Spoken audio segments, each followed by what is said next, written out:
Jerry Royce Live. And when I'm online, I listen to Jerry Royce Live at www.spreaker.com/positivepower21.org. Y'all heard? Have you been hurt? Been backstabbed? Got a talking back team? Well, you're not alone.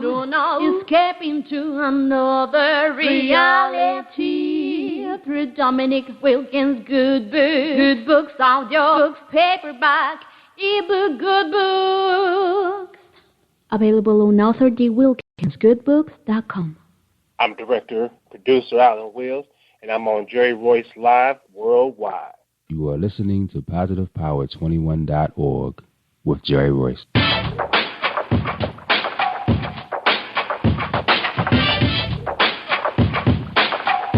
What up? It's your boy Kano Kingston.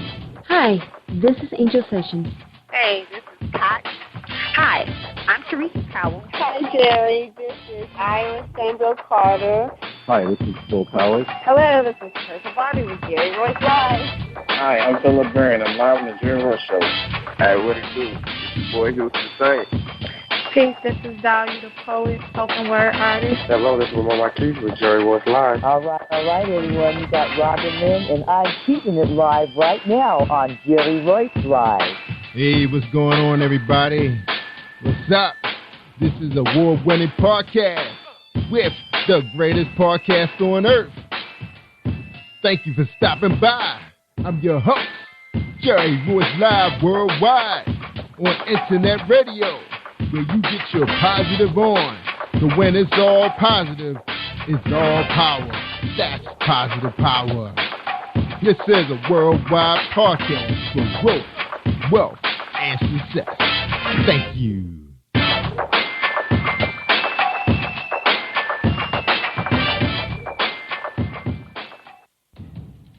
Think you know how drugs get in those little brown bottles? Think again. Set in the green hills of western New Jersey, inside the gilded halls of power of a U.S. pharmaceutical company where decisions are worth billions of dollars and human lives worth less. Nicholas Harding, a young executive at Marshall Pharmaceutical, finds his career, family, and life in jeopardy. The Farmhouse, a suspense thriller novel by Bill Powers, published by Donna Inc. Publications, available at Amazon.com or DonnaInc.org. Go to Bill's webpage at www.authorBillPowers.com. Are you looking for the next great read? A book filled with love, passion, betrayal, and intrigue. The award-winning novel, Season of Change, by Tamika Patrice Kane, is sure to satisfy your literary sweet tooth. Check out this must-read book reviewers are calling uplifting and emotional, and exceptionally great read, deeply intense and thought-provoking. Order your copy today, available in paperback and ebook on Amazon.com or at www.tamikapatrice.com. Are you an author looking for promotional services or a reader looking for a great read at low prices? In this competitive world of books, Writing Royalty Promotions is dedicated to bringing authors and readers together to build a greater respect for literature through our various promotional services and online bookstore. So head over to WritingRoyaltyPromotions.com and check us out.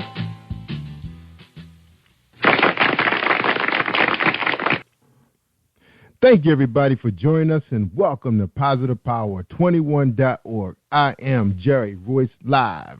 All right, tonight we got a Book Buzz sponsor. That's right, sponsoring episode 305, and that's going to be Marilyn Dunn. Check her out. Hi, I am recording artist Marilyn Dunn from St. Louis, Missouri. If you are looking for some soul-stirring, anointed, spiritual, and heartfelt music, visit my website at www.MarilynDunnMinistries.com. Or you can also find me on CD Baby, iTunes, and Reverb Nation. For booking information, contact Mr. Kevin Dunn at 636-856-0551. That's 636-856-0551. 0551.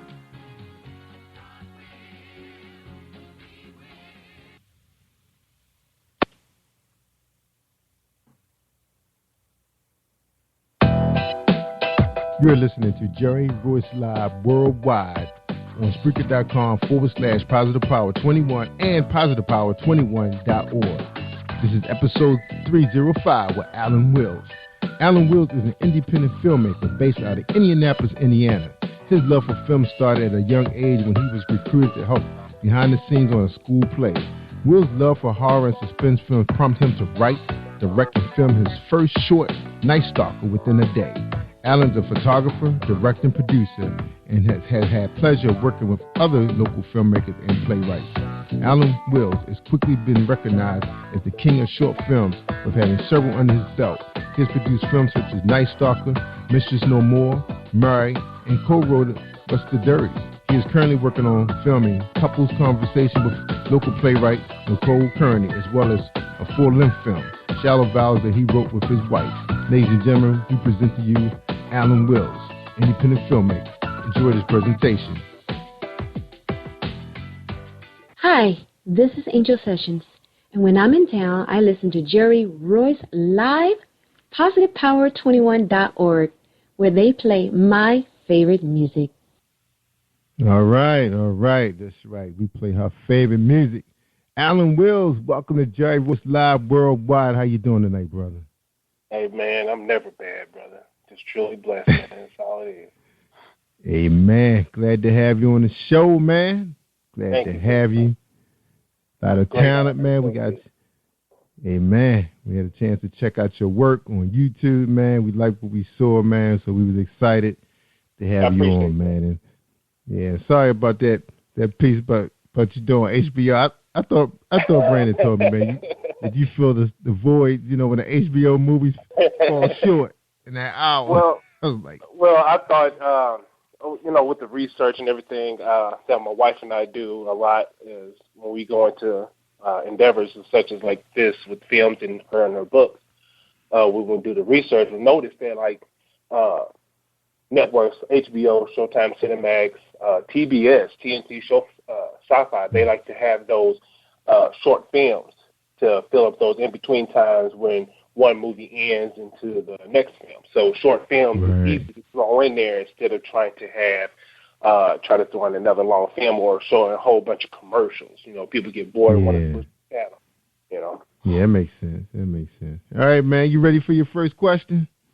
Yes, sir. All right, the first question for Mr. Alan Wills is, who is Alan Wills, the filmmaker? Well, I'm just a brother trying to fulfill my purpose that I was put here on earth to do, and then I believe is to make films. I believe God put on my heart to make 3 specific films that we will get into, but I really believe that I'm sitting here to entertain people. I'm a father, I'm a husband, photographer, director, producer.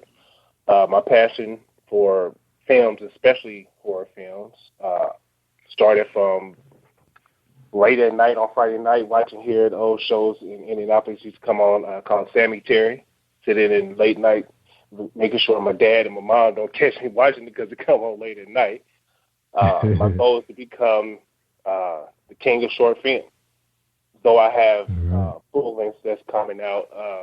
But I love making short films, especially for people like my wife. You know, she likes, she's more of a book person, but when she watches a movie, she wants to see what happens at the beginning and hurry up and get to the end.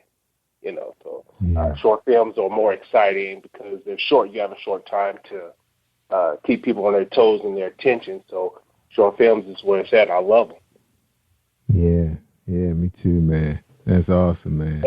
You know, I mean, the filmmaking is an interesting subject anyway. You know, sitting in a classroom now. Now, do you have formal training?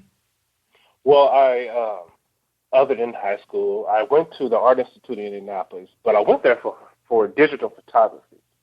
I was talking to the counselor there, and she said this is the doorway to get into film school. Well, I didn't want to do digital photography as a profession, so I felt like I was really wasting my time and my money.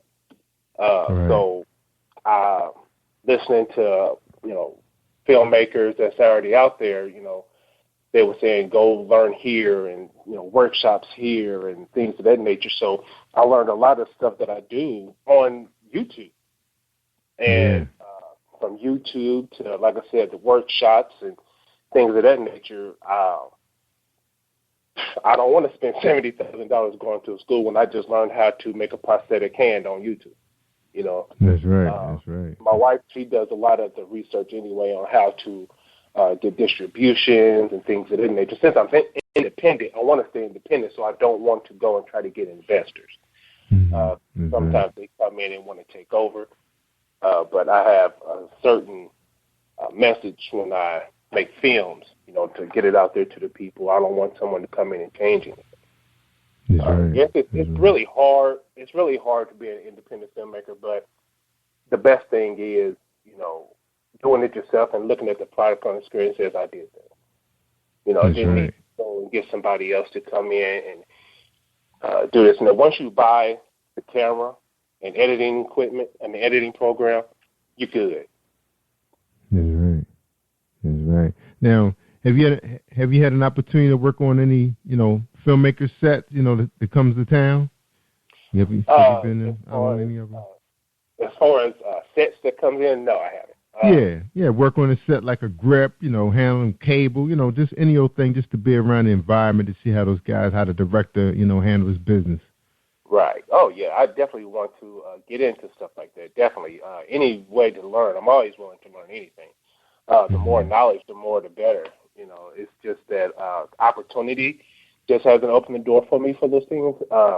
But, yeah, anytime it comes along, I'll jump on it. If I'm just a grip or anything like that, just to sit next to the director and watch what he does. That's what I really. Right. So there's no productions, come to Indiana? You haven't seen any? Not really. If I do, I'll be missing them. It's just the fact that, one film that my wife and I, we talk about it all the time. I think it's called, let me get it right, A Fault in the Stars. I think that's what it's called. It's based out of a book, which the book was based out of Indianapolis, but it was filmed in Pittsburgh.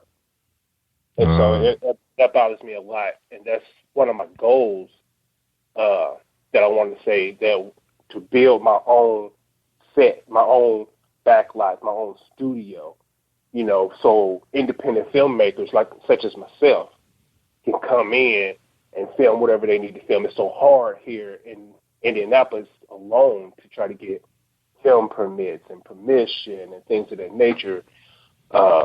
People want to charge outlandish prices for these things. I don't mind supporting anybody, but at the same time, if I go to this barbershop and I want to film it here, give me the okay, because guess what? You're getting free advertising, to be in a movie. You shouldn't have to go all the way to Pittsburgh to film a movie about Indianapolis. There was a movie came out some time ago called Eagle Eye that had a scene in there that's supposed to be in Indianapolis, and me and my wife was watching. It's like, I don't remember that street. It's sad that they go to other cities and do this. So I want to build this place so independent filmmakers can come say, hey, I don't have no money. How about a bartering system? Or, hey, I have a little bit of money. I just need this little bit of area back here, your wooded area. Or I want to use your sound stage to do this. Let's get the paperwork done get it going to get you out here, because nobody had that for me, so I know how hard it is. That's right. It is hard, man. And, Baltimore serves as, like a production studio for Washington, D.C., because it's pretty cheap here. Not a lot of people in your way. We got a lot of the same type of buildings that they have in D.C. So they've done a lot of, like, Will Smith, Bruce Willis movies, Richard Gere, Julia Roberts, all of them been to town. I actually was in a movie with Kevin Bacon and Elizabeth Perkins, Sharon Stone, Gene Hackman is always here. Yeah, man, we've seen a lot of good movies come here, man. Tom Hanks, I think he did a flick here, too, if I'm not mistaken. Yeah, man. Big time movies, man. That's what I'm trying to do. I want to get people to start coming here and want to come to Indianapolis, want to come to us and want to film here instead of, we're going to make a movie about Indianapolis, but we're going to film it in Pittsburgh. So that's not it's not bringing no jobs here for the people. It's not bringing no money for the businesses that's here. You know, the main thing is like start doing these small businesses. You know, this mom and pop restaurant or this mom and pop grocery store. Let's put them in the movie. Give them some type of publicity and advertising. Put them in the credits so people will come here for touring or something, visiting the city. But, oh man, let's go to that restaurant where they filmed that movie Shallow Vat.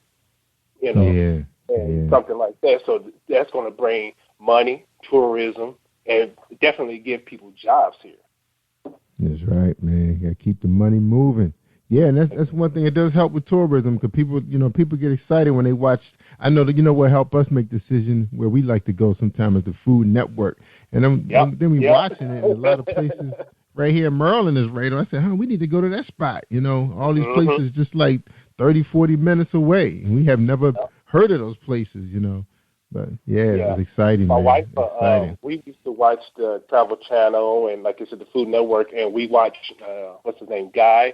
We watch his diners, drive-in and dive, and stuff like that. So we always sit there and, oh, man, we need to go to that place when we go to St. Louis. That's how we found out about the restaurants they have there in Chicago, places like that. So we watched that. So when we get there, we already know where to go. We got it mapped out. We done got on MapQuest, and we know exactly where to go.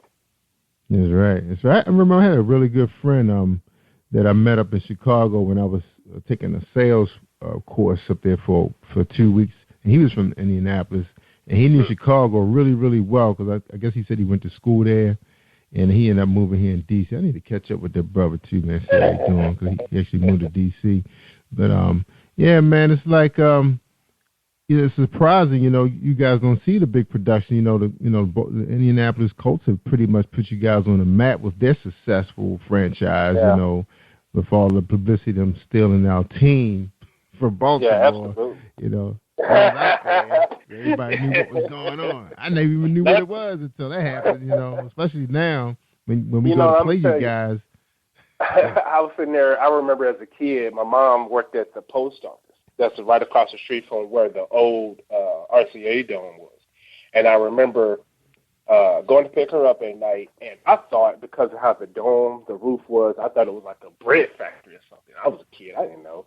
And next thing you know, I remember on the news, they talking about here come the Mayflower trucks and things of that nature. And I'm like, okay, as a kid, I'm not understanding. But as I got older, I start to realize, this is pretty epic because we done stole their team.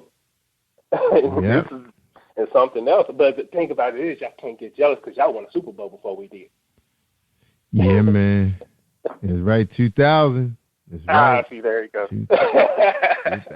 Then we came back again. That was right on time, too, man. The second trophy. That was beautiful. Man, in fact, we actually live in the same community as their facility. They're real big with community involvement. My son is like a huge Ravens fan, so one of the employees actually works for a Taekwondo program I sponsor, and he invited us to come there right before draft, right the same year that the year they won the Super Bowl. Of course, it was going to draft season, and they had the facility cleaned up, and they invited us to come by, took pictures with the trophy, held it, hugged it. They took us on a tour. He got a chance to meet the television people because my youngest son actually enjoys communication production as well because he actually studies some kind of technology in school, and he kind of exposed him to how to work the mixer, the boards, the mics, all that kind of stuff. So he got a little exposure to it on a big time level. And that's crazy because as a kid, when I was growing up, they didn't have these type of classes. I was talking to a guy at work today about that. I'm like, we didn't have those type of classes growing up. Now they teaching kids foreign language in elementary school. And he's a foreign language major. Yeah, he's a major only in sixth grade. That's his major, foreign language. And my daughter, she took high school French when she was in elementary school. So that's why it's so easy to her now. Yeah, because she's in high school now, which is like easy. Yeah. That's the best way to do it. Start them when they're young, man. And that's what I teach my nephew, I was trying to get him on board with this film thing. You know, he was partially interested in it. I said, if you're interested in it, just come on the set with me whenever I'm filming. You know, right. You can, like you said, be behind the scenes. You can be the boom operator. You can be the grip. You can be the assistant. Many things you can do. You know, where I can't leave the set. I can't leave. Somebody needs a prop or something. You can go get it. He had his driver's license. But that's what, you know, I would love to do. Like I said, you know, we was talking about that earlier. But with the opportunity, like with the Colts and stuff like that, going down there and visiting, like you did with the holding the trophy and stuff, they have stuff like that they have the opportunity to go, you know. But you get to hold that Memorial Trophy. Y'all lucky. But this was a private tour for us. So this was a private tour with nobody else there but my family, my brother and myself. It was just us. That's right. We ain't shared with nobody, man. All my selfies, man. It was just me. Yeah, but you know, man. I used to work at a Wendy's. I was a manager there for 3 years, and the owner of that Wendy's was a former Colts offensive lineman named Randy Dixon. So I got to meet a lot of those people. Reggie Wayne used to come through the drive, and Joseph Adai too used to come through the drive-through all the time, and a lot of the Colts players come through. I got to meet them, the old and do several autographs and everything. So yeah, I feel good with that. Just haven't met no Pacers players. Yeah, that's right. Now, I know Brandon said he was going back and forth with you guys. Now, you know, he's actually studied film and actually had an opportunity to go head-to-head up against a filmmaker from California for a job with a big Fortune 100 contractor. They were looking for an AV specialist to come in to, do their setups for their company, the video, top secret conference and stuff like that. Right. And this filmmaker, I guess he was trying to take it easy. It's a very competitive industry in California. Once the job is over, you never know when your next meal going to come, where your next check going to come from. So he actually beat this guy out because he had 9 years experience, working with some of the latest equipment in the industry. And even then, when he went out for that job 5 years ago, it has changed tremendously because him and I was talking about getting a camera before, and the cameras was like well over like $5,000-$6,000 the ones he wanted.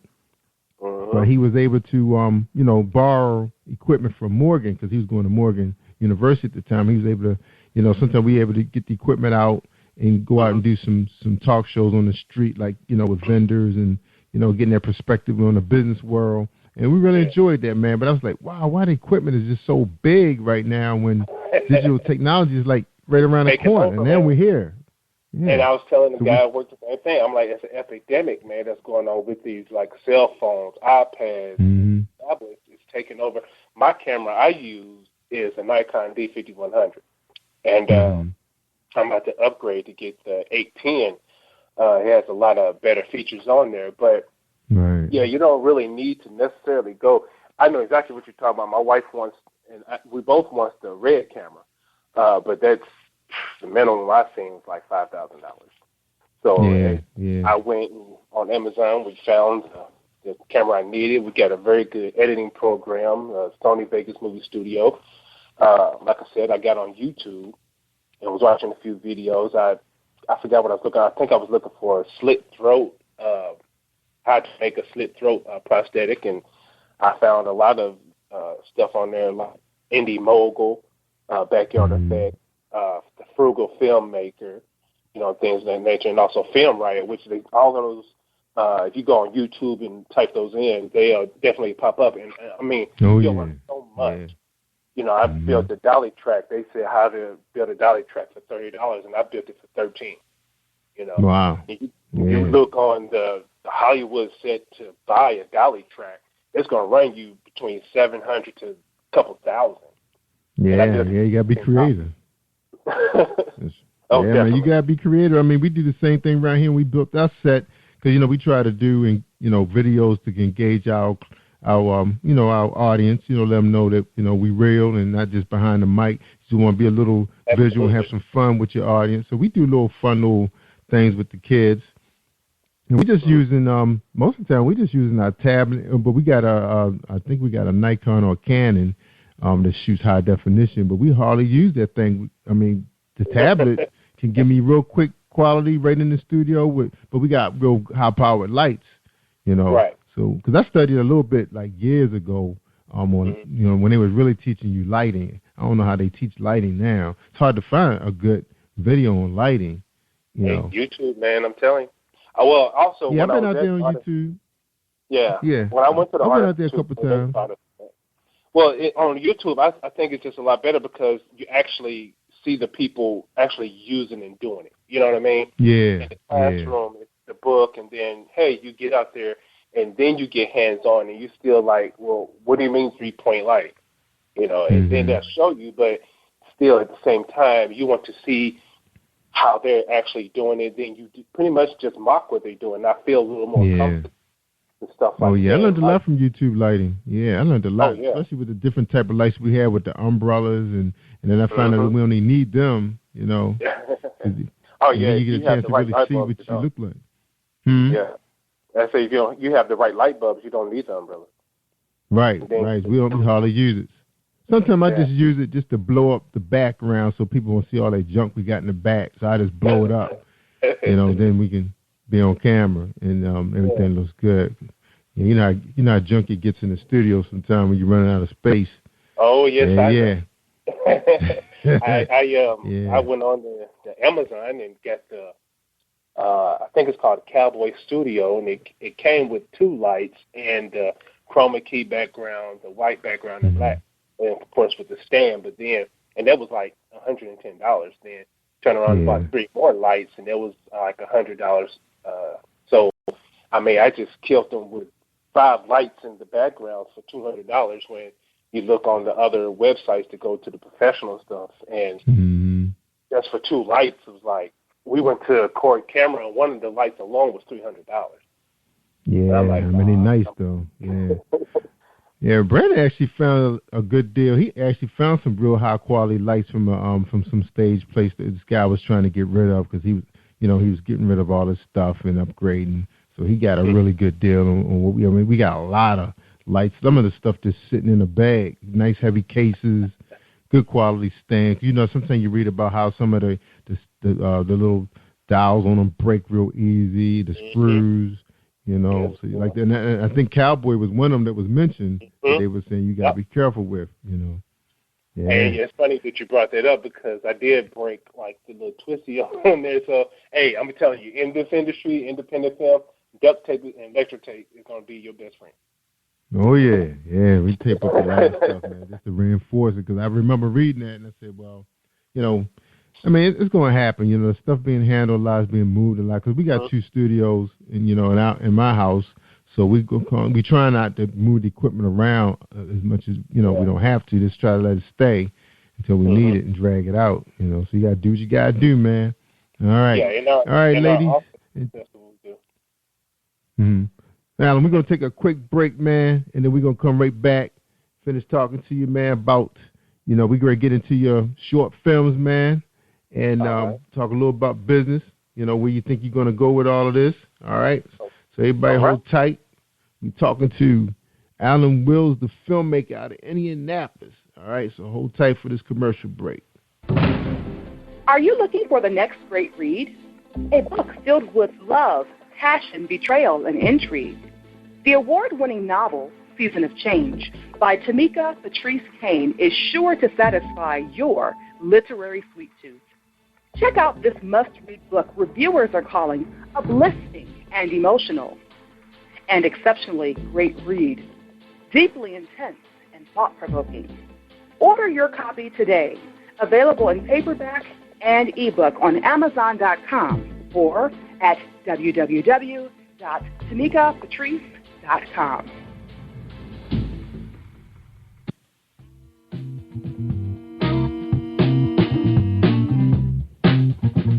Are you an avid reader of urban fiction, looking for drama, suspense, and more?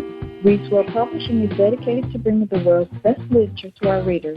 Urban fiction, erotica, sci-fi, mainstream fiction, and children's literature are just some of the genres produced by our diversified family of authors. You can reach us on Facebook, Twitter, Instagram, and at our website, www.readsworldpublishing.com.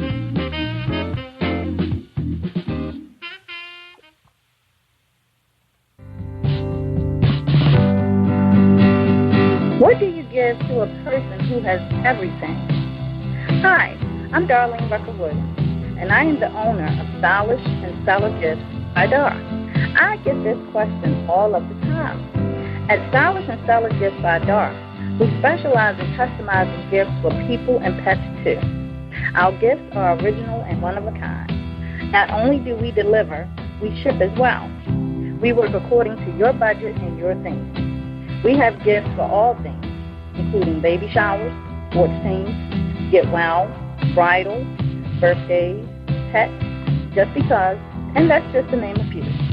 So let Stylish and Stellar Gifts by Dar take the worry out of your gift giving today and also for the holidays. Our website is www.stylishandstellar.com, and our phone number is 443-682-5664.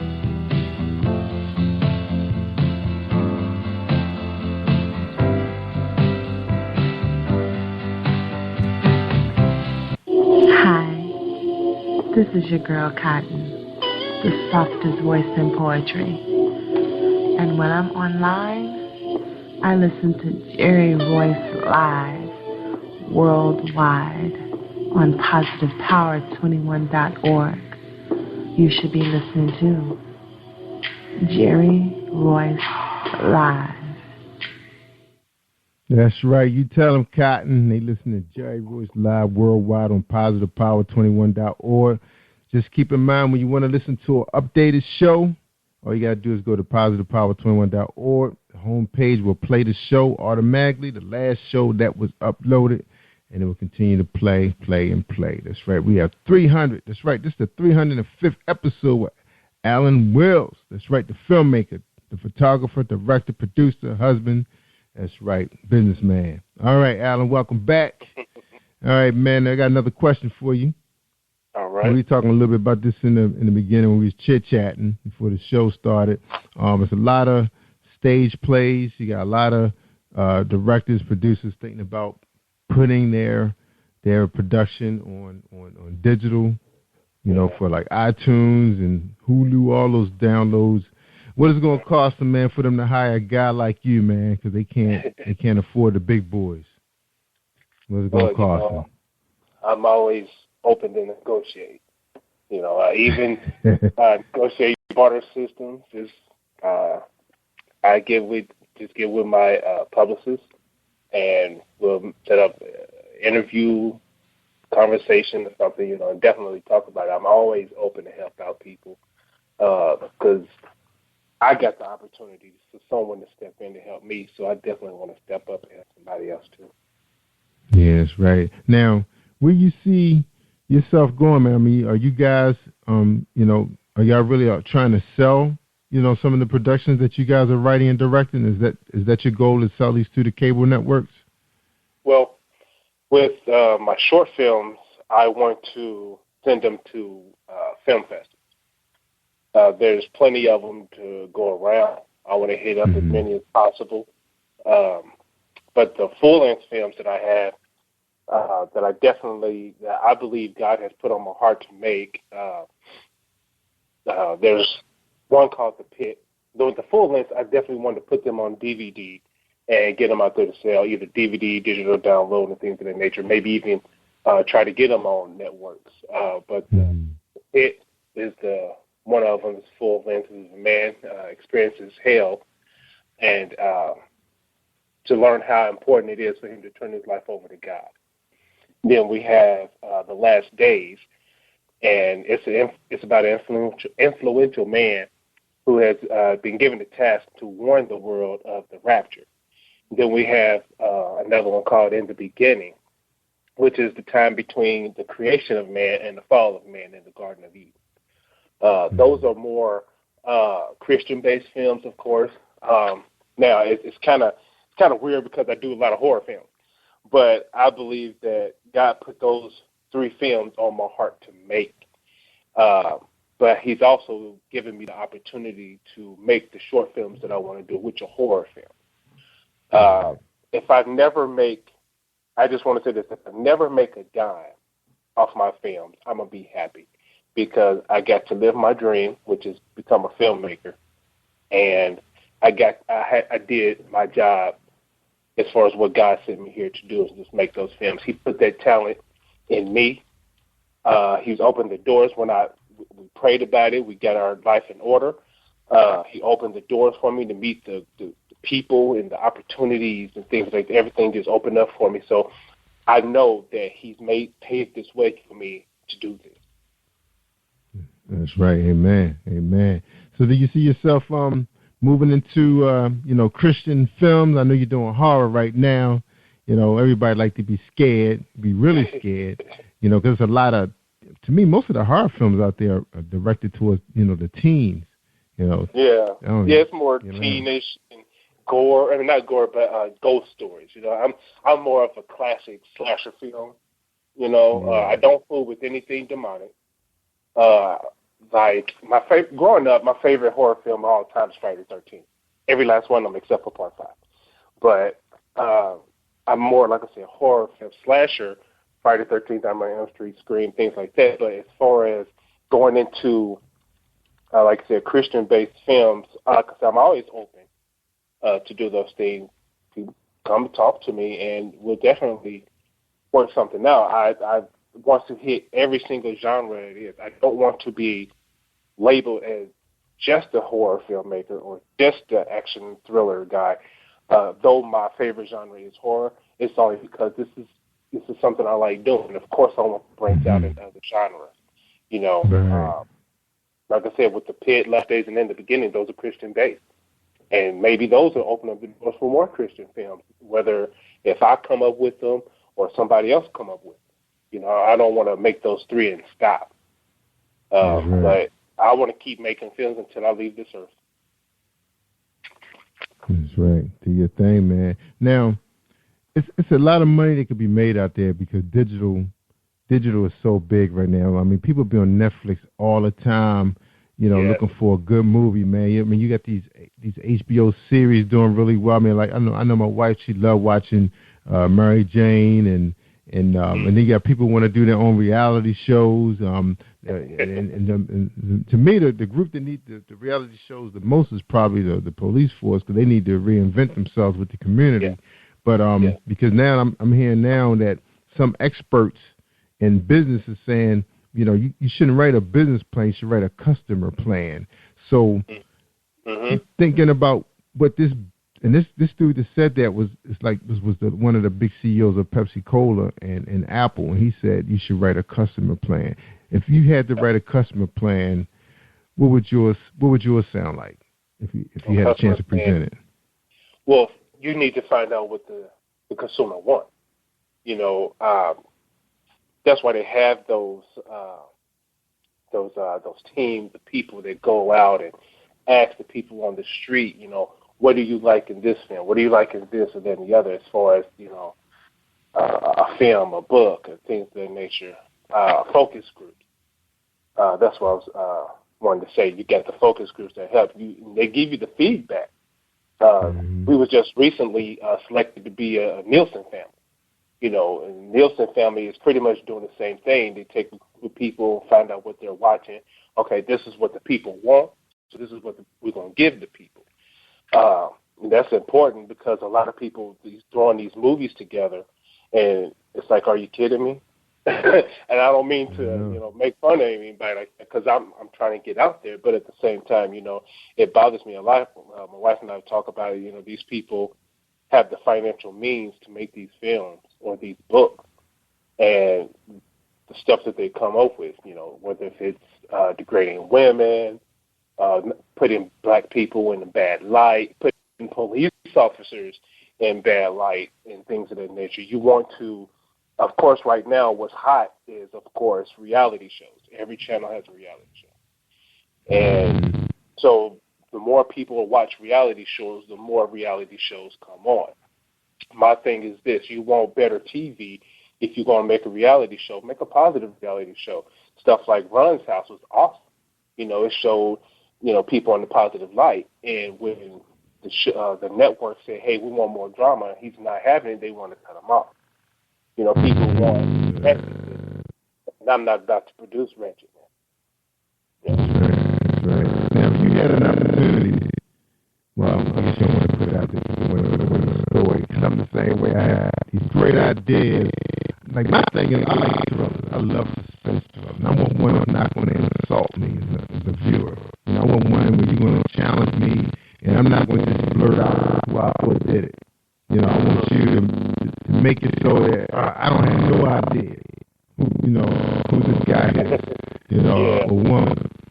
You know, what is his purpose? Why is he doing what he's doing? You know, I want to, and there's some good ones out there, man. I mean, some really good ones.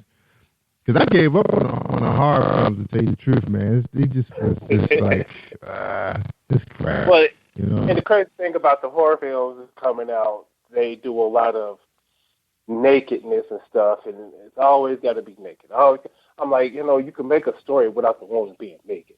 My wife loves suspense thriller movies. One of the best ones she showed me, I didn't even know it was out, Untraceable. I mean, it's very good suspense thriller. Keep you on your toes, man. And when you was bringing up the Netflix things and DVDs and downloads, some of the best movies go straight to DVD.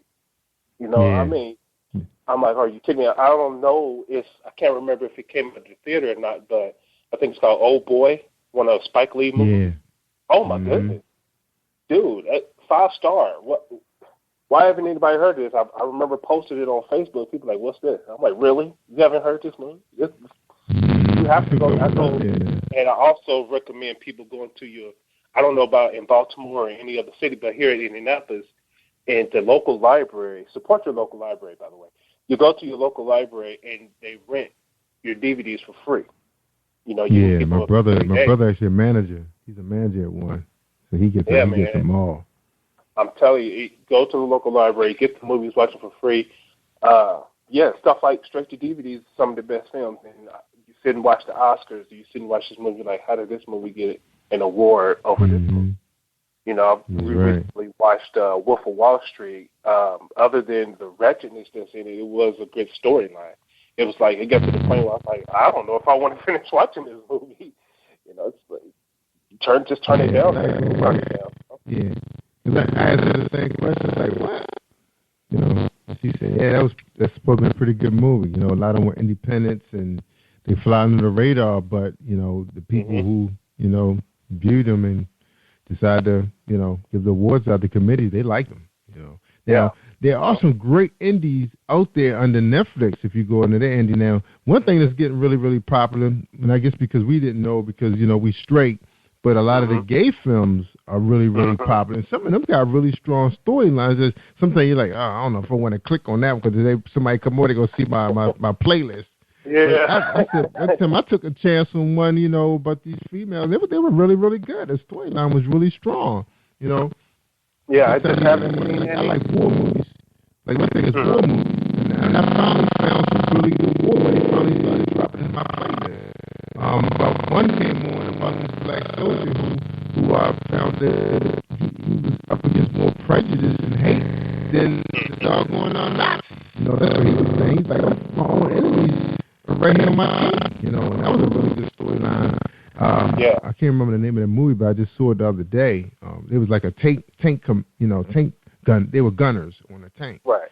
So that was pretty interesting, over there fighting over in Europe, So that was interesting, fighting the Germans. I think I know what you're talking about. I think I just seen it. Like, was the one with Brad Pitt in it? Is that the one you're talking about? No, not that one. This one.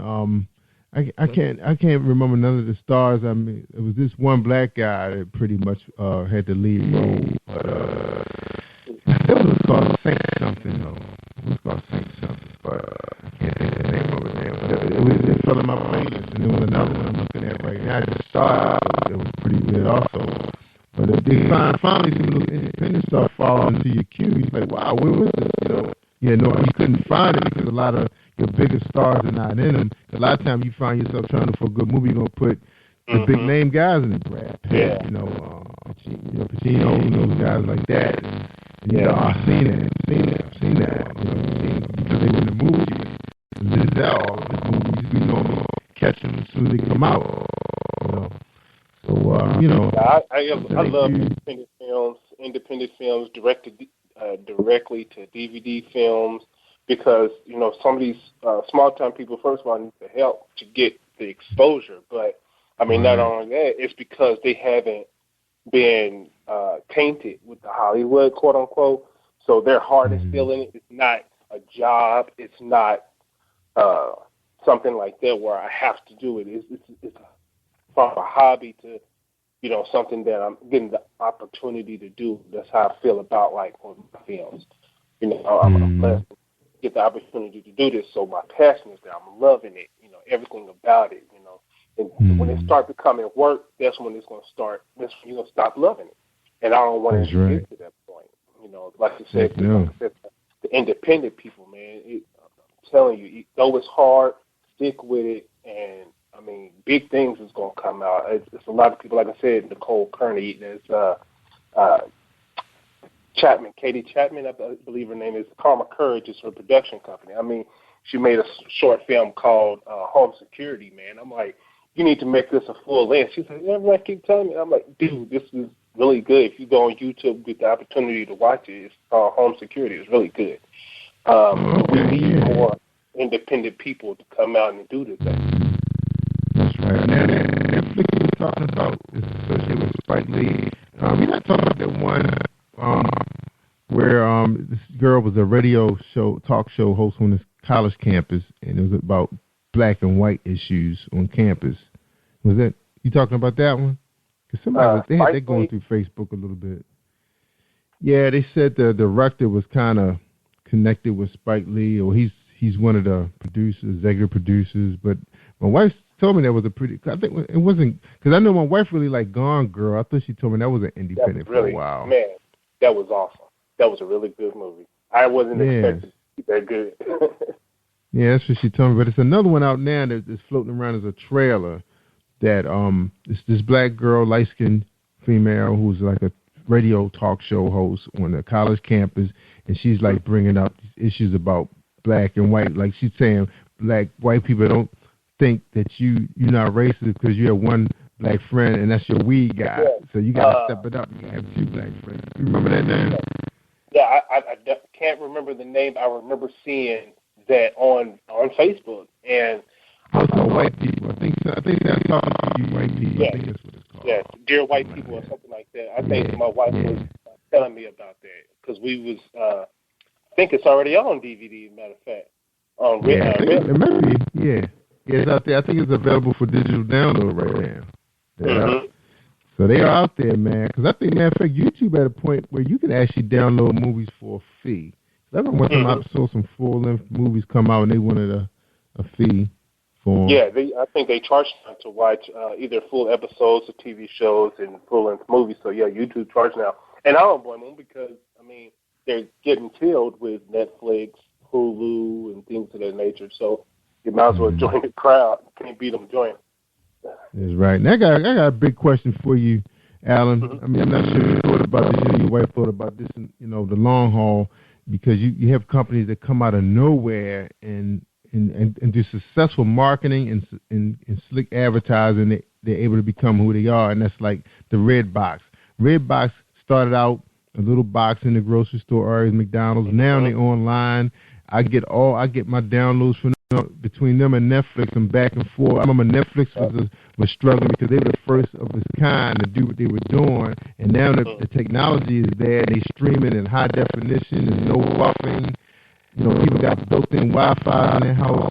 So you see yourself becoming a little small digital download company of just specializing in independent short films.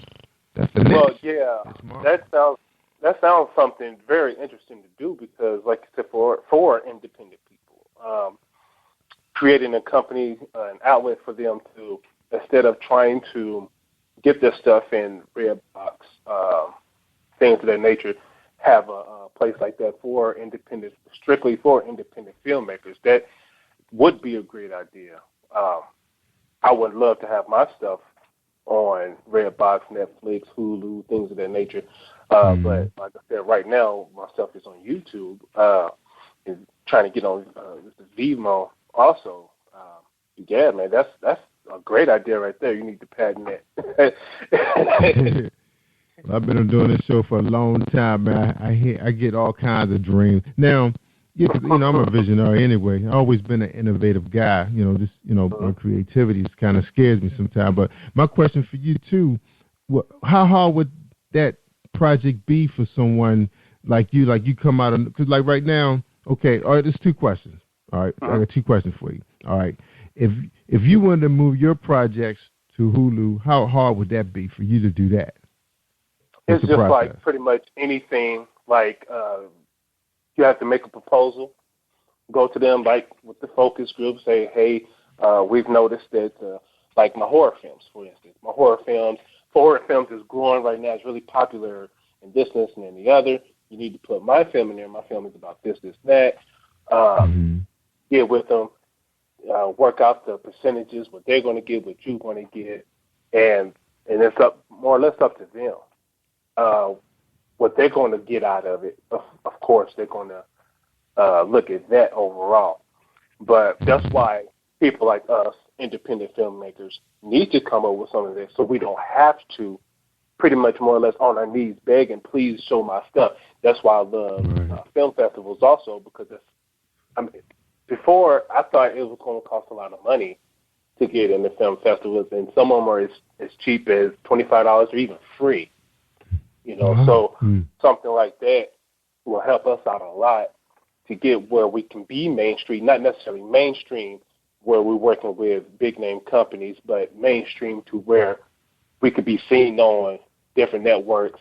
We have our own place where people can go and get our movies from, even digital downloads and things of that nature. So we'll have the indie film digital download. We want to get to that point. So how hard would it be for you to become an independent online, download or, place where people can come and find, unknown filmmakers? How hard would it be for you to become a baby Netflix? A baby Netflix. It's plenty of ways. You can even go as far as if you have a blog or a website to do it from there. To have people visit your blog. Now you have people visiting your blog, seeing the upcoming stuff that you're doing. And also at the same time, hey, you can see the trailer to whatever you want to watch, just like you do with Netflix. Say, hey, what is this movie? Watch the trailer, and then say, yes, I want to watch it. I pay $1.99, and then you can just watch it straight, have it streamed straight live from the your blog or website. So that's another way we can get around it too. All right, I got a proposition for you. I'm gonna tell you after the show. I don't want to put this on the air, but I'm gonna see if you could do it. If you and your wife had the interest, the passion for it. Since you do have a love for indie filmmaking, that means that this is your industry. This is where you got your start. Until one day, if someone come along and say, hey, we want to buy this from you. We like what we saw on YouTube. Can you do this for us? Can you do this commercial? Now, how hard would it be for your production company to start moving into doing commercial work, for a lot of these web companies who need, visual aids, Well, actually... How would they get you? You got a website for them to find you? Because I know your stuff is on YouTube, but where can they find you online? Well, online, you can go to my blog, which is Still Edge Films. My production company is Still Edge Films. So you can go to stilledgefilms.wordpress.com. That's my blog, and it has contact information on there as well. Spell that for us, Alan. Spell that for us, Still Edge. That's a STEELEDGEFILMS. All right, so you said Still Edge. All right. Yes, sir. And that's your blog. Okay. All right, man. So we're going to take a quick break, man. We come back. We're going to get your final words. All right. You ready for your final words? Yes, sir. Everybody's hanging on to you, to all of this passion behind, one thing about what you're doing, and your wife, it's another part of, being free to express yourself, with your talent, just, just expressing yourself. And at the same time, giving people the hope that they can do the same thing. You have a lot of people just sitting back saying, why, how, to me, this is like motivating for them to get up and want to do something that they they have a passion for. You know, and it's not costing you a whole lot of money. Yes. What's that against Alan to hear you? It's easier than what they think. It is. Right. It is. All right, everybody, hold tight. We're going to get a message from James Deshay. I forgot about my man with the romance poetry book. It's out there for you, ladies. Check him out, James Deshay. Let's listen to him right now from Book Buzz. Are you looking for a great book of poetry that is romantic, heartfelt, and full of male emotion? Then get Thoughts, Love, and Reflections by James K. Deshay. That's Deshay. Go to www.jamesdeshay.com. You will enjoy Thoughts, Love, and Reflections. All right. It's James Deshay. You got a poetry book out there. Check them out, ladies. JamesDeshay.com. All right, we're talking to Alan Wills. Him and his wife are independent filmmakers based out of Indianapolis. The team that stole my father's favorite team, the Colts. Well, we're going to let them slide. I think, Pops, we let them slide since we got the Baltimore Ravens. I got 2 Super Bowls, man. Right. Black and purple and black. Right, Purple Friday. I love me some Purple Fridays too. Man. There you go. Let's go, Colts Nation. Where y'all at? Colts Nation? That's right, Raven Nation. We don't play, man. We beat up each other, man. We so tough out here. You know man. what I mean? We tough, man. All right, now I want you to hold tight after the show, man, because I want to spring this idea on you real quick. I just love talking business. But give us your final thoughts, man, tonight to our audience who's listening, man, people who are waiting for that inspiration, that motivation to get things jump started, to do God's work. All right? All yours. First of all, I want to thank God for this opportunity, man, because I know the doors is open. I really appreciate being on this, your wonderful show, man. I appreciate talking to you and meeting you and your producer. Man, chase your dreams. I started out as an actor on stage doing plays at school, man. And one day somebody didn't show up. Director asked me, did I want to work in the production part of it? Ever since that day, I fell in love with it, man. Chase your dream. Don't give up. Practice, study, research. All the information is out there. You just got to go get it. YouTube will be your best friend. If you can't afford to go to school, do that. You know, ask questions. Speak to other people that's in the industry. Bump elbows. My pastor have always said, if you want to be rich, hang around rich people. If you want to be smart, hang around smart people. If you want to be a loser, hang around losers. And I do not advise you to hang around losers. You know, I'm blessed. I'm better than blessed. I get this opportunity to do something that a quarter of the world gets to do. And I'll just stay on the knees and pray, and God will make a way for you. That's right. Amen, man. Wait, good the final thoughts, man. That's so important, man. You know, you got some people, man, can't even get out of bed in the morning, man, because they so depressed, man. I always say the best way to fight depression is to find something you really enjoy doing, you know? Yeah, absolutely. Something God, bless you with, man. All right. Well, that's the end of our program, man. We really appreciate you coming on. You know, being my episode 305, man. I love that number, 305. 305. That's your number, man. Hashtag 305. Right. Let's do that. That's right. That's right. Episode 305 with Alan Wills, man. We'll give a shout out to your beautiful wife, man, for doing a good job on that piece that we got to see, Night Stalker. She did a great job, man. I was waiting. I was still looking, man. I was like, that's it. That's the end. Oh, now I'm looking at time on the YouTube channels all the time now. Yeah, I'm going to tell you, look, real quick if I can, I'm going to tell you, I was at work, and I thought of that idea around noon, and I got off at 2 o'clock, and I called the 2 actors that's on there, Reggie and LaShonda. I called them. I said, I got this idea, do you want to do it? He was like, well, my wife got dance practice at this time. I was like, well, okay, we can wait. He said, no, just come by and we'll work it out. So from 2 o'clock, I went home, I wrote it. I told my wife, I said, we free on the schedule? She was like, yeah. So I got this idea, send it to her. She edited it, got over to the house about 6 o'clock. They did their thing, man, with no experience, man, and they put their heart into it. I really appreciate it. Got it done by 10 o'clock, and I uploaded it like 3 o'clock in the morning. Yeah, that was a trip, man. He was outside, man, and rang the phone, and she probably like, what are you doing? Call him, and he right behind me. Stop playing. Hey, spoiler alert. And that could have went a little further than that, too, man. You know? Yeah. I was like, yeah. wow. You know? I actually had she already said no, because she said, no, not tonight, I'm tired. And then she said, all right. And you outside. That would have been messed up. All right, man, let me get out of here, man. So hold tight, man. This is Joy Voice Live.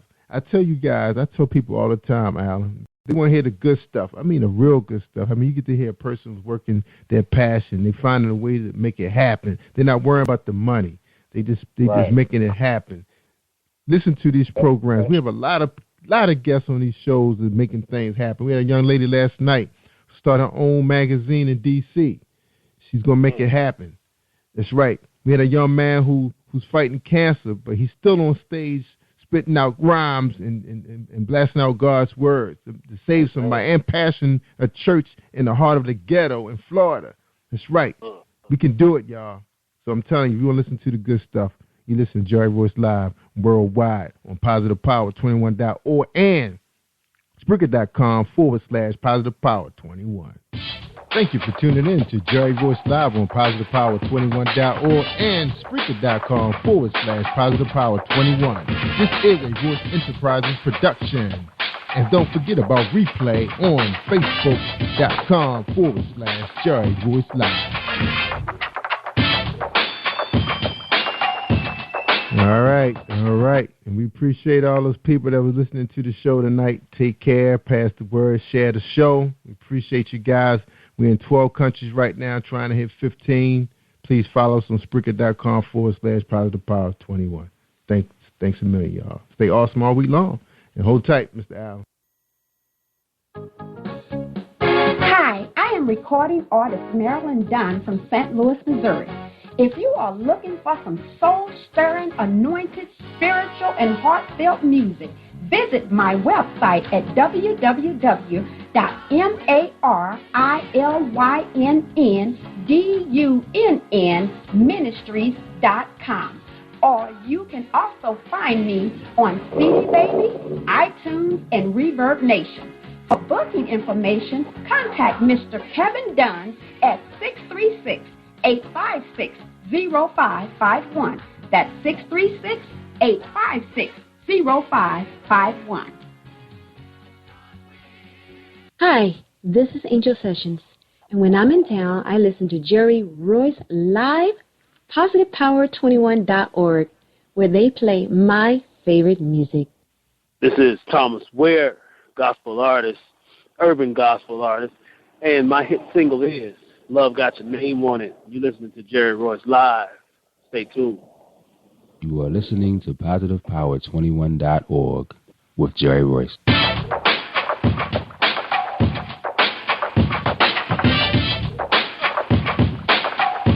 What up? It's your boy Kano Kingston. Hi, this is Angel Sessions. Hey, this is Pat. Hi, I'm Teresa Powell. Hi, Jerry. This is Ira Sandro Carter. Hi, this is Full Powers. Hello, this is Teresa Bobby with Jerry Royce Live. Hi, I'm Philip Barron. I'm live on the Jerry Royce Show. Hey, what it do? It's your boy Houston Saint. Peace, this is Dahlia the poet, spoken word artist. Hello, this is Lamar Marquise with Jerry Royce Live. All right, everyone. You got Robin Lynn, and I'm keeping it live right now on Jerry Royce Live. Hey, what's going on, everybody? What's up? This is a award-winning podcast with the greatest podcast on earth. Thank you for stopping by. I'm your host, Jerry Royce Live worldwide on internet radio, where you get your positive on. So when it's all positive, it's all power. That's positive power. This is a worldwide podcast for growth, wealth, and success. Thank you.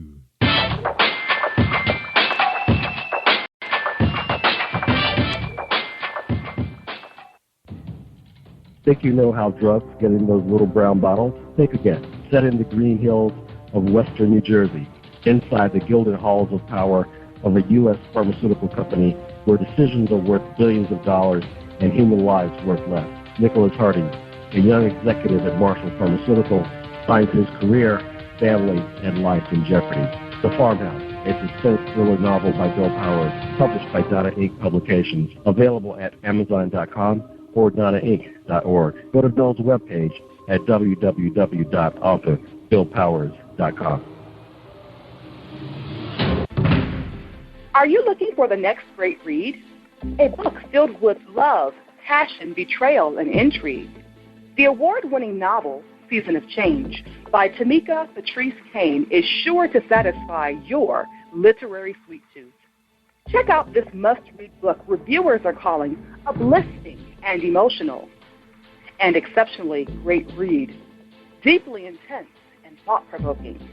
Order your copy today, available in paperback and ebook on Amazon.com or at www.tamikapatrice.com. Are you an author looking for promotional services or a reader looking for a great read at low prices? In this competitive world of books, Writing Royalty Promotions is dedicated to bringing authors and readers together to build a greater respect for literature through our various promotional services and online bookstore. So head over to WritingRoyaltyPromotions.com and check us out.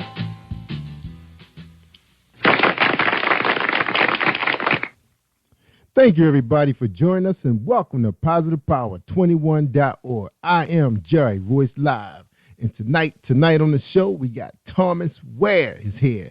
That's right, he's episode 304. Awesome. So before we bring him out, let's check out this commercial from my man. My man Reese Publishing. That's right, he's our sponsor for tonight's show, Reese Publishing from Reese World.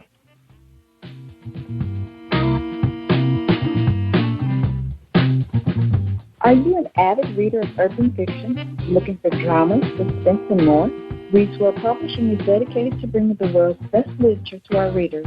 Urban fiction, erotica, sci-fi, mainstream fiction, and children's literature are just some of the genres produced by our diversified family of authors. You can reach us on Facebook, Twitter, Instagram, and at our website, www.reeseworldpublishing.com.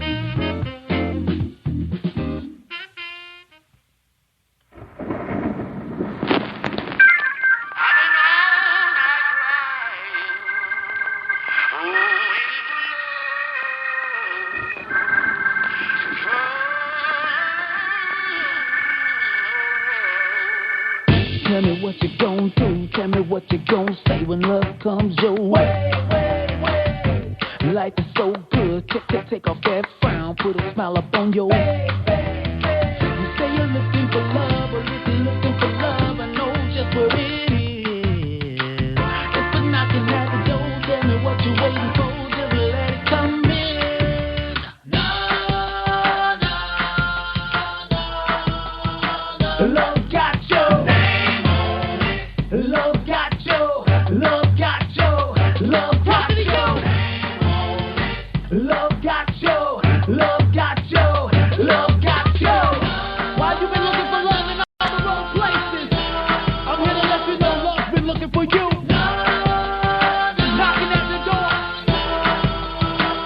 Break the beat. Let's roll. Well, everybody's got problems, I got some too, but I refuse to cry. As soon as you get up off the ground, there's haters all around trying to kill your smile. Say you've been looking for love, well, if you're looking for love, I know just where it is. It's the knocking at the door, tell me what you're waiting for, just let it come in.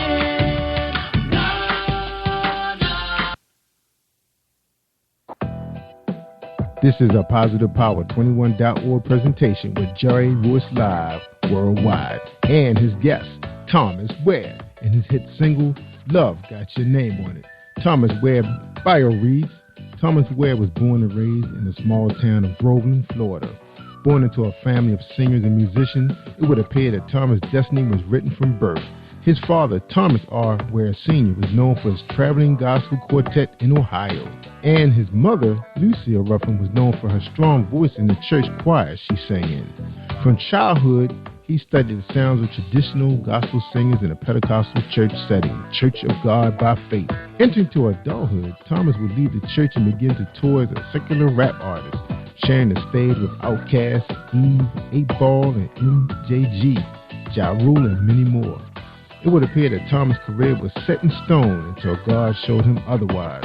Returning to the church world, Thomas' calling would be made evident as doors immediately began to open from him in Nashville. As his unique style of writing gained the attention of A&Rs at the major labels such as Warner Brothers, Christian label, Warner Word, and more, this eventually landed several of Thomas' songs on major record releases, as well as him appearing as featured artist, thus beginning ongoing requests for new material from the talented writer. Thomas has the ability to leave a lasting impression on the world of gospel music. Benny Days. This Central Florida native presents a beautiful arrangement of praise and worship that is flawlessly able to place in any genre of Christian music. He is also one of a few gospel artists with music ability to impact and encourage people of all ages. His first Christian release, EP, in 2010, The Labeling Theory, consists of irresistible rhapsodies that continue to raise eyebrows. With a growing number of features and collaborations in the US and UK, and his music career with both gold and platinum artists, Thomas now has slated to return his newest project in 2015. Simply entitled Contagious Hope Music, you'll be pleased with the selection on this project.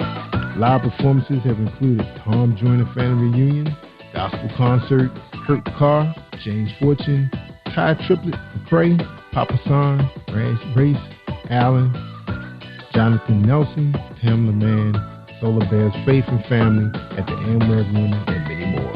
Ladies and gentlemen, I present to you Jerry Royce Live Worldwide and Thomas Ware. Enjoy this presentation. All right, episode 304. Ladies and gentlemen, I bring you Thomas Ware. Hit single Love Got Your Name on it. What's going on, thomasware.info? What's going on, sir? How you doing? Not much, man. How you doing today, Jerry? Awesome, man. Welcome to Jerry Royce Live, man. Glad to have you, brother. Glad to have you, Thanks so much, man. Thanks for having me on. I appreciate it. God bless you, man. Now, you ready for your first question, man? Absolutely. All right, the first question is, who is Thomas Ware? Well, actually, I think, the way that it's kind of hard to really round it up. It's I'm a little bit of everything, touching from the writer, the artist, everything from the author to a pastor, a father, family man. It's just so many different things that Thomas Ware is. It's just whatever the moment that the hat I need to wear, I just try to wear it and wear it and be effective in it while I'm wearing it, Right. God has just blessed me with an array of gifts, and I just, try to use it as much as possible, every one of them.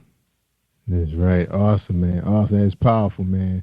Now, you got a very powerful bio, man. You had an opportunity to venture into the world for a moment. Got out there with the big acts, Outkast, Eve, 8Ball, and Ja Rule. So what was it like for you, man, venturing out, In the time period when I was there, I really have to tell you, man, it was exciting. I had a great time as far as just, being able to experience it all, being able to touch the stage with and along with a lot of these names, man, that were, that are even considered icons at this point in the music industry, and a piece of the history of hip hop, especially Outkast. It was just really, it was really an eye opener. I got to learn a lot, and it's just a great thing to experience. Yeah, absolutely, man. Outkast, man, them guys were very impressive during their time, man. I'm kind of surprised they've been so quiet, man, because everything they touched turned to gold, man. And now I haven't heard a word from them. Absolutely, man. It's just a creative sense. I think that's what I loved about them so much was just, just how the guys were. They weren't afraid to step outside the box of the norm of what was going on inside of hip hop at the time. That's right. Even on the silver screen, man, those guys they produce hits, man. Enjoyed everything they do.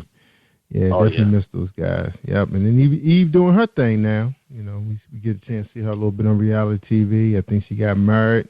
You know, being a role model to some of those young ladies out there that grew up on her. So that's awesome. She's doing her thing. All right, man. So now you back in the gospel world. So what is that like, man? What's that big stage like, man? Because you know you performing for the big guy. That's right. You know what? That's the most impressive stage I've ever stepped foot on. When I just expressing how much of an eye opener and how excited I was stepping on stage with the guys out of the secular industry. Man, when I tell you, when I step on the stage here, it's just mind blowing, man. It's amazing what God is doing, and it's just amazing to see the lives that are touched and changed through the many ministries that we do. So I tell you, man, it can't be compared to anything else. That's right. Amen. All right, Thomas, give our audience a chance, man. My family, man, they pretty much run Eastern Shore. They all down in Maryland deep, DC deep, and they always say, we want to know these people's background because we know they weren't always successful. So tell us, man, tell us your background, man, where you come from, and then tell us where you headed at, okay? Wow. My background, I'm from Grove, Florida. It's a really small town.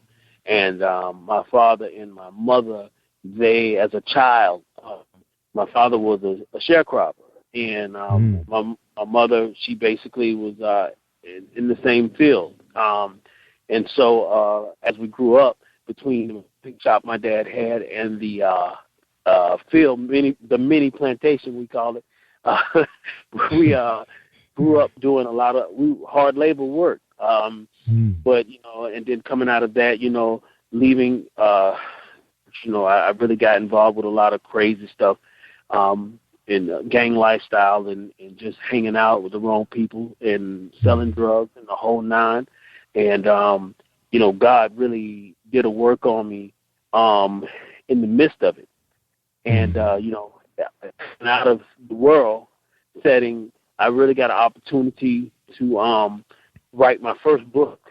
And my first book I wrote was The Reinvention of the Black Man. And it was actually my true life story in a sense of where I was coming from. And just like God just opening my eyes and letting me see, what type of a work I had been doing and now what type of a work he was doing through me. So coming out from that now, the world that I'm headed toward now is more of the author aspect. I actually got a new role of a new film. The guy who just filmed the movie Ride Along, the guy who wrote it actually, sorry about that, not filmed it, but the guy who wrote the movie Ride Along actually has a new film coming out, and I received my scripts for it, and noticed that I got a position in this new film that he's filming.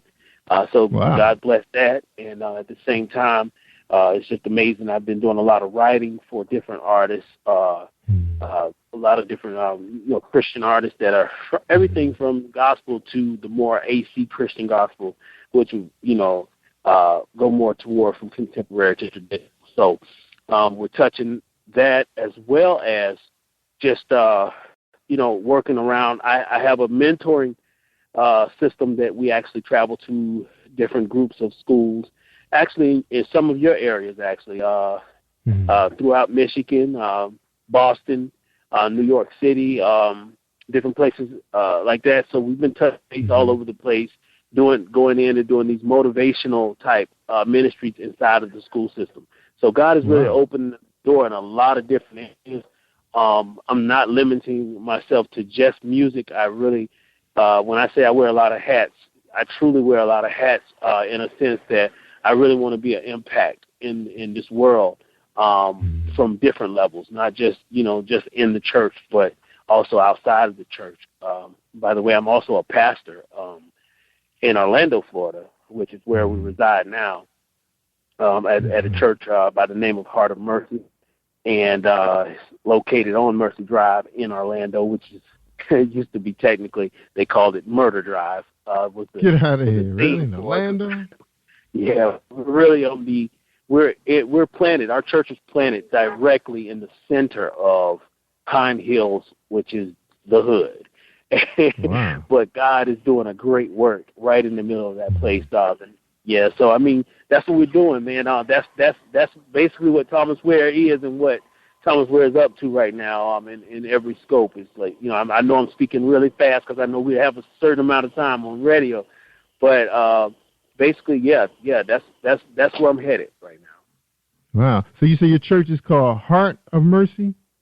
Heart of Mercy, yeah. Heart of Mercy. That's awesome, man. Congratulations. I didn't know that they had a hood in Orlando. I just see Disneyland. Oh, I'm there. wow. It's Yes. Yes. Heart of Mercy sits in the middle of what we call Pine Hills, which is the nickname for it is Crime Hills. And wow. it's a really, you know, they show a lot of the tourist areas of Orlando, but Orlando does have a great amount of crime, high crime, and, you know, poverty zone areas as well. Wow. They did a good job hiding it, man, because I tell you, man, every time we there, man, we see Mickey Mouse and Donald Duck and then all those resorts, because, you know, we were down there this past September for Labor Day weekend with Tom Joyner, and you just see the prettiness, you know, of Orlando, saying, oh, wow, I want to retire here. And so you guys got what we have here in Baltimore, man. You know, well, Baltimore is a different cookie, though, bro. Baltimore is a different cookie from Florida, though. I've been up on the Baltimore side. And when you step foot out of downtown Baltimore and you head a little bit outside of the range, man, it's like zombie land. It's rough. Yeah, so, man, that's right. East, I mean, West, it's a different type of man. place. Yeah, it's different. It's a little bit different. It's like, you know, Baltimore is a lot more up front, raw. Florida is more on a sneak type, you know, a sneak type raw, where it's like you could get who you might think is friendly. You know what I'm saying? It's the perfect setup because they wear the mask of the you know, the hospitality zone, you know? So, yeah, but I mean, you know, same beast, just a little different way of delivering the method. That's all. Yeah, all right, yeah, because that's right. They made 3 series out of Baltimore called The Wire and Homicide and In the Corner. Yeah, man. You know, and it was pretty much just the same neighborhoods anyway. I mean, rest of the suburbs is nice. You know, we making it, man. We making it work. All right, we talking to Thomas Ware, the artist, man, the author, everything, man. Now, you remember the SAG organization also? The SAG organization. You know what? Truthfully, you want to get paid, don't you? Yeah. You know, my partner just be beating me up about the SAG organization. He's like, man, you trying to get this money. That's right, man. It's a difference. You getting $100 versus you getting $1,000. Yeah. You know, the digital world is just so crazy now, man. With the music industry has switched so much, man. It's just like this digital end of it all. It's just, man, I tell you, it could be overwhelming because of the simple way that, you know, and I'm sure you heard, you know, the horror stories of what's happening now with, you know, it's just so easy to be pirated. You know what I mean? And so, it's just so many different ways now that they use. So we attack a lot of the more on the digital end, but definitely the SAG is something for this new project we definitely are getting involved in. We've just really been with the first project that we had out was really just a tester. You know what I'm saying? It just kind of, you know, it's my first thing touching the ground with gospel music. I really wasn't expecting for it to really even catch on that much, and actually the song ended up in Europe, you know, in Africa before you knew it. Yeah, that's right. That's right. You never know. Now the SAG, the Screen Actors Guild is pretty much where you need to sign up and register yourself before you get on that film. Yes. You got to do that. So you got to pay your membership and get ready because, you know, when they cast you, man, you never know how many lines they may throw your way, and you want to get paid for that, you know. So that's a union for actors. So you definitely got to get that hooked up, pay that dues. New territory for me. You know what I mean? Yeah, I know. A lot of people don't know this. Yes, if you would have had an agent, so your agent would already took care of that for you. So now you know you got to get your paperwork together, get the. So you can register with them online. So then when they send you, your script and everything, you're gonna really get paid correctly. Right. There won't be no right. So you won't see $50 check for being there all day. Oh yeah. Oh no. All right. Okay. All right, man. Sounds good, man. You awesome, man. You're doing a whole lot out there, man. And you got a chance to see both sides of the world. And you're making a difference in the community. You got this group called Contagious Hope Music. I'm looking at your family picture, man. You sitting there look like Nino Brown. Everybody else sitting around look like the family with big smiles. And you got that Nino Brown look. So what's going on with the photograph with Thomas Ware and Contagious Hope? What happened, man? They forgot to break it down, or you forgot to smile? I've heard that like on several of the pictures, man. Like, you don't smile, man. I don't know. We actually got caught in the moment there, man. We was having a good time, and we did several like poses or whatnot, but I just thought it was more of a sincere approach to kind of just give off the balance of the everybody behind me, kind of like in different moods, and I just thought it kind of fit the scene. But the whole Contagious Hope, man, I tell you, I was actually coming off. I'm actually on chemo right now, and I actually did radiation several years ago. Back in 2009, I was given 2 years to live. Oh, and, and I actually went through the whole radiation process from a tumor that was located inside of my in the muscle of my shoulder in the neck area.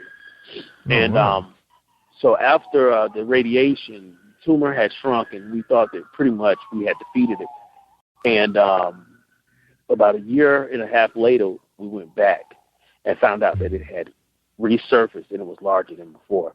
So, excuse me. So what happened is, with the whole Contagious Hope music, and that's what this project is really going to be geared for. I'm sorry, hold on one second. I'm sorry. All right. Well, hold on, man. We're going to take a quick break, man. We're going to take a quick break, and we come right back to your story, okay? All right, hold tight. Okay, bro. All right, you go ahead and drink some water. All right. All right, we're talking to Thomas Ware. That's right, Contagious Hope Music. Take a quick break, everybody. Have you been hurt?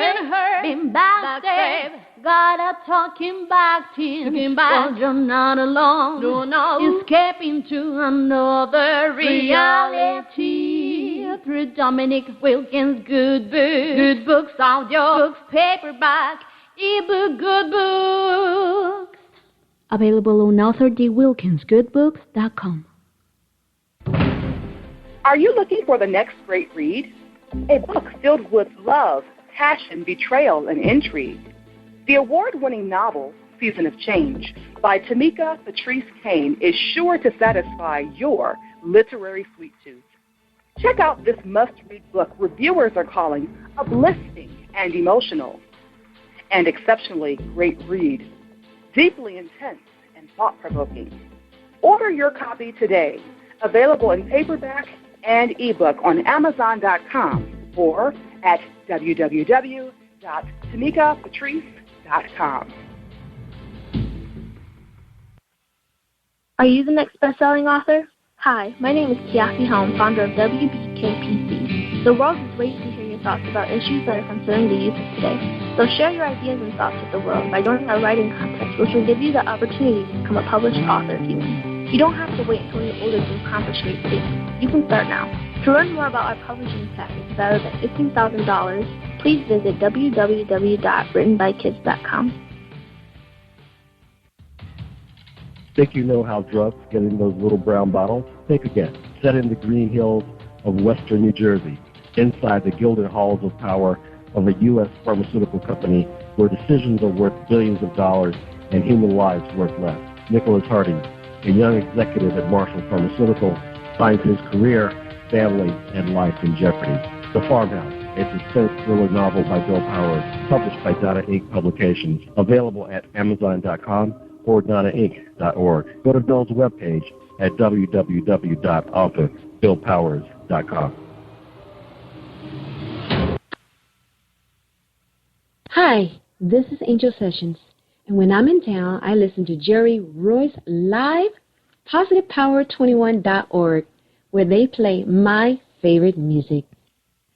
All right. Thank you, Angel, for the introduction. We're talking to Thomas Ware. That's right. He's a performer, a recording artist, urban gospel, contagious hope music, and he's also authoring a book called Reinvention of the Black Man, and must read for women everywhere. This book should be in every woman's collection, whether single or married. This is the book for you. So get it now. I believe it's on Amazon.com, wherever books are sold.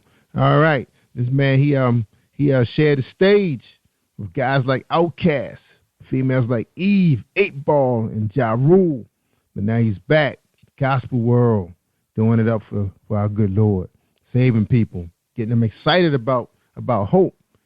That's what the music does, man. Tell us about this song, man. I really love that song, man. I was like, whoa, this is at another level, man. Awesome, man. Appreciate it, man. Yeah, man. Love got your name on it, man. I just I wanted to approach this whole new record with a different sound, just something that would be kind of outside the box on the gospel scene, but at the same time I wanted to kind of include the elements of praise and worship or choir sounds to the backdrop. Mm-hmm. So I just had fun with it, man. And so far people are loving it, and I've been getting a really good response out of it, man. So we're really happy with it. Yeah, I really love it. Now, are you going to be releasing some more music along with this one? Because I know you mentioned going on tour. Absolutely, yeah. We have the whole project that we're going to release in April. We're going to get ready to release a second single, which is called Conqueror, and it's more of the praise and worship sound. It's not really the up-tempo stuff, but it's going to be straight praise and worship, and that we're going to be releasing at the end of March. All right.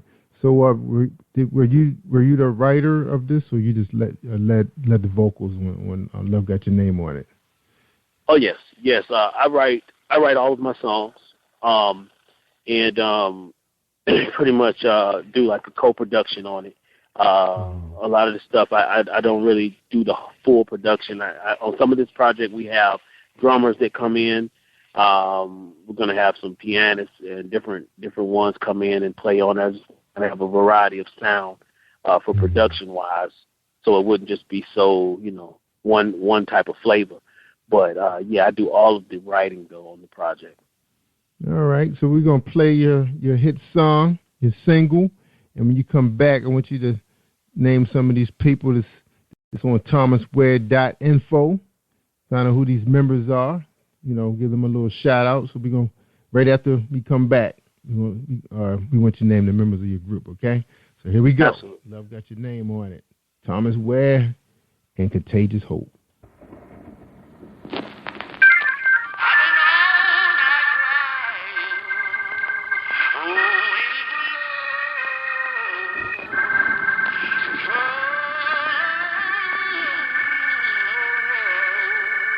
Tell me what you gon' do, tell me what you gon' say when love comes your way.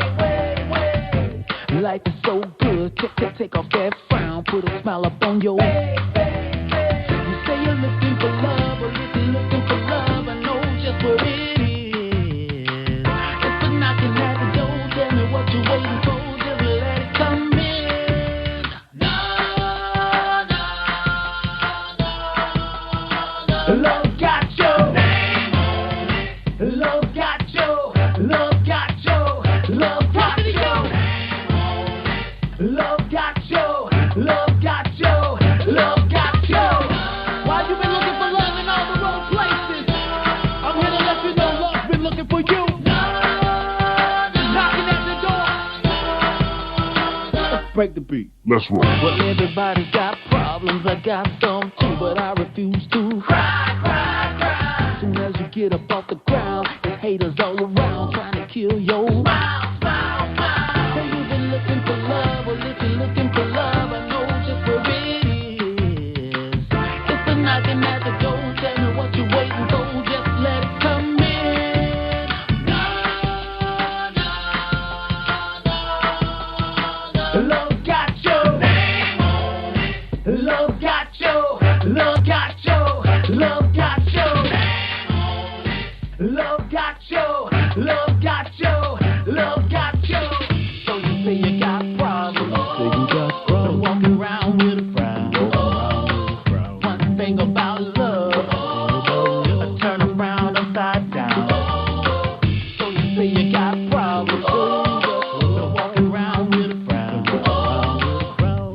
thing about love.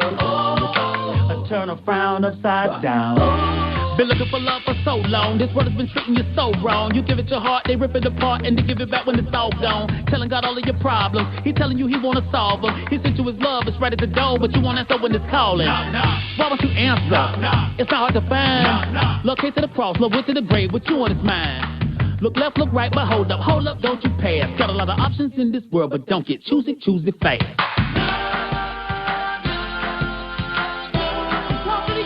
Love got your name on it. Love got your, love got your, love got your name on it. Love got your, love got your, love got your.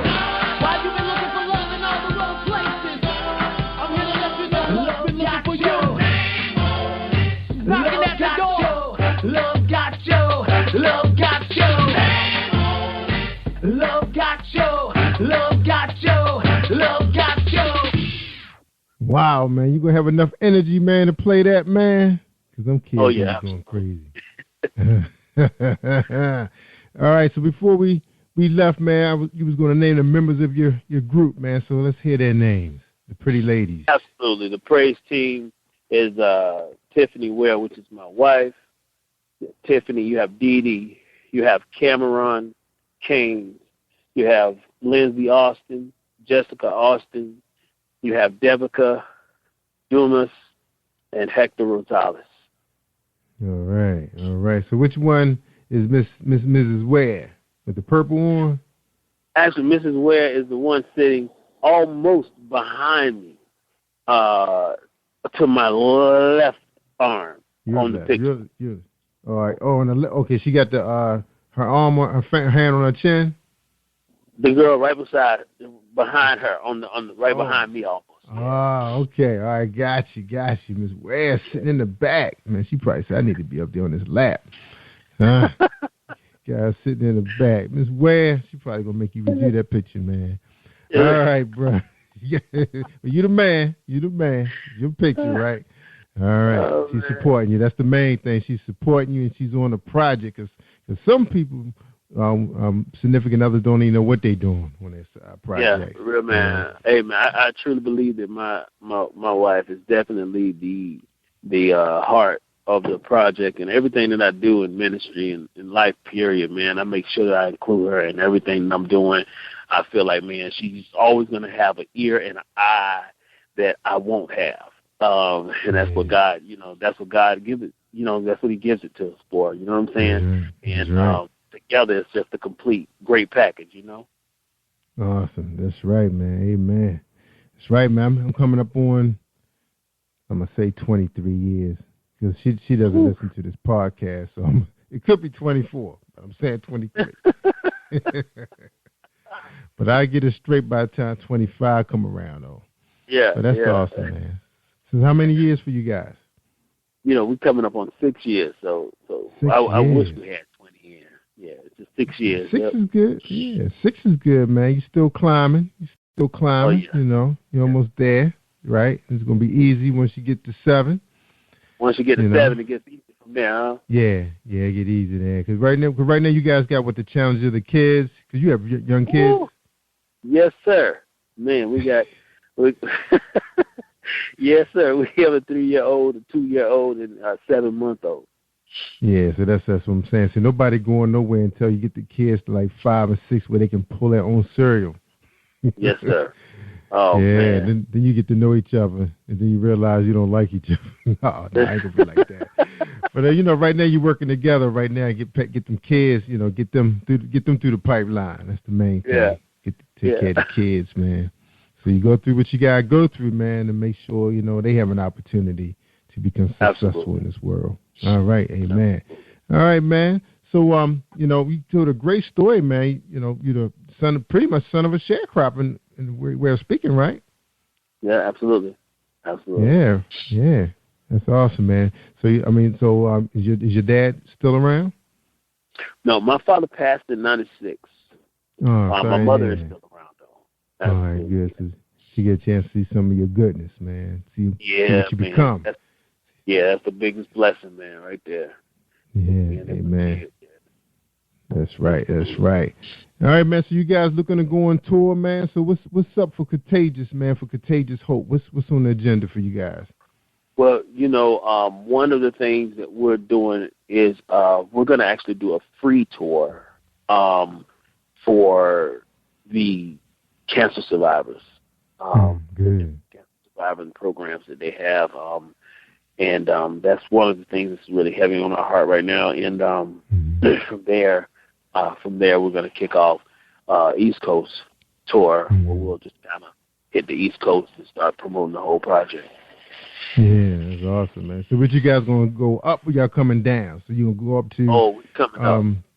You're coming up? Okay. So, where you guys going to stop at? Connecticut, Boston? How far? New York? You going to stop in New York? Yes, definitely New York. It's on the radar really heavy. I don't know if you're if you're familiar with Pastor Freeman Perry at all out of the New York side, but that's one of the locations that we're going to be going to. And we have Carolina, and definitely we'll be hitting parts like Philly and New Jersey coming down that pipeline, and just kind of Georgia and Alabama, different spots. Go up the East Coast, So you guys not coming through Baltimore and D.C., man? We got a couple mega churches here, man. They got a lot of young people, man. A lot of young people. Well, you have to plug us. You have to plug us on some of those spots. We don't know all of the spots up through those areas. When I was in D.C. area, the only thing I knew in my days was Club Love. so I really don't know a whole lot about the population up through the D.C. area with the churches, man. So absolutely, man, pass the word on. Yeah, I inbox you two big churches that actually have the present, the stage presence for a group like yours. I mean, they're ready to go now. You just have to find out if the youth group would be willing to put on a project like that. So you just have to, look at your schedule, see if they could plug it in. Because I know the church that my son and I go to, I don't know what they have on their agenda by the time you guys come this way, but they have a really nice stage production. And they have a couple of acts come through from time to time. I'm not really keeping up too much with what the teenagers do, but I know, with the older folks be doing up in there, Yeah. So we'll forward that to you. And their websites are easy to get to, and I'm sure they would love to, bring you guys up there and work with their young people, man. Awesome. The music is full of life, man. Now you was talking about your health earlier. Now, is your doctor okayed you to tour? Is that's like part of your exercise regimen? Because I know you have to be real physical when you're going through treatment and your diet and everything. So tell us a little bit about what kind of plan your doctor have you on right now as far as your endurance. Well, right now, I'm still doing the chemo stuff. So, but it hasn't affected me much at all. When I first started, it affected me. Had me in some states where I was just kind of, just slouchy, not really feeling like doing a lot. But at this point, I'm really active, staying and going to the gym and doing different things to just kind of keep my energy up and just stay alive, man, just bright and vibrant, I think the worst thing that could happen is for me to just slow down at this point. So, man, I'm just having faith, man. I'm sticking to the routine, doing what the doctors, prescribing at the same time, and just kind of just pressing my way through, man. But it hasn't taken away from us at all, man, because when we go in, and sometimes I tell you, man, you forget you even have any type of illness, man, when you hit that stage.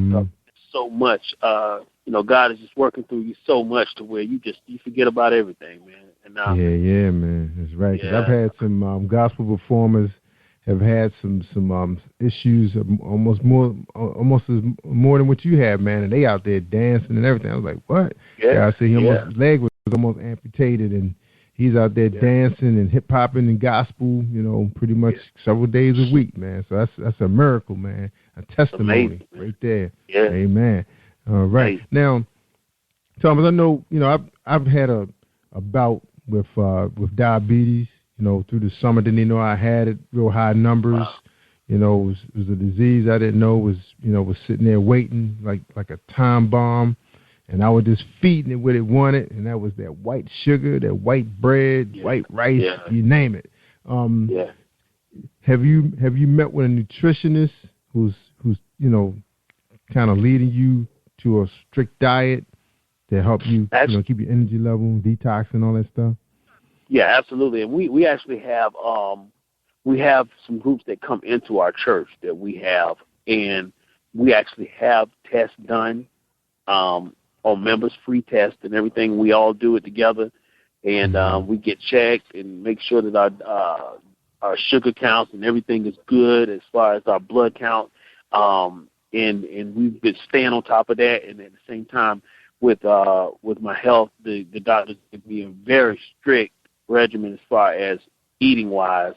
That just keeps me in a good place, because with the chemo, what happens is it takes away a lot of the blood cells that is needed to keep you from getting sick.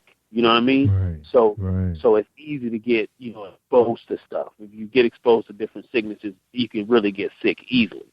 So they keep me on some great regimen. So my wife stays on top of me with it, and I try to sneak, bro. I ain't gonna lie to you, man. I really try to sneak and get it.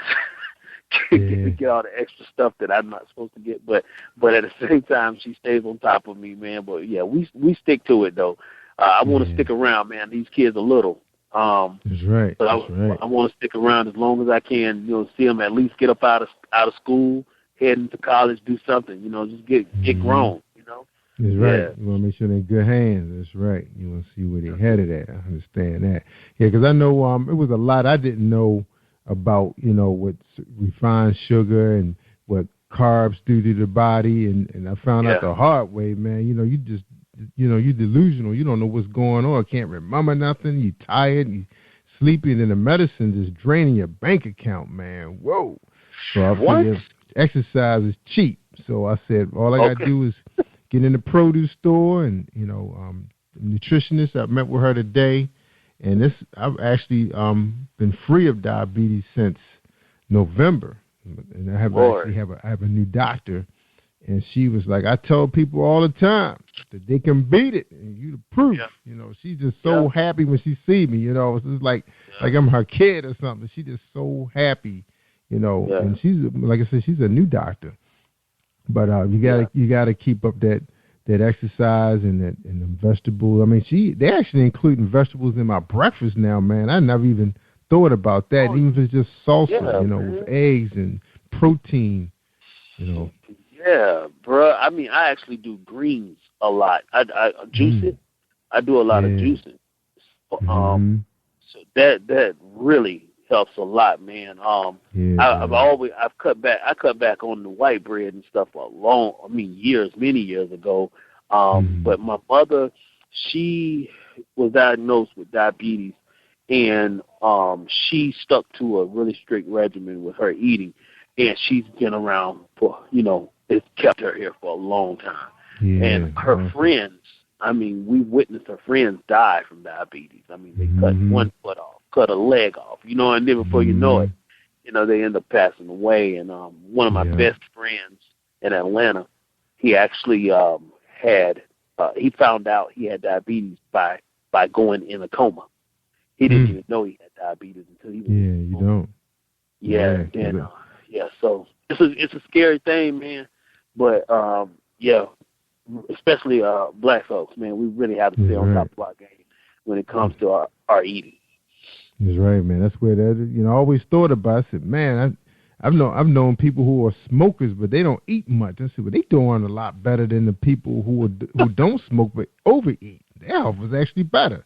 And I said, there must be something to it, to the food.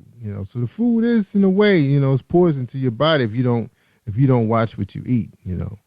So that's our little infomercial for the black people who's listening. And our Hispanic friends too, because I have a lot of people, all kinds of persuasion listening. All of us are suffering from the same thing, so it doesn't really matter. It's not prejudice to any race. Diabetes, it takes prisoners. That's all it wants to do. is take you prisoner, hostage with chocolate and all that sugary Slurpees and stuff. Because, man, when they get hot, what people thinking about, man, when they get real hot? Yeah, and it's accessible. The worst stuff is accessible to you. The stuff that's healthy for you is expensive, and you just can't really get it. Like people can't get that as easy as they can get stuff that's killing them. That's right. All right, man. Church of God by faith. You grew up in a church. Now, since you had an opportunity to, experience, because you was in church at a real young age, right? Yes. Real young age. Do you think that was the reason why it was so easy for you to transition back? Because I know you had a good time out there, man. With Ja Rule and Eve and all of them. I know you was loving that, but you knew something was wrong, and you came back. So would you say your parents was a major influence with that? Absolutely. My father, he was more or less. By the time I came along, getting up in age, my dad really didn't go to church as much as my mom did, but they kept me in church all the time. So, I just believe in that scripture, man. You train up a child in the way they should go. You know what I'm saying? Once they get old, they won't depart from it. And it's just like that's the truth. It's like you might stray, but that word that's put in you as a child, that word stays with you and it keeps you. And I don't. If it wasn't for that word that was put in me as a child, I believe I would have never made it back. I would have never made it back. That's right. Yeah. So listen, folks, for those of you who staying home, thinking TV is enough, video games. Oh, man. And God. It's like a little experience. Yeah. Yeah, playing them with that Holy Spirit, man. That's what you need in you, man. It talks to you all the time. Always saying something. No, don't do that. Yeah. That's powerful, brother. Absolutely. Powerful, man. Now, you guys is out there on social media. Now your publicist is not on social media, but you guys on social media. Tell us a little bit about how social media been helping you get the word out about your powerful movement that's going on. Yeah, I think a lot of people underestimate the social media, but man, I tell you, it is one of the best tools you could possibly use. I mean, you have immediate access to people all over the world, and if you use it the right way, you can, and especially if you use it the right way and you have a great message that's conducive to the people that your audience base, I really believe that is the key to catapulting many types of, careers as well as just, projects or whatever you're working on. But social media is a great tool, man, from Twitter, the Instagram, the Facebook. When you have fans or followers or whatnot, man, people want to be in your life. They want to know about the person, and I think the social media, it exposes your life to people. And when you have nothing to hide, it's a great tool. Yeah, it is. You know what I'm saying? When you have nothing to hide, it's a great tool, man. If you got something to hide, though, well, I tell you, it could really hurt you, man. It could cripple you in a lot of ways, but it's a great tool because people can never get enough of you. You can see that on like the reality TV shows. The more in depth they go into these people's lives, the more sides they see of their lifestyles. It makes people become even more addicted to that thing. So with social media, that's your access point of letting people see, the real you. And right. Yeah, so I think that's a great tool. Is there any chance of you guys doing? Because I've seen one of the gospel stars coming out of. I think she's coming out of Florida, I believe. Well, I know she belonged to one of those organizations out there. I've seen her reality show. They showing her in the studio out with her family, and it looks like that'll be an ideal setting for you guys. Your whole Contagious Hope family. You ever thought about that? Well, I actually got approached by about two different settings for a reality show. And to tell you the truth, the fear of a reality TV show is that members go up off of negativity. And it's like, and if you don't have a negative point in your life, they want you to create one.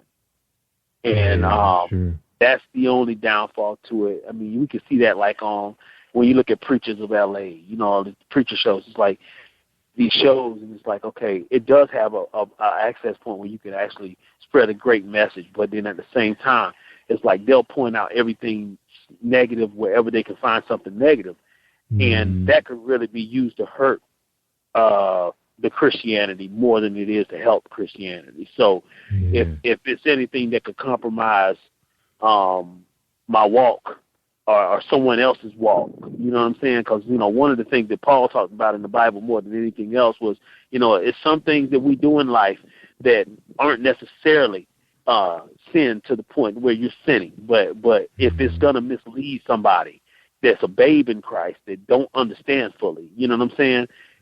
You know, it's better for you not to do it. You know, so, you know, that's just the thing. I'm really leery to that. I'm just fearful. You know what I'm saying? I'm fearful to mislead anybody. You know what I'm saying? Because I believe God really frowns on it. You know, so that, I don't want to be the cause of error for nobody. So you don't think you can do it on your own?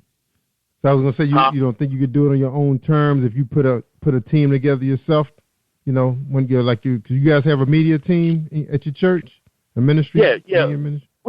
We do, and you know what? We could do it and just have our own cast for it. You know what I'm saying? As far as like sort of like a YouTube channel or something like that, or a word channel. Yeah, but as far as like when you start talking about the networks, you know, that's when I won't mess with those guys. Not Bravo, Spike TV stuff. It gets sticky when you start talking to them. So but I we're actually going to be. Now, I would say I thought it would be pretty entertaining watching y'all rehearsals. You know how because young folks are always curious how things get started. You know, and like say you guys in production. Like I've seen like Terry Rimson, she's in production for her album, or they're working on a song and they tape those events. You know, it looks so fun, man, watching them do that. You know, go through that element of the production. You know, that's all. Well, you will see a lot of that on our YouTube, like our road trips and stuff. You will be seeing a lot of that on the YouTube. Yeah, we're a really classic set of clowns. We're real serious when it comes to the gospel and doing a ministry in, but man, we like to have fun. And so you're going to see a lot of clowning around and stuff like that. But all of that you will see on the YouTube. And we're definitely going to see. That's right, man. See some love, man, out there, man. Absolutely. Now you had some collaboration that went on with these projects? With the new project that I did, to tell you the truth, I didn't do any collabing on this new project. Okay. And I'm going to tell you why. I really want this project to be something that God does. Okay. You know what I'm saying? I don't want it to be something that's only attached to somebody's name, and that's why, you know, this happened or that happened. You know, I really want this to be something that God does. I feel like God told me to do the project.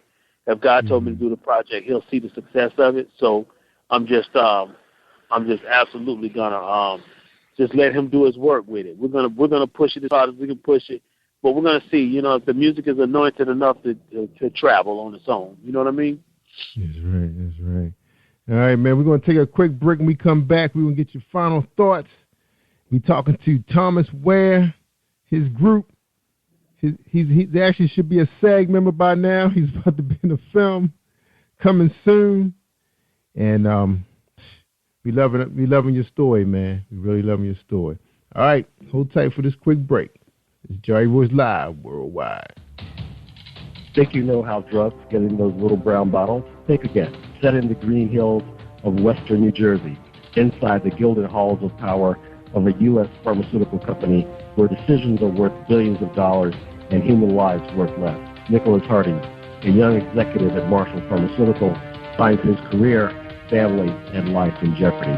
The Farmhouse, a suspense thriller novel by Bill Powers, published by Donna Inc. Publications, available at Amazon.com or DonnaInc.org. Go to Bill's webpage at www.author.BillPowers.com. Hi, I am Arthur Crystal Alexis, and I'm on Positive Power 21 with Jerry Royce Live. Woohoo! All right. Thank you, Crystal. Bring this back on. All right. We talked to Thomas Ware, hit single, Love Got Your Name on It, and his group, Contagious Hope. We wish them the best. All right, Tom, we can get your final thoughts on tonight's show, man. We appreciate it. Yeah, I absolutely had a great time and enjoyed you tonight, man. Thanks for having us on. We definitely look forward to seeing you all live when we get up on your side of town, Baltimore, D.C. And I just want the listeners to just know that, you're talking to an individual that's really real about what I'm doing, about ministry and just serious about God. Please go back and visit our website, thomasware.info. You can find the book, Reinvention of the Black Man, on Amazon as well. And just drop a note. Check me out on Facebook. Let me know you heard it. Let me know what you thought about it. You know what I'm saying? So thanks for everything, though. Jerry Royce, man, appreciate you, brother. Yeah, man, I'm glad, man. You sounded so excited, man. I said, we got to get this brother on, man, his story. You're doing great things, man.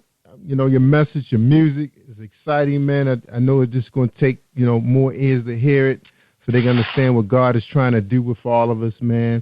And hopefully my program, be streaming, man. We're going to be streaming you all week long, man. So hopefully the right people hear the message and come to God, man, because people are hurting out there, bro. I've been doing this show for a year now, man, and I was telling my sister, I said, I've kind of been getting a little immune to some of the story, but it's some, boy, can shed a tear. Yeah. Can shed a tear. I was wondering, as much as I have the passion to do radio, I didn't know. I thought I was going to be DJ Royce on here, man, but God had other plans. I give my little time on Saturdays to be on the wheel of steel, but Monday through Thursday, man, this is what I do, man. Bring the stories to the people, man. All right. That's what's up, man. That's what's up, man. Well, God bless you, man. God bless you, man, for what you do, man. It's still a work and still ministry, brother. And that's the key to it all, man. We just do what we can do to just keep on giving out that testimony, man. People's lives are changed by the testimony, man. And you giving access to testimonies is what's going to change lives all over the world, brother. That's right, worldwide, man. 'Cause I didn't know it was going to be like this, man. I really didn't. I did not. I had no idea. No idea. We get these type of stories, man. But look, man, we wish you the best of health, man. And next time you drop that single, man, you got to stop by again, man. Tell that story, man. People got to keep hearing it, man. All right? Absolutely. Absolutely, brother. Thank you again. You're welcome. And Thomas, I always tell people all the time, man, they want to hear the good stuff. I mean, the real good stuff. Just like tonight, man. This brother, he's fighting for his life, but at the same time, he's giving God's praise, man. He's singing and saving people day in and day out. That's what it's all about, man. Sometimes we just got to stop and hear the music. And that's God calling us, man. He's whispering in our ear, man. And I say amen. So this is Jerry Royce live worldwide on PositivePower21.org and Spreaker.com/PositivePower21. Thank you for tuning in to Jerry Royce live on PositivePower21.org and Spreaker.com/PositivePower21. This is a Royce Enterprises production. And don't forget about replay on Facebook.com/Jerry Royce live.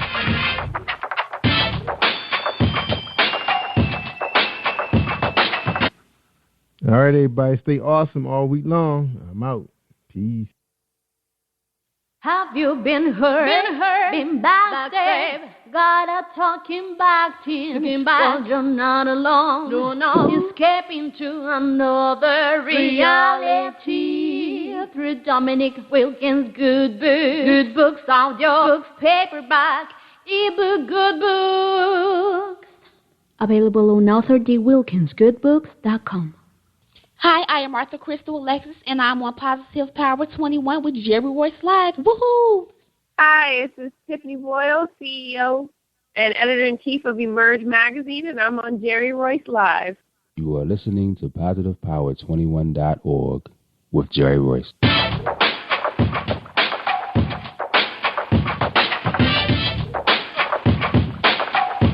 What up? It's your boy Kano Kingston. Hi, this is Angel Sessions. Hey, this is Pat. Hi, I'm Teresa Cowell. Hi, Jerry. This is Ira Sandra Carter.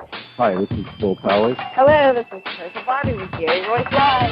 Hi, I'm Philip Barron. I'm live on the Jerry Royce Show. Hey, what it do? Boy, he was the same. Peace, this is Dahlia the poet, spoken word artist. Hello, this is Lamar Marquise with Jerry Royce Live. All right, everyone. You got Robin Lynn, and I'm keeping it live right now on Jerry Royce Live. Hey, what's going on, everybody? What's up? This is award-winning podcast with the greatest podcast on earth. Thank you for stopping by. I'm your host, Jerry Royce Live Worldwide on Internet Radio, where you get your positive on. So when it's all positive, it's all power. That's positive power. This is a worldwide podcast for growth, wealth, and success. Thank you.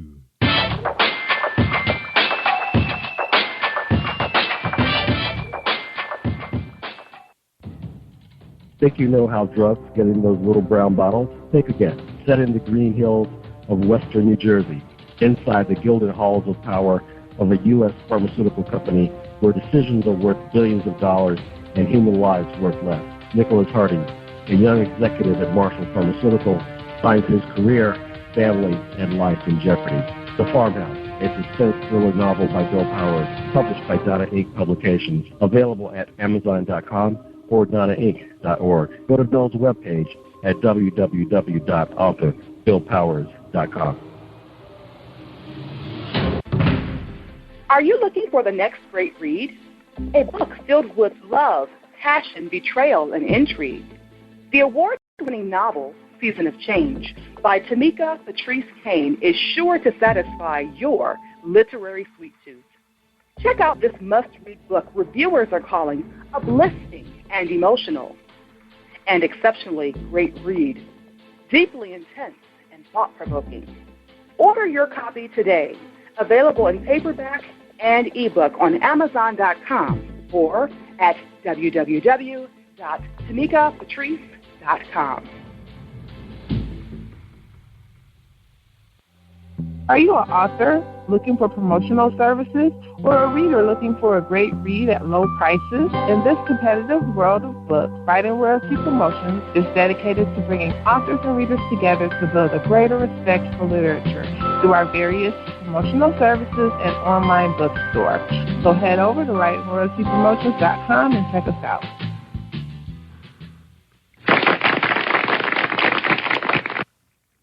Thank you, everybody, for joining us, and welcome to PositivePower21.org. I am Jerry Royce Live, and today our book buzz sponsor for tonight's show, featuring Tiffany Boyle, CEO of Emerge the Magazine. That's right, she's here tonight to talk to us about her new magazine, about to hit newsstands real soon. But right now, let's hear our presentation from James Deshay, the poet. Are you looking for a great book of poetry that is romantic, heartfelt, and full of male emotion? Then get Thoughts, Love, and Reflections by James K. Deshay. That's Deshay. Go to www.jamesdeshay.com. You will enjoy Thoughts, Love, and Reflections.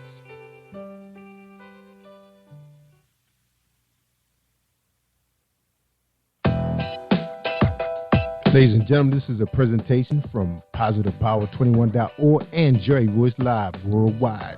Emerge the Magazine press release, a magazine that promotes, exposes, educates, and empowers business owners and entrepreneurs. Emerge the Magazine is a business resource read by business owners, executives, managers, and trade association members, and more. Our readers are interested in local to national companies, organizations, and services to help them in building strong businesses for themselves. Emerge the Magazine is business industry focused. We have resources for all stages of businesses, startup business owners to CEOs. We provide solutions and advice to our articles on how to prepare a business, start a business, grow your business, and be a leader. Features: emerging, diversity of inclusion, Emerge stamp of approval, international, networking. Who reads the Emerge magazine?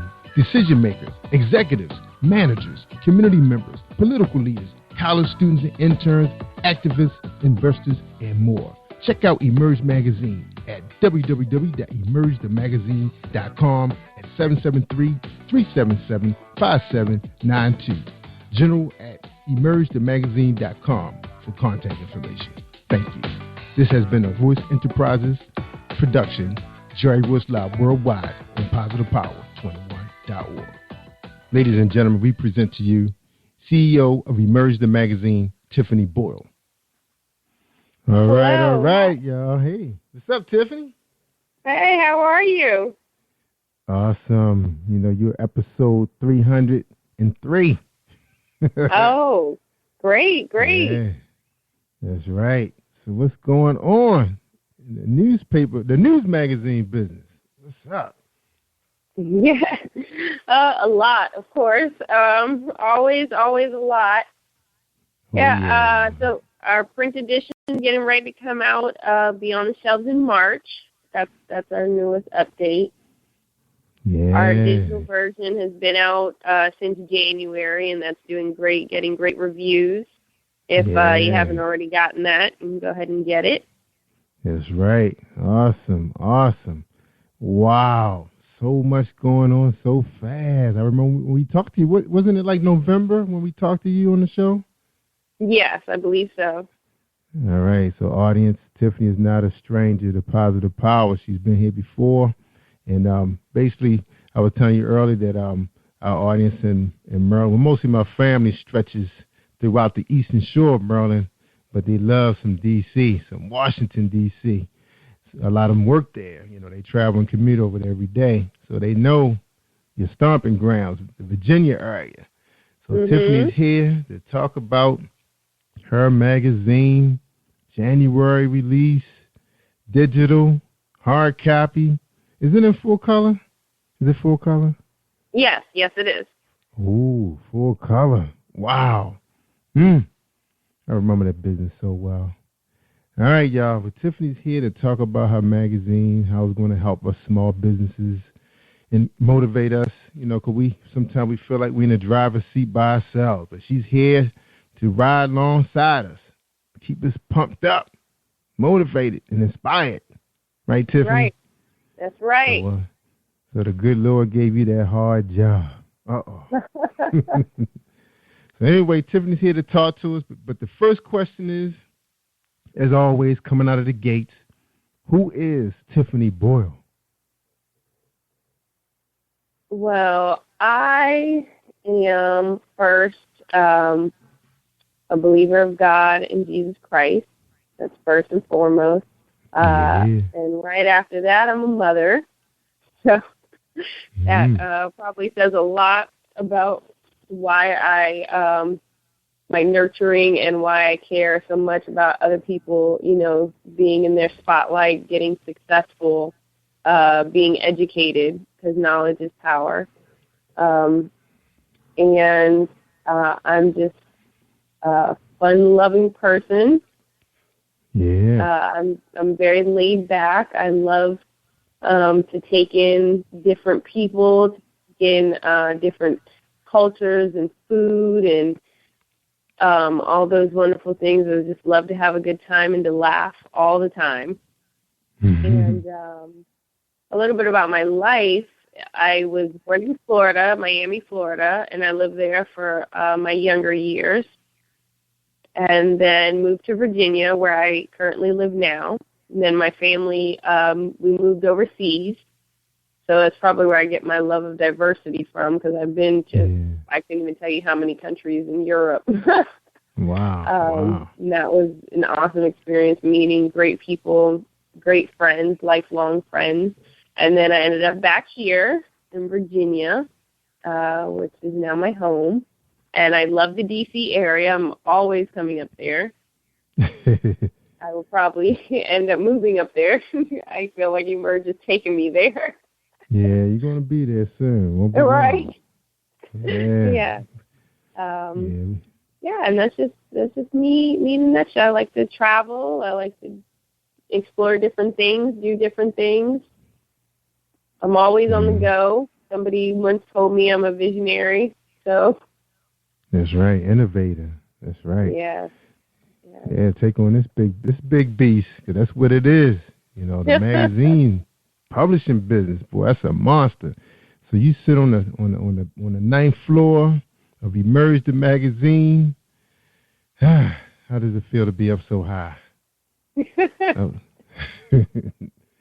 That is awesome, Tiffany. Now, Tiffany, we want to know what inspired you to. I know my reason why I got into the business, the magazine business, when I was doing. What's your reason? What was your biggest reason to take on this? My biggest reason was to help people. That was honestly the whole concept behind Emerge, was to help people in a way that is long-lasting, not just a quick tip on social media or something you read on the internet that could be changed. Once it's in a magazine, it's not changing because it's already out. That's right. So Done deal. Those business owners in the magazine can see where they were, 10 years from now. Oh, this is where I was just by reading the article in Emerge magazine. Someone 10 years from now can pick it up and read an article and be inspired to start their own business or to continue on with their dreams. So that's really the reason why I started the magazine. That's right. Now, you have any heroes out there, who's in the business that you're watching closely to know what moves to make next? Anybody? Any publishers? Your favorite? No, I kind of glance, no heroes just because I don't know any of them personally, and I definitely would love to. Always need a mentor. I watch them, just over, just read up on articles, things like that. So no one I tend to watch the most. Right. So you're your own trendsetter, because I know the old Oprah, magazine's not bad. It's a little bit of everything, variety in there. My favorite has always been Black Enterprise. That's the one that motivated me to get into publishing, and now podcasting, which to me is another form of media, which publishing, but it's more communication. So that was my hero, was Earl Graves. Earl Graves Sr. was my hero. Got a chance to meet him personally, on 2 occasions. What a man! What a man! All right.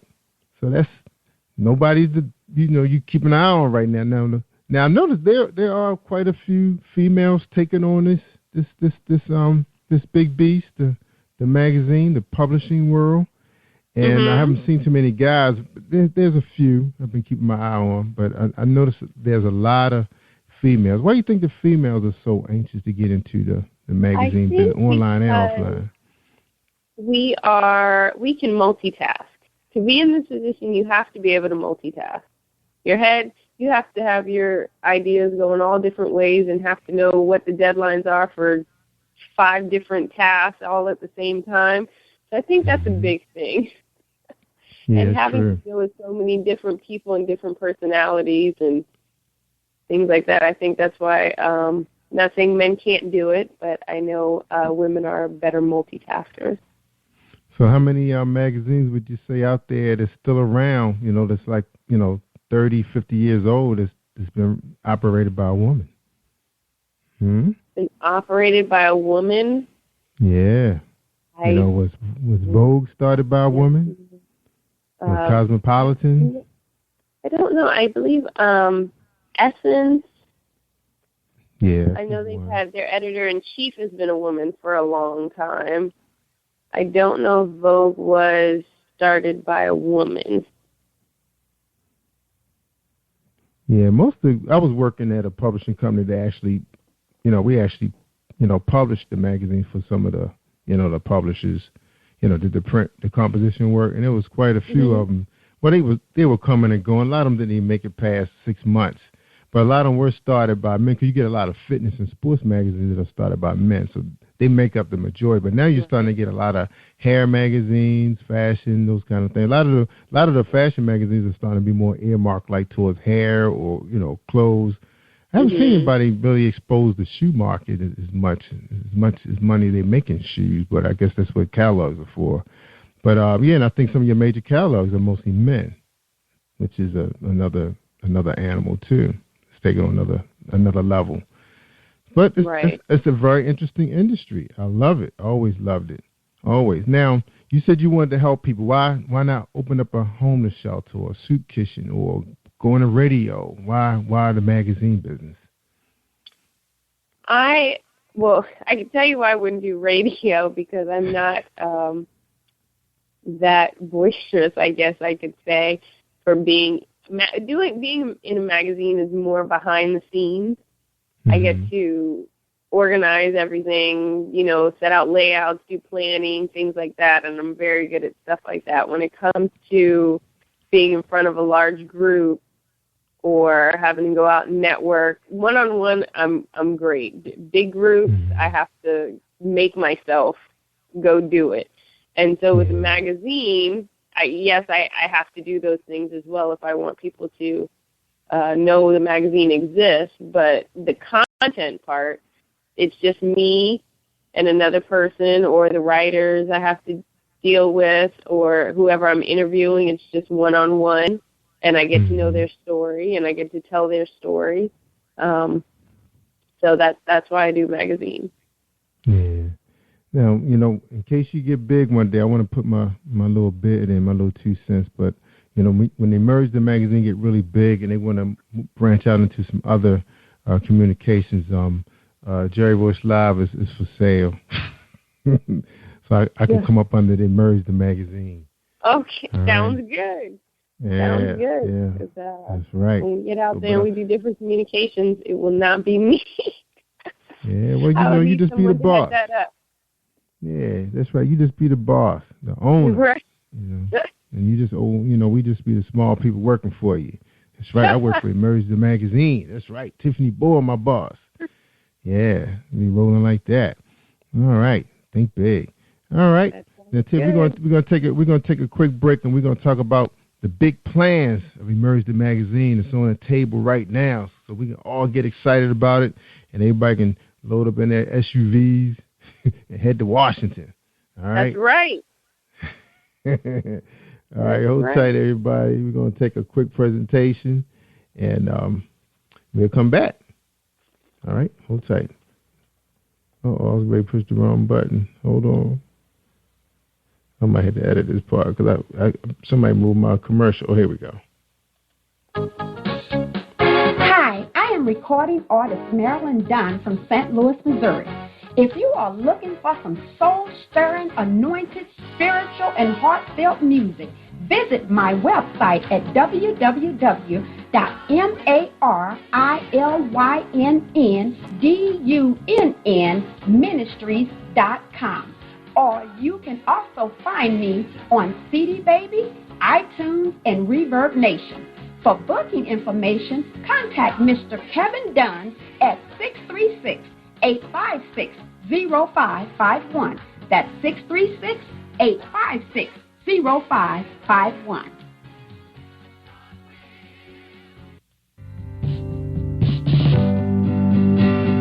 What do you give to a person who has everything? Hi, I'm Darlene Rucker-Williams, and I am the owner of Stylish and Stellar Gifts by Dar. I get this question all of the time. At Stylish and Stellar Gifts by Dar, we specialize in customizing gifts for people and pets too. Our gifts are original and one of a kind. Not only do we deliver, we ship as well. We work according to your budget and your theme. We have gifts for all things, including baby showers, sports teams, get well, bridal, birthdays, pets, just because, and that's just to name a few. So let Stylish and Stellar Gifts by Dar take the worry out of your gift giving today and also for the holidays. Our website is www.stylishandstellar.com, and our phone number is 443-682-5664.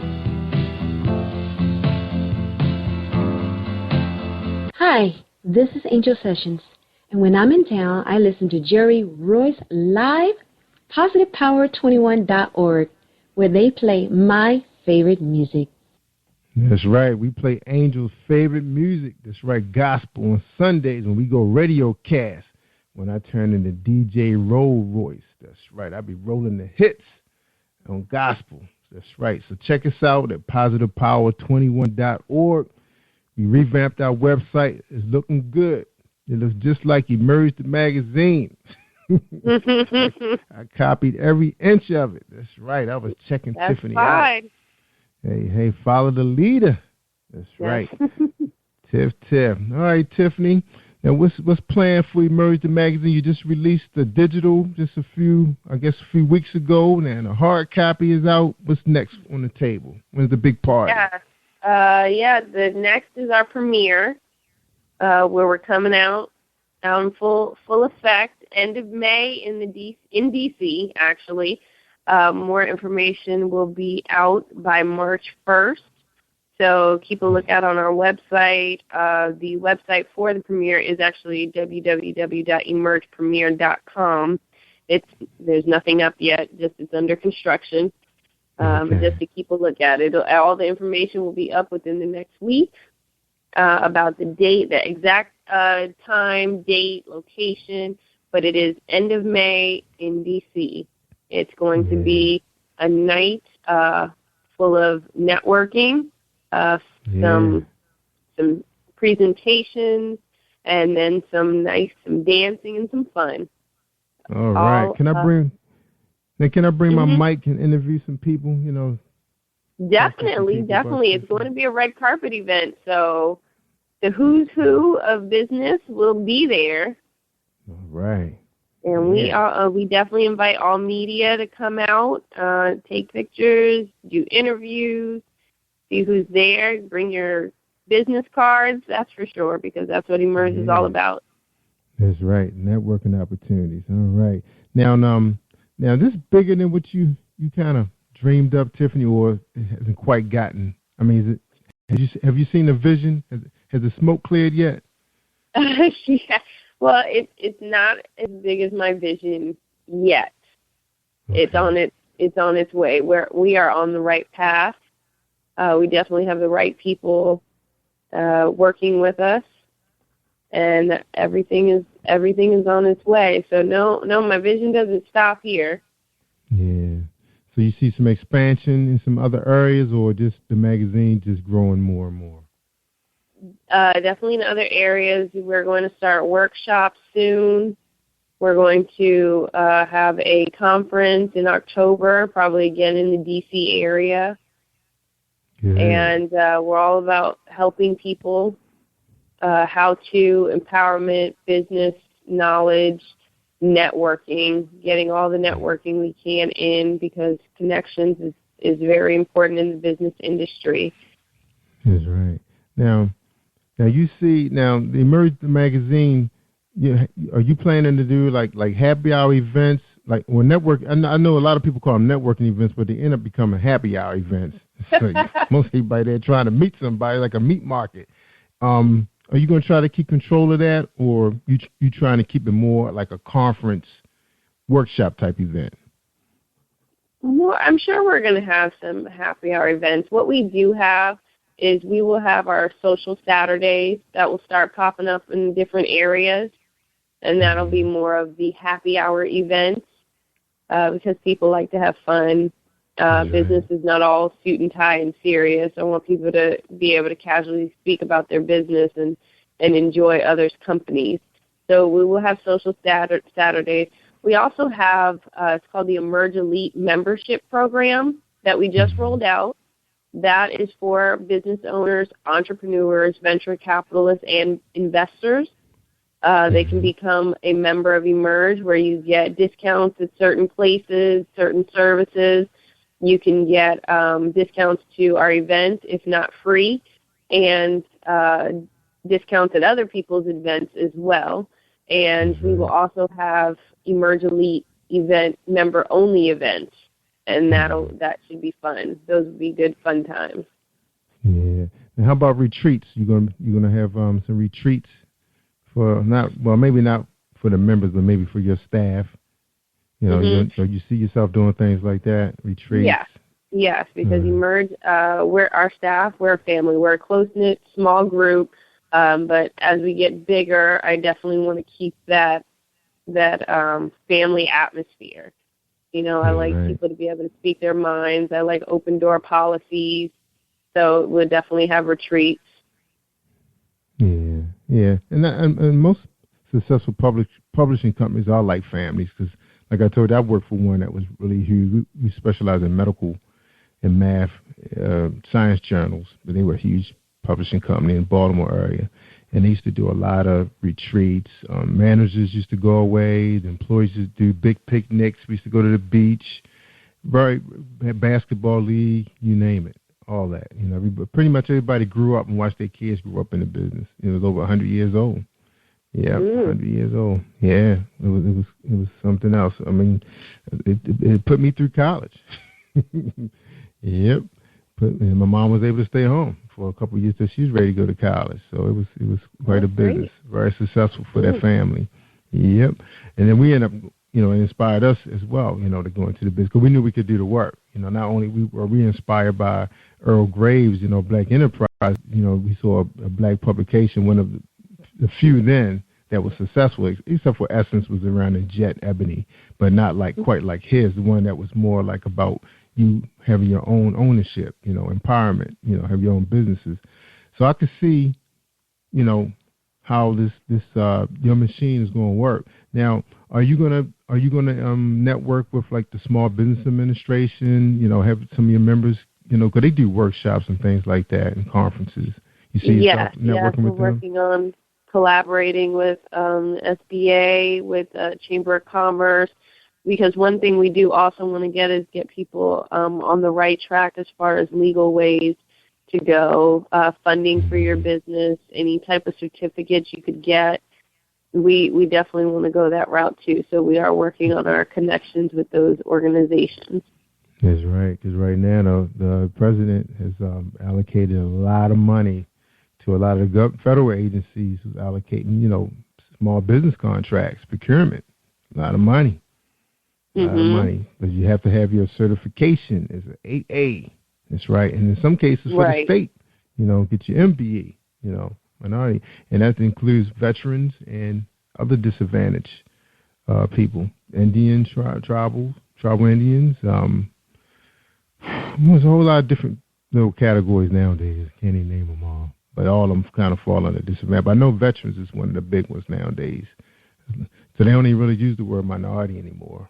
That's not even used really. So it's a lot to understand. So it's great you taking on this, and I know people are going to be excited around you to see this thing, you know, take off. All right, growth. Nothing like growth.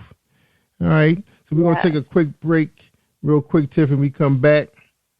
We want to get a little bit more of your vision for your business, and you know, because we got people listening right now who's, you know, pretty much kind of, you know, operating their small business. You know, they're authors, some of them are podcasts, some of them are performers.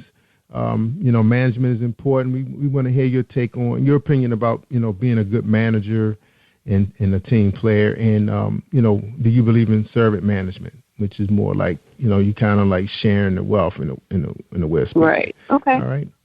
Hold tight for a quick bit. We're gonna take a quick break. I don't know why I can't find nothing today. All right, here we go. Think you know how drugs get in those little brown bottles? Think again. Set in the green hills of western New Jersey, inside the gilded halls of power of a U.S. pharmaceutical company where decisions are worth billions of dollars and human lives worth less.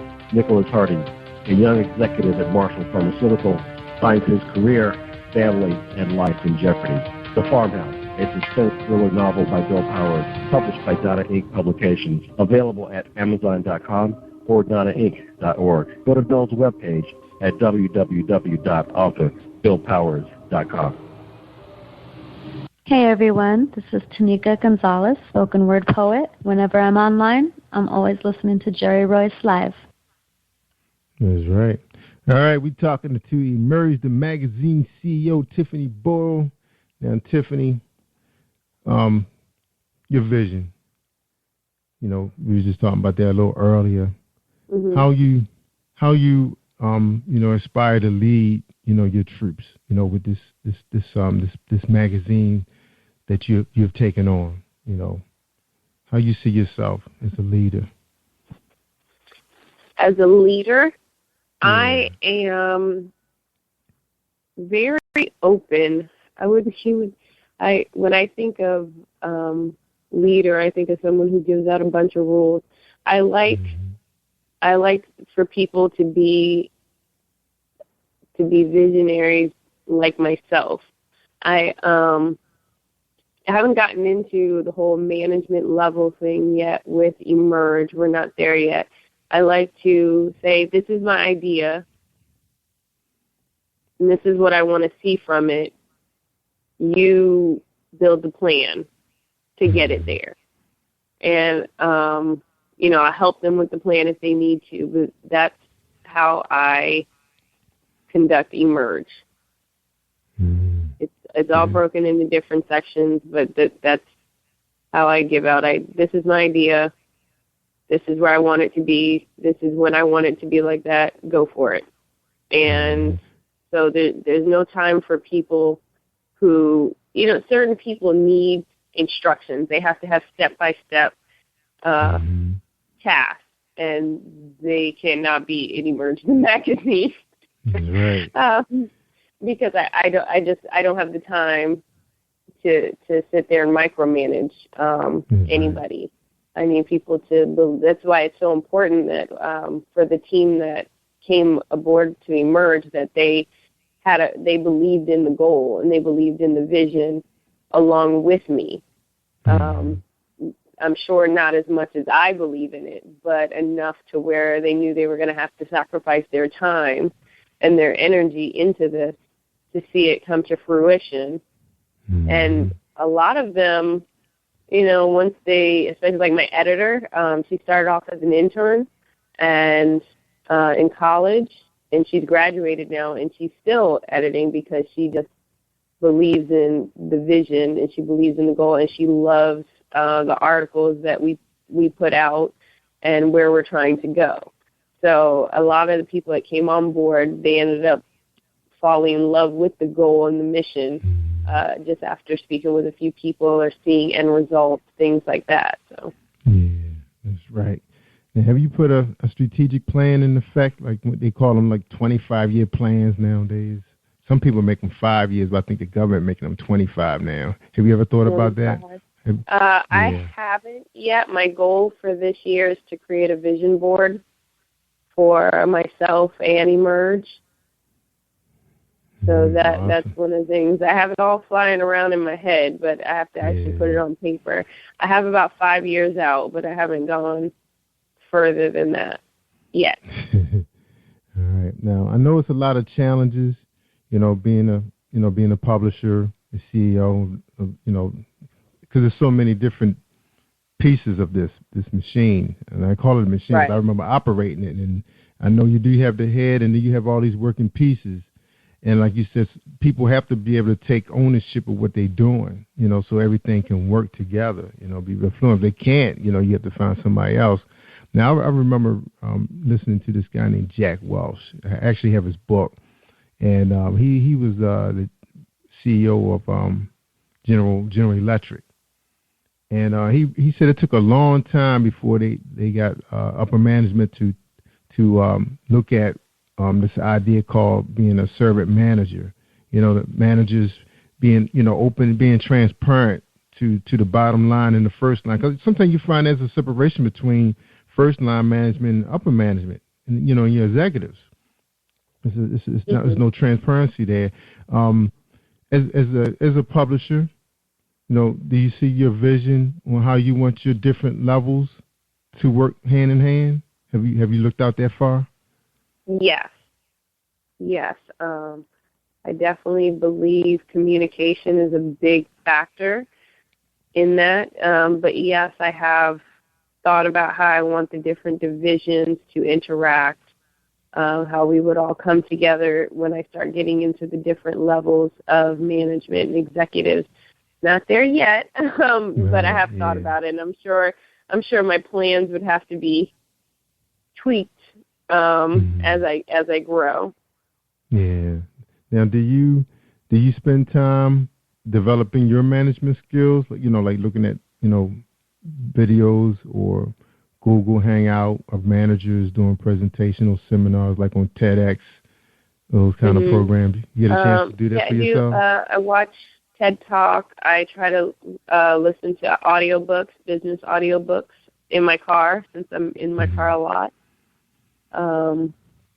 And I try to meet up with mentors or people who are in a position where I am trying to get to as much as I can. Good. So that brings confidence to your people when they see you, that you're constantly developing yourself as a leader. That's right. awesome. I can't have a magazine called Emerge and I don't emerge myself. That's true. That's right. That's right. But that's so awesome to hear, that you're constantly at it, every waking moment. Because I know it's not a lot of time in the day, and you need your rest. Because I was reading, I think my nutritionist told me that the brain needs like 7 hours to detox. I was like, whoa, my brain only gets that like on Saturdays, if Saturdays. So do you give yourself time to detox, or are you just trying to take it all in? You eating right, or you exercising, all that good stuff? Yeah, I exercise. Me and my friends, we actually try to give ourselves a goal every month. And if we don't reach our goal, we put $5 in a pot.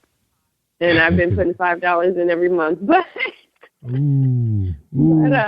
Yeah, I know. So yeah, I do that, and then my daughter keeps me going constantly. That's for sure. And you used to hear business people stay up till 3 in the morning and they get 4 hours of sleep, and I'm not one of those people. I literally could not function off of 3 to 4 hours of sleep. So I get about a good 7, on a good day 8. That's awesome. Yeah, I'll have to make myself put down my computer. Yeah. It's a mental. You have to put down your computer. It'll be there tomorrow. Yeah. That's right. The BlackBerry, the smartphones. You're right. People taking them to bed. So let me get this last post in real quick. Well, let's see what smart news is saying. Like, I love smart news. It's kind of scary sometimes when you read about the news going around in other countries, how violent things are right now. So I try to stay away from that kind of negativity. So I try to just keep it business. So I'm excited about Emerge Magazine. We need more of them, to keep everybody motivated, inspired, keep from making bad mistakes, Because sometimes you do need to hear the good and the bad, So I always try to start my stories off on a good note. But then people end up telling you, what really happened, the real story. The real story comes out, So it's what it is, reporting, right?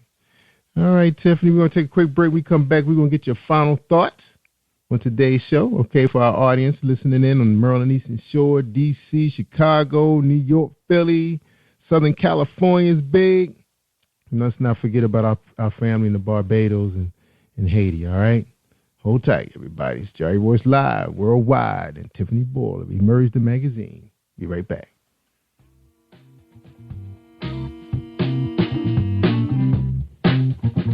Are you an avid reader of urban fiction, looking for drama, suspense, and more? Reads World Publishing is dedicated to bringing the world's best literature to our readers.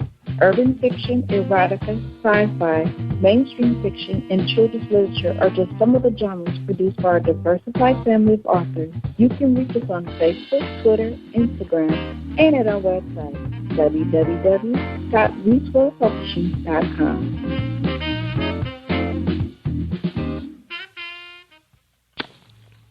Hi, I am Arthur Crystal Alexis, and I'm on Positive Power 21 with Jerry Royce Live. Woohoo! Yeah. Thank you, Crystal.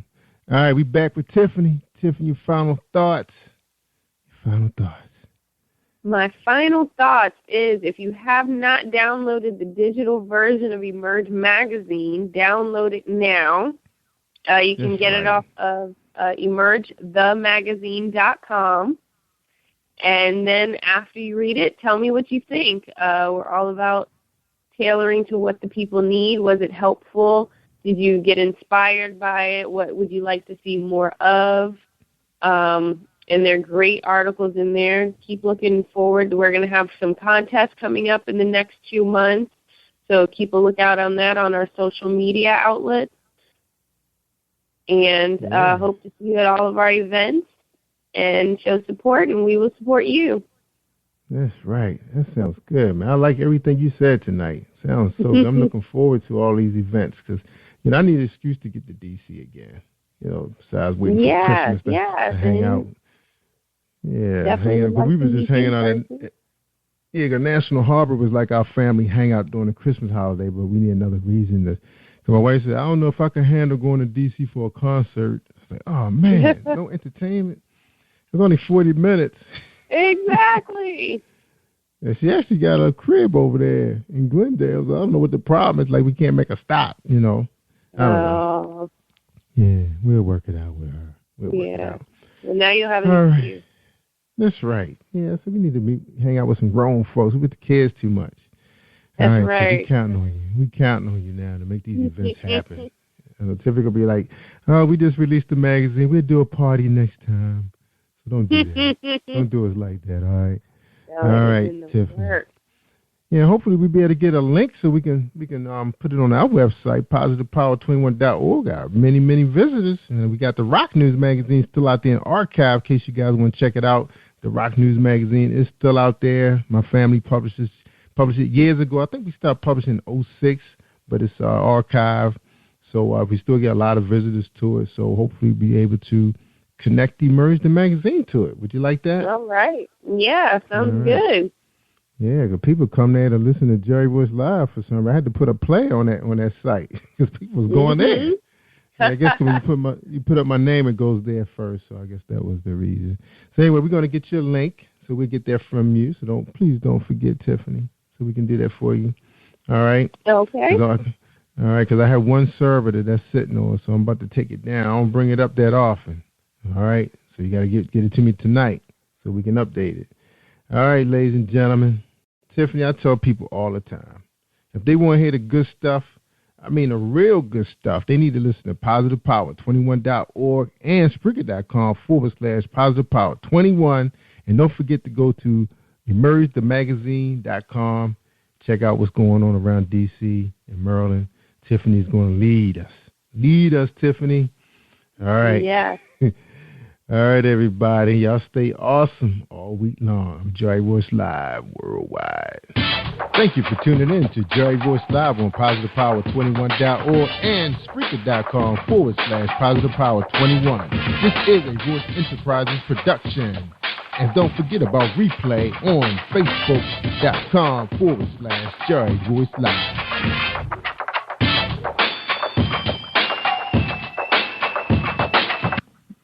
All right, that's all.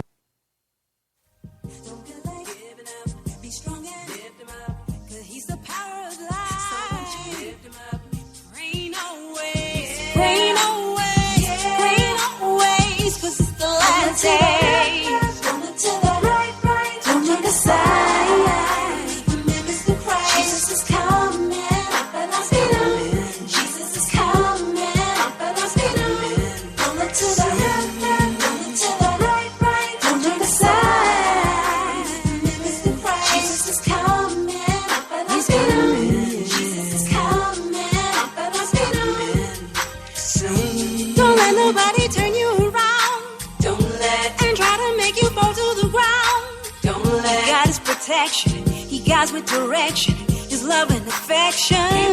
So close. Don't give it up. Be strong and lift Him up, 'cause He's the power of life. So lift Him up. Rain away, rain away, rain away, 'cause it's the last day.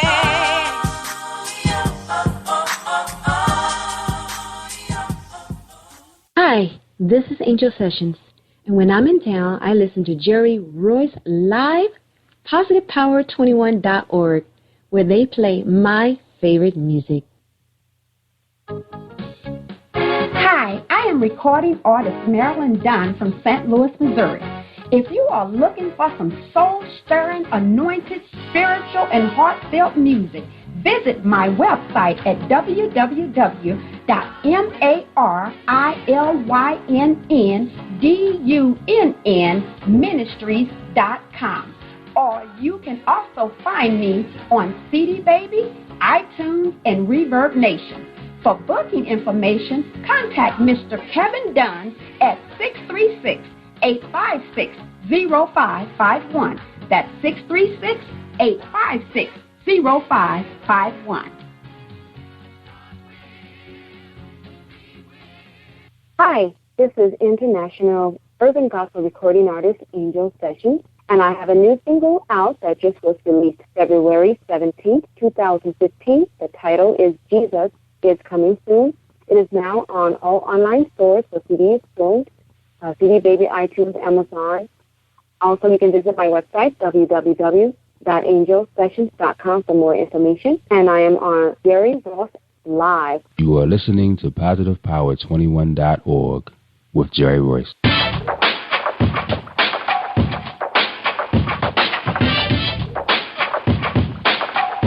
What up? It's your boy Kano Kingston. Hi, this is Angel Sessions. Hey, this is Pat. Hi, I'm Teresa Powell. Hi, Jerry. This is Ira Sandro Carter. Hi, this is Phil Powers. Hello, this is Teresa Bobby with Jerry Royce Live. Hi, I'm Philip Barron. I'm live on the Jerry Royce Show. Hey, what it do? It's your boy Houston Saint.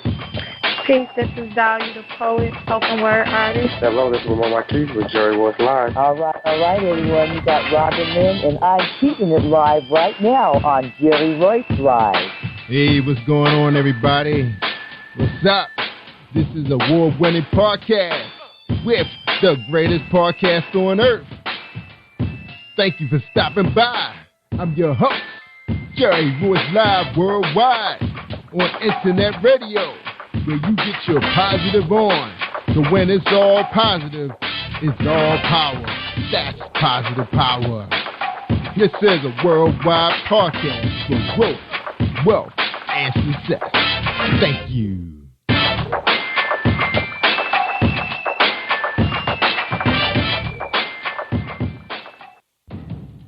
Think you know how drugs get in those little brown bottles? Think again. Set in the green hills of western New Jersey, inside the gilded halls of power of a U.S. pharmaceutical company where decisions are worth billions of dollars and human lives worth less. Nicholas Harding, a young executive at Marshall Pharmaceutical, finds his career, family, and life in jeopardy. The Farmhouse, a suspense thriller novel by Bill Powers, published by Donna Inc. Publications, available at Amazon.com or DonnaInc.org. Go to Bill's webpage at www.authorBillPowers.com. Are you looking for the next great read? A book filled with love, passion, betrayal, and intrigue. The award-winning novel, Season of Change, by Tamika Patrice Kane, is sure to satisfy your literary sweet tooth. Check out this must-read book reviewers are calling uplifting and emotional, and exceptionally great read, deeply intense and thought-provoking. Order your copy today, available in paperback and ebook on Amazon.com or at www.tamikapatrice.com.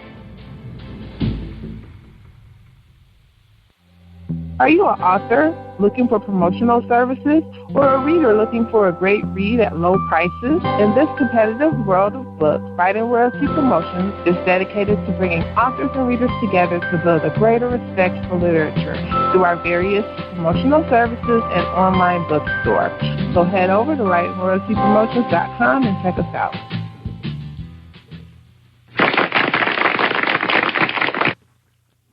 Thank you, everybody, for joining us, and welcome to PositivePower21.org. I am Jerry Royce Live. That's right, and welcome, everybody. And tonight we got a special treat for you. I know you guys have been watching us on Facebook, and we've been promoting Angel Sessions is back. That's right, urban gospel recording artist.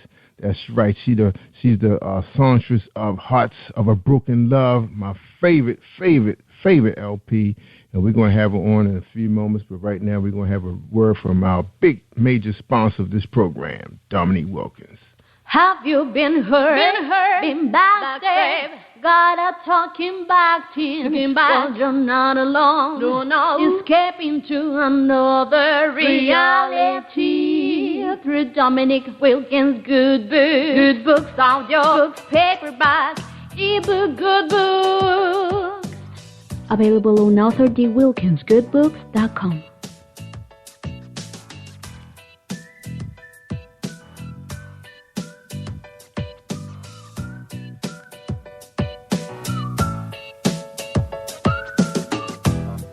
Thank you for joining us. This is the Jerry Royce Live Worldwide presentation for PositivePower21.org and Spreaker.com/PositivePower21. Tonight's guest is Angel Sessions. And her bio reads, I've always had a love and passion for singing ever since I was a little girl. Touching the lives of others through my music inspires me to continue my journey for God's glory until the end. Angel Sessions. The road to success hasn't been easy, but after 18 or more years in the music industry, Angel Sessions has proven she is in it to stay.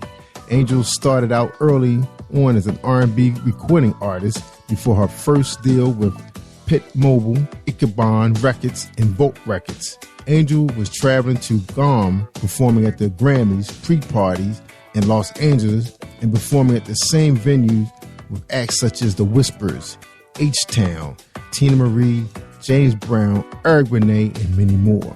She performed also on many local television stations in the Bay Area and was interviewed on local radio program shows. Angel Sessions writes all of her own lyrics. Ever since I can remember, I always wrote songs of love to my Heavenly Father. It was a gift God has given me along with the ability to sing.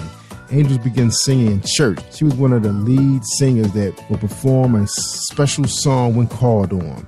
After years of local performances in the Bay Area and the Los Angeles area, Angel was introduced to a producer and songwriter that would take her career to the next level. In 1998, she signed a deal with Pit Mobile Records. She released her first album entitled Introducing Angel. Her first single release was Never Her.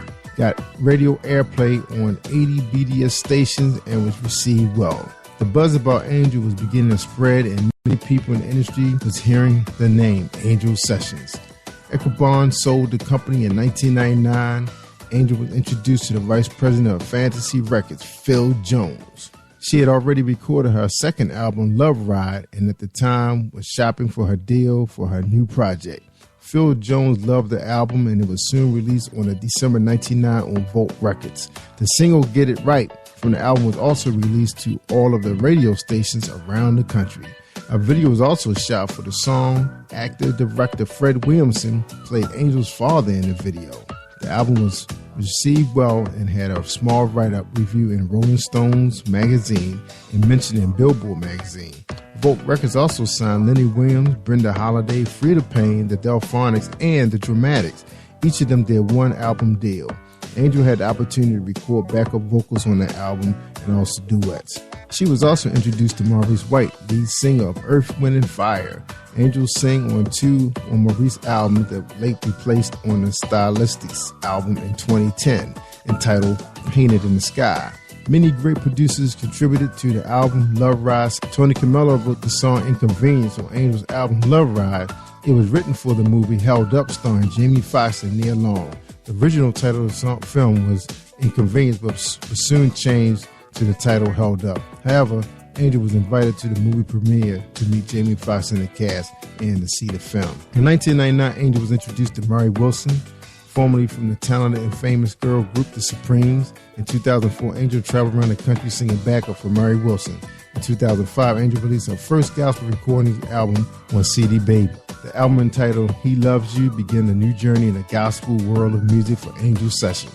She auditioned to open up for Fred Hammond at the San Diego State Fair in 2007 and was later asked to do two shows performing on two different stages on the same day of the event. In 2012, Angel released other gospel material. She shot her first gospel video, Chasten and You Got Him, You Don't. Both videos were received well by her fans. Angel released her next video in 2013 titled You Can. In 1 hour after the release, it went viral to over 9,000 views. Angel released her seventh album, You Send Me Higher, and EP, If You Love Me, that same year. In 2014, her latest album, Hearts of Broken Love, gained exposure from the fans around the world after the release of her single, Get Up, from the album. It was released to radio stations and charted at #1 for 11 weeks on the national U.S. charts. Hearts of a Broken Love also charted on Amazon at #14 for the best gospel music download. Angel is currently working on a new album entitled Songs of Comfort and will release her new single, Jesus Is Coming Soon, in February 2015. She is also planning on a tour coming soon. She has been featured in Encore, HD Hair Magazine, Artists United Magazine, Say What News Online Magazine, and Top Cat Online Magazine. Angel has also had her songs featured on the Coast to Coast mixtape and was nominated for the Underground Music Awards for the Most Promising Female Artist and nominated for the ATL Music Entertainment Award for the Best Female Artist. Angel continued her success of sharing her talent for all of her fans, and she is so grateful for the support many of her fans have shown her. Ladies and gentlemen, we present to you Angel Sessions. Enjoy this presentation on Jerry Voice Live Worldwide.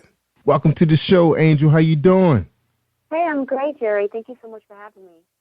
All right, now, you got your brand new single coming out. Well, it should be out now, right? February. Jesus Coming Soon. Yeah, February 17th. It was out about 2 days ago. So it's on Amazon, all online stores where music is sold. CD Baby, Amazon, Google Play, iTunes, you name it. Yeah. Oh, man. Beautiful song, too. Now, before we get started with the interview, I told you my audience in D.C. and Maryland, mostly my family, they love to know who they're listening to on this show. And this is for you, Eastern Shore, Maryland, D.C. The question is, who is Angel Sessions? Angel Sessions, myself, I am an urban national, and international urban gospel recording artist. And I've been in the business for quite some time, over 18 years. It's been a long journey and a wonderful one, thanks again to my Heavenly Father for keeping me through His strength strong and to go on. And just a lot of great things in store this year.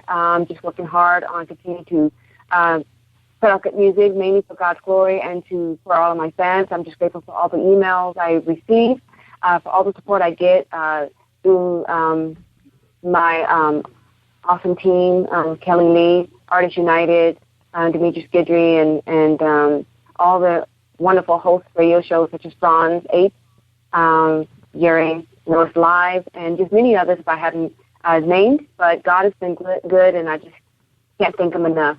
Amen. Amen. God is awesome. That's right. All right, Angel, I'm always listening to your songs. I tell you all the time how I just love your album, your LP, and I can't wait for the new one to come out. And you're dropping that in March, right? The Songs of Comfort. Jesus Coming Soon, February. March, you got Songs of Comfort coming out. How anxious is your team and your fans? How anxious are they? From what I'm hearing, and all the great, wonderful emails and response that I get, I'm sure they're very excited about it as much as I am. So I think they'll really enjoy this new album.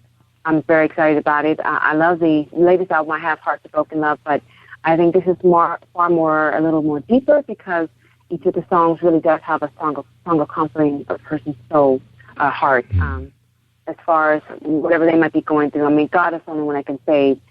So the song is not as though it can save someone. God can, but God can use the song for that purpose. So that they can hear the song and God can really minister to their hearts through it, and this is what I'm praying for. That's right. Now, your music is so relaxing, and when we talked before, you told us, you write all your own lyrics, and the same for this album, you wrote all your own lyrics? Correct. All right. Yeah. Awesome. Your music is so relaxed, like it talks to your heart. Hearts of a Broken Love. I just found every one of those songs to be so soothing and relaxing. Man, if it was slower or it was an up-tempo, it just was so relaxing. Just like you can almost feel the angels, singing to you. Now, are we going to get the same, or are we going to get way more from Songs of Comfort? I mean, how you feel about this one over? I mean, could you compare the two if you had to? Yeah, Songs of Comfort is different. My writing ability is who I am, so I think when people hear my vocal arrangement, it's still Angel Sessions, but Songs of Comfort is definitely more powerful, more, heartfelt, simply because each song I write, I try to be as different. I try not to be, similarly the same. So it definitely does have that great feel of Songs of Comforting someone's soul. So, the Hearts of Broken Love is a great album, and I'm definitely still currently pushing that one. But this new album that I will be releasing, I'm really believing that hopefully, Lord willing, it's going to do well, and that people will see why the title is called Songs of Comfort.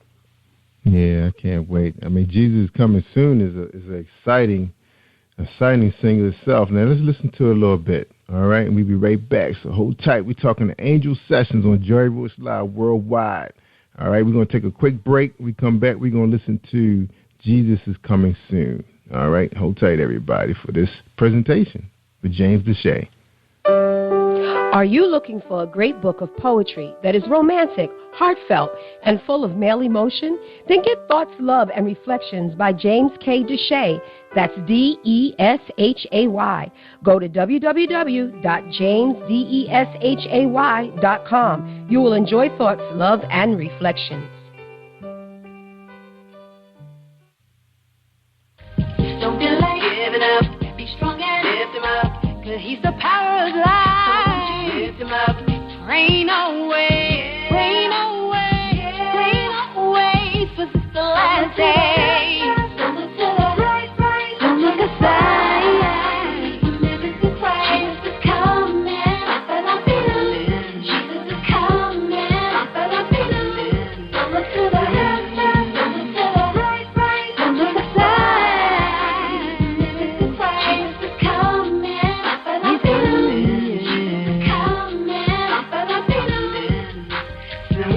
Don't let nobody turn you around. Don't let and try to make you fall to the ground. Don't let He got His protection. He got with direction. His love and affection. Don't delay, give it up. Be strong and lift him up, 'cause he's the power of life. Lift him up. Rain away, rain away, rain away, 'cause it's the last day.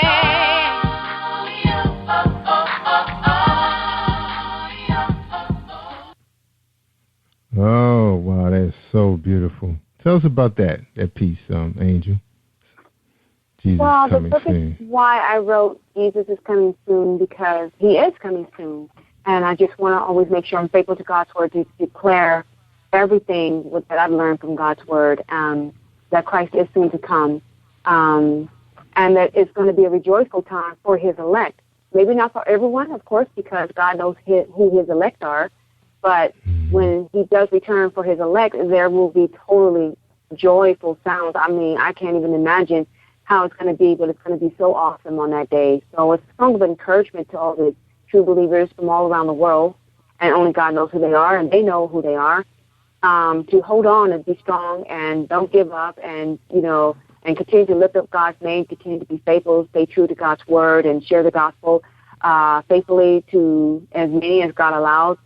Put on your heart to do so that God will continue through His people saving His people from their sins, because this is the miracle of Christ, and that is the work of salvation that He does in the hearts of His people. And so this song is just to continue to encourage all the true believers to just rejoice and be happy because the Lord's coming soon, and just hold on and don't give up. That's right. Hold on, everybody. He's coming soon. That's right. Now, Angel, your music is like a ministry. Is that the purpose? It's a ministry from you to us? Well, yeah. I mean, it's not like a preaching thing. It's not something that I'm doing because, it's just something that through my music that God that does all the work and uses me through my music to share His word, the gospel, in my songs for everyone. And to whom God wills to save, He will. And I just want to be that vessel that God continues to use for His glory, to be faithful to His word, and utilizing my songs as I use scriptures. So when that song, Jesus is Coming Soon, first opens up on the first verse, that is scripture taken from the original King James Version of the Bible. Amen. Amen. Now, Angel, there's a lot going on out in the world. We know we can't save everybody, but we try and touch as many hearts as we can, through our voice, what we do, what He's given us. When will we see you, on tour, on stage, on video? Any plans for that this year?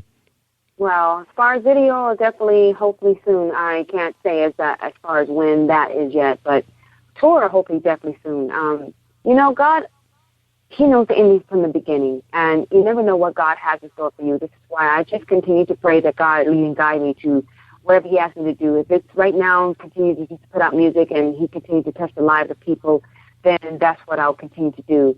But of course, I would, and I am working on eventually wanting to tour, so and start performing more so that I can be able to reach my fans, see them face to face, and be able to share, what God's given me through songs, and be able to be live and up close, because I know that means a lot to my fans to be able to perform live, and that's what I'm desiring to do. Because I have fans all over the world, that write to me and ask me, when are you coming to the UK, or when are you coming to Japan, or when you come to Australia, we want to see you. So, I get these kind of emails sometimes, and it just really, inspires me and pushes me more to keep going, in hopes that I can, get that worked out. That's right. They want to see you. Now, Angel, we know you got your start in church. Now, when you reach your plateau where you are right now, the big stage you're on now, being, international gospel star, is it possible for you to show up at church and pastor say, hey, come on up here and sing, Angel? Is that possible? Does that happen? No, I mean, it hasn't as far for a while. I'm just, there was, I was in San Diego and with my mom, and she wanted me to sing and things like that, and share my gift to her friends and people there. So I was able to do so, and they were very, happy. This was off my Heart to Broken Love album. This was back in December. So, but I'm just looking to tour, hopefully worldwide, even if it's just starting off my native city area, and just be able to go wherever God allows to take me to go. I just want Him to lead and guide me, not me myself. Yeah. Now, our audience is a lot bigger since the last time we spoke with you on Jerry Royce Live. Now, people want to know, how did you get your start? They listening to you right now. You're international. You have these beautiful songs out. Obviously, you have good support, to get where you are today. You kept you grounded. You kept the Lord first. Any advice, or can you give our audience a little bit, background on how you got started in the industry and before you got started in the gospel industry? Yeah, well, again, as you had read a little bit about my bio, since I was a little girl, I've always wanted to sing. That's just something I started doing since I was 6 years old. And I did a little talent show, sung the song called Our Love by Natalie Cole, and I came in second place, I believe. And I just always had this love and passion for singing. I started writing since I was 11 years old. I would write my little tunes for God, and I would run to my mom and sing it to her, and she would share my talent to her friends, but she would have company and ask me to perform and sing for them, So I kind of broke away from my shyness because she did that a lot. So I was able to sing a lot in front of people and not be shy.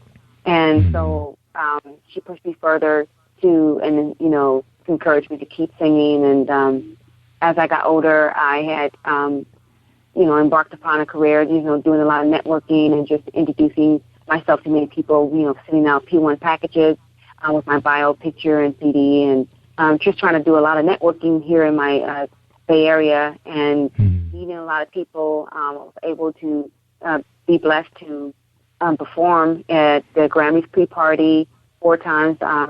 This wonderful friend of mine, she passed away, but her name was the late Bonnie Sweeney, and she would put on the Grammys pre-party in Los Angeles. And she would always ask me, she said, if I have you to perform, you got to perform my favorite song.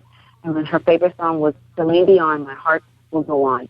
So every time I perform, I would open up with that song first, and then I would perform one of my songs at the Grammys party. And so I was blessed to do it 4 times, 4 different years, and open up on many other people like Howard Hewitt, and perform with H-Town was there, and The Whispers, and I just met so many great, wonderful, celebrities, performers, and this was before I even got my start. I was just doing a lot of networking and trying to find myself and, putting out demos, constantly performing and recording in studios. And it wasn't until around 1997 when I met someone who was a producer, songwriter himself, and he's the one that kind of started me and gave me my big break, and started his own label, Tiffany-Boyle Records, and we went to Atlanta, Georgia. At the time, Ichiban Records was around in Atlanta, and they fell in love with my music, and he wanted to put out a single on me, which was called She Was Never Her, but Ichiban wanted an album. So I had already had a lot of songs I've never published, but, fresh new songs that I just recorded. So we put it together and recorded a few more songs to put the album called Introducing Angel, which was released in 1998 from Tiffany-Boyle/Ichiban Records. The following year, we were going to release the second single off that album, which was called You Missed a Good Thing. That was a song originally that I wrote, and they had folded, and I was like, oh, wow. We was about to release, I was, getting excited, but we just continued to perform. Actually, I recorded a new album, and we used their studio in Atlanta, and we shopped it to various labels at the time. And then he went to Fantasy Records out of Berkeley, California, and they reactivated a label, old school label called Vote, Vote Records. And they had signed a lot of the old school, legendary, great, awesome recording artists, which is Lenny Williams and Brenda Holloway, Frida Payne, and Dramatics, and William Hart of the Delphonics, and L.J. Reynolds of the Dramatics, and I can't remember everybody else, but and I was one of the new artists, and me and this other young lady from Atlanta. So I was able to perform on their albums, doing backup vocals on their albums. The Mighty Bells, can't forget them.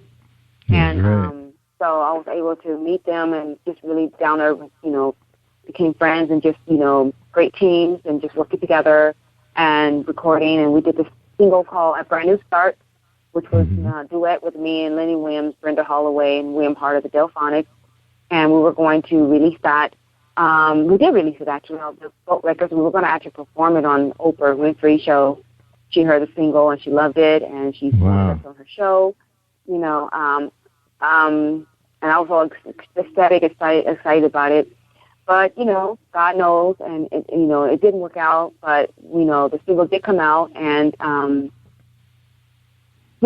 so just kept promoting and pushing the Love Ride album. The big buzz created was, all around the United States and Japan about Angel Sessions and my first album and my second album. But just a lot of protocols and a lot of politics and just things that just didn't go the way it could have went. But God knows, and He, works the way He works, and He does things best for what He knows best. And so He led me from that point to, in 2005, put it on my heart to just start doing gospel music, and that's where I decided to just continue to do that, which was my passion since a child, and haven't looked back as far as that's concerned, and continue to write my songs and arrange and continue to just move forward and just stay indie and just focusing on what God has done. And since then, I came out with about 7 urban gospel music, and very happy about all that, and just great things that came out of it. And it continues to grow and continue to meet great people that God has blessed and brought into my life to help me along the way, because I believe in this. You can't do it by yourself. So He really guided me and blessed me with some wonderful people that had, came into my life, like, Kelly Lee of Artists United. And it was a great blessing to me because of her passion for the independent artist, that you can do it, just because you're not major doesn't mean you can't do it, because social media is a big, broad internet where you can really and big world. Even though, and even though there's a lot of music already out there, and sometimes you get oversaturated, it's just a way of knowing how to market and knowing how to really get your music out there. If your music's good, it will be heard. And that's the main thing, to making sure that it sounds polished and clear and clean and positive, and radio ready and commercial. And the fans know what they like, And even if That's my music may not be for everyone, it's for someone out there. That's and right. So That's right. For that individual, this is why I do what I do. That's right. You're doing a good job, man. We see you out there staying positive. Good role model for the young people also, by the way. Want to throw that in there. Now, your bio is so interesting. It reads just like a story. You had the opportunity to work with the great Maurice White of Earth, Wind, and Fire, my dad's favorite group. What was it like working with Maurice on that project? For anybody, well, it was really wonderful, listen. actually. He's a very down-to-earth person, very down-to-earth, and he was like, I'm not puffing myself up. I'm just going by what I remember and what he said, that he was astonished with my vocals because I love doing, if you listen to all my songs, you know I do all my own harmony. Mm-hmm. And he loved my vocals, he loved my harmonies, and that's what he needed me for. He needed me to do some backup for these 2 songs that he was working on for the Earth, Wind, and Fire new album at that time. And so he hired me to do 2 songs, to do backup and harmonies, things like that, and he loved it. He said, well, yeah, I'd like to keep using you, and for my next project, so I said, well, that'll be great, and he ended up using those 2 songs actually on the Stylistics album in 2010. And the song called Painted in the Sky. If you hear that song, Painted in the Sky by the Stylistics, that's my vocals in the background. Yeah, I got to look that one up, Painted in the Sky. And the name of that album was that? It's the Stylistics. Just look for the song. I don't know I can't remember the album name. I just know the single's called Painted in the Sky. Okay, yeah, we can look that up. All right, you had an opportunity also to write a song for a big star, 2 big stars, at least in the African-American community, Jamie Foxx and Nia Long. What was it like working on that project? That song was titled Inconvenience. Was that the title? It was not their project, actually. It was a movie. It was a movie called, it was originally called Inconvenience. Mm-hmm. But they changed the title. Trimark Pictures, I was in Los Angeles, and Trimark Pictures hired me. They said they wanted me to do the theme song for the movie Inconvenience, starring Jamie Foxx and Nia Long. And so I flew to New Jersey, and I worked with Tony Camillo, I think his name. He wrote that song Midnight Train to Georgia with what's Midnight Train? Gladys Knight. Gladys Knight, that's right, Gladys Knight. Yeah, he wrote that song for her, and he's a Grammy, award-winning songwriter. Oh, yeah. And he wrote a lot of great songs for a lot of Dionne Ward and a lot of people he's worked with. So he wrote the song Inconvenience on my album, and right at the last minute they changed the title to Held Up. So the movie's out; you can see it online. So the song was not able to be used because they changed the title. Even though when you hear watch the movie, that song Inconvenience would have been perfect, I think, for that movie. But they wanted the title to be Held Up instead of Inconvenience. But I was able to still go to the movie premiere and meet Jamie Foxx in the cast. Yeah, that was awesome. That's awesome. All right, we talking to Angel Sessions.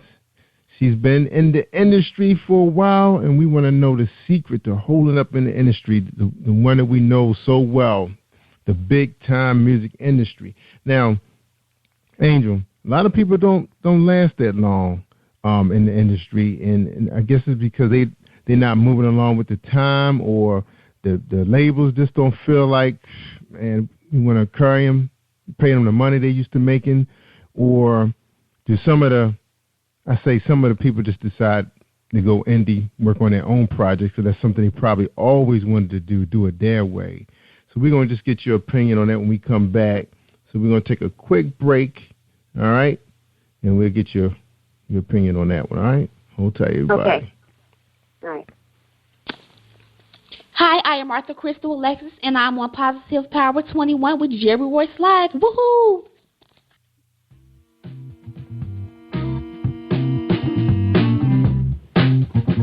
Are you an avid reader of urban fiction, looking for drama, suspense, and more? Reedswell Publishing is dedicated to bringing the world's best literature to our readers.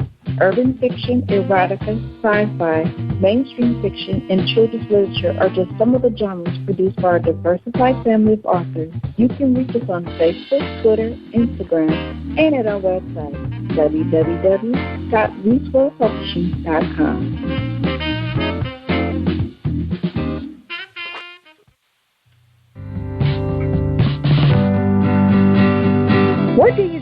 a person who has everything. Hi, I'm Darlene Rucker-Williams, and I am the owner of Stylish and Stellar Gifts by Dar. I get this question all of the time. At Stylish and Stellar Gifts by Dar, we specialize in customizing gifts for people and pets too. Our gifts are original and one of a kind. Not only do we deliver, we ship as well. We work according to your budget and your theme. We have gifts for all things, including baby showers, sports teams, get well, bridal, birthdays, pets, just because, and that's just to name a few. So let Stylish and Stellar Gifts by Dar take the worry out of your gift giving today and also for the holidays. Our website is www.stylishandstellar.com, and our phone number is 443-682-5664.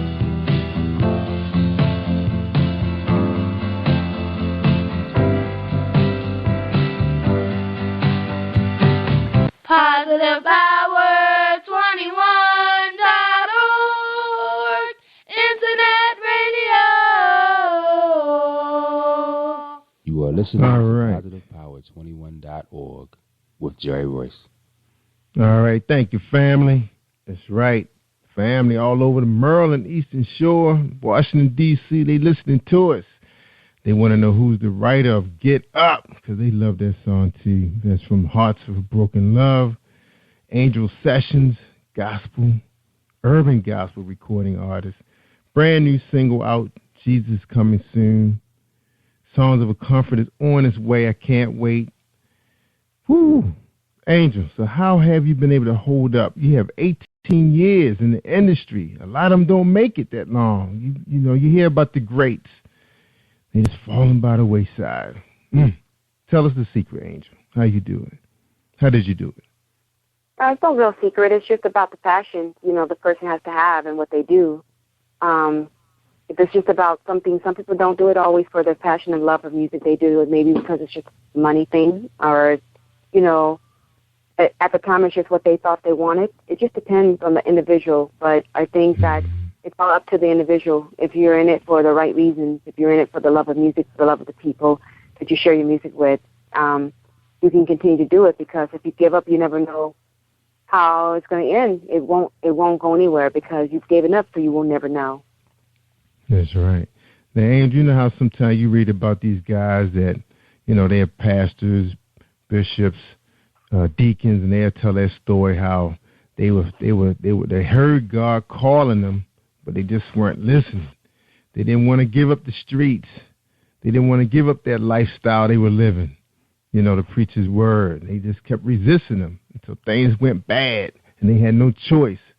And then they finally gave in and said, "Let me go help God and His people." And they got into the ministry. Now you were out there before in the R&B on the music side, and you decided that it wasn't for you anymore, and you decided to do gospel, and you just love it. You got the passion for it.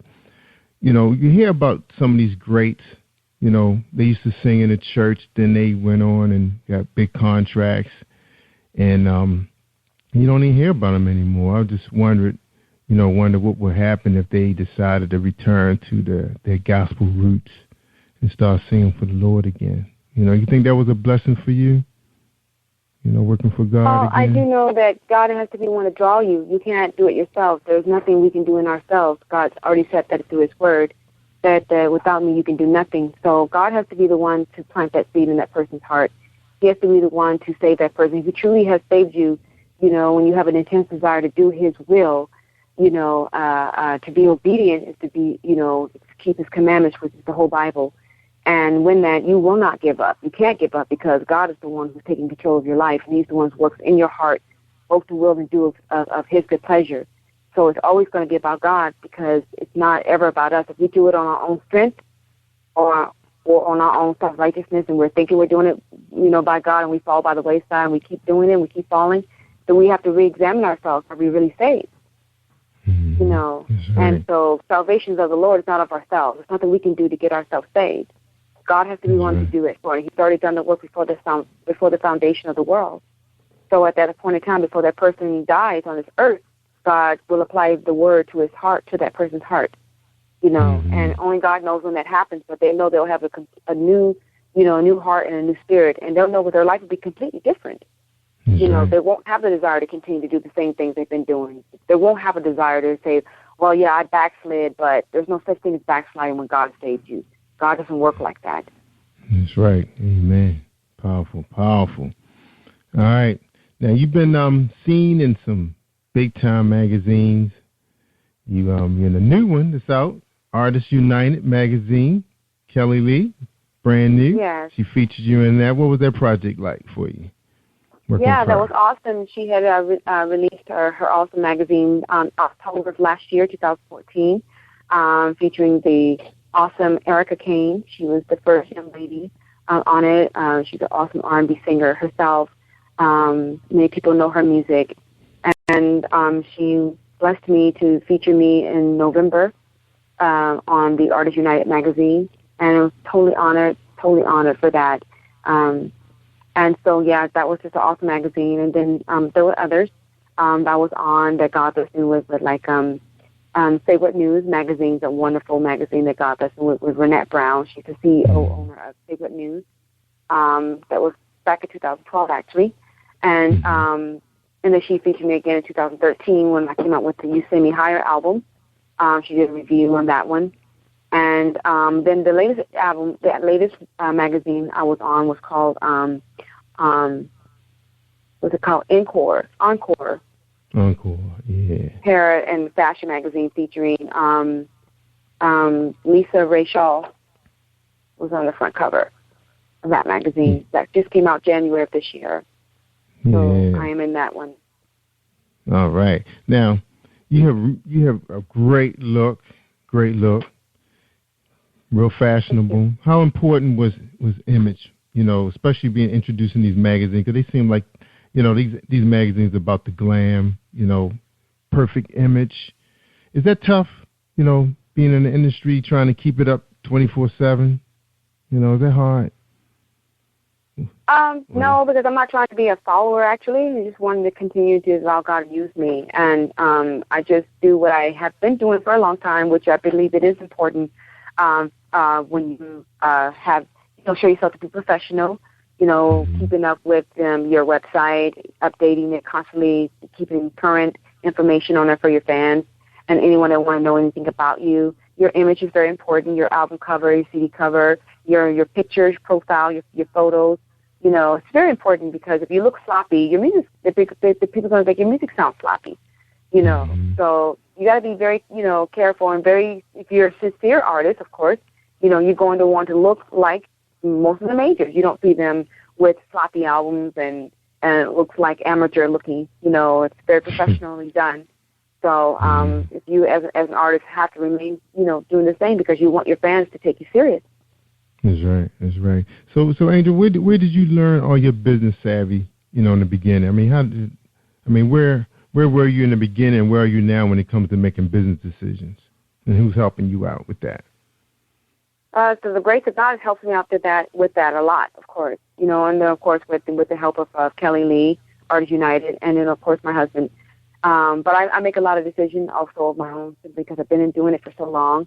And I had to learn, a lot of the business side in order to take care of my business when it comes to making sure, with my BMI account, publishing royalties and making sure I register my music and things like that. So when I'm coming out with a new album, everything is all taken care of. It's not just throwing your music out on iTunes expecting it to just sit there and people are going to go buy. You really have to market that. You really have to continue to push and market and promote so that people can know that you're out there and that, and make yourself visible on a regular basis. If you can do, be on blogs and have other people to talk about you, and share your news with other people be excited for you as well as you're excited for yourself. So I learned a lot of these things as I'm out there doing a lot, and along with my team that's working with me. And I think that's, very important. You should, always learn the business and not just sit back and do nothing but be the artist. I don't think it's cool to be lazy. You have to learn to say no. It's going to take hard work. Nothing happens overnight. But it's not about the quick get rich quick. Kind of thing. But you keep grinding, you keep working, you keep pushing. And it will happen eventually. Lord willing, you just keep, believing in yourself, because if you have what it takes, others will see it. That's right. But you have to get it out there in front of them. That's right. Now, how important is management to an artist? How important is that? Good management. I think for new artists, that management could be important, because new artists don't mainly know much about the business. They don't know where to go. They just do music in studios. They want to get heard. They want to be out there. They want to perform. They want to sing. They want to do a lot of great things. But if they don't know the business side, then, of course, they should have someone that's going to guide them so that they're not all over the map and just doing things backwards or doing things that they don't know what they're doing. But, because of the industry that has changed a lot, in today's market, some don't need managers. I think it's good to always have someone to guide you, because even with me, I don't think that I know everything, because I don't. Just because I've been in the business for a very long time, the industry is constantly changing. There's constantly new things that are online, constantly new things that are happening. To keep yourself current, to keep yourself going, you need to learn about all these new things to keep yourself, going, so that you can not only help what you're trying to do, but perhaps share that knowledge with someone else, to keep going, because the industry is always changing. It's always been like that even before social media began, so it's always good to keep yourself, grounded. And I think as, with today's change of social media, if you are an advanced artist, and you know an awful lot about, what you need to do with marketing, promotion, things like that, you may necessarily not need a manager. But then, again, you may want one, because you can't do everything. And that's a lot of hats to wear. You may want eventually someone to take over and say, I just want to be the creative person, and I want someone to take over my business side, and that's fine too. Mm-hmm. That's right. Now, who decides on your different looks? Because all your pictures look great, your poses.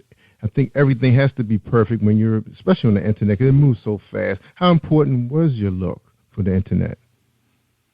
Well, as always, since the beginning of time when I first started this industry, it was always important to me, having that image as well as performing and things like that. It all goes hand in hand. You want to take care of yourself. You want to look the part. Again, it's not like that's the image and then that's it. But image is everything. If you just look like you don't care about yourself, and you look sloppy and toe up, and you just wear anything, and you just take a picture, like a selfie picture, and you stick it on an album cover and call it a CD, that's not going to look right for someone you want to buy your music. And they buy that, even if it's download. I mean, it just looks like you don't care, so why should they care? That's right. That is true. Now, how about as far as like skincare, eating right? Are you really in tune with those kind of things? I am. I definitely, I don't always eat right and healthy foods all the time, of course, but I do try to maintain, watching what I eat and exercising and keeping myself fit, so that I can last as long as I can, Lord willing, and be able to have that energy. So when I'm performing on stage or whatever, that I can have that energy, so I do definitely try to keep myself in shape. That's right. Now, what is a typical morning like for Angel Sessions? A typical morning? Always media. It's every day is kind of different. It just depends. Some days I'm more busier than others, but always making sure that I'm up and on that computer and doing what I have to do, and keeping my fans update about whatever is going on, or making sure that I'm on time with my interviews, or answering calls, or maybe at times I have to take the break and go out and go for a walk, to keep that going, and but most of all, just making sure that I'm not all over the map where I forget about God, think about Him at all times, and make sure you angels pray. Don't forget to take time to pray. And thank the Lord, and just, meditate on Him. Don't get so caught up that you forget about Him. I have to remind myself to do that all the time, because it's easy to be done if you're so caught up. Yeah, you hop right out of bed and forget to jump on your knees. You're like, oh my God, where am I going with this? Now this question is for you, Angel. Then we're going to take a quick break. Big question: work-life balance. Is it balanced? Balance? Is it balanced? Yes. Is your work and life balanced? Yes, always with the help of God. Because I say I can't do anything without Him. I depend on God for every single thing. Everything. I can't do not one thing without Him is an impossibility. You know, I lean on Him. He's my Father, and as you can say, I'm a needy person. I need Him. I need Him every hour. I need Him every second. You know, to guide me to think right, to guide me to do right, to guide me to make the right decisions. You know, to guide me to say the right thing, to guide me to say the right thing with someone who may be tweeting me, and how should I respond? You know, a word of encouragement. You know, to say something, because you never know what that person might be going through. And, and you want to say the right thing. You don't want to say the wrong thing. You don't want to get so caught up about yourself that you forget about others out there. You know, it's not about me.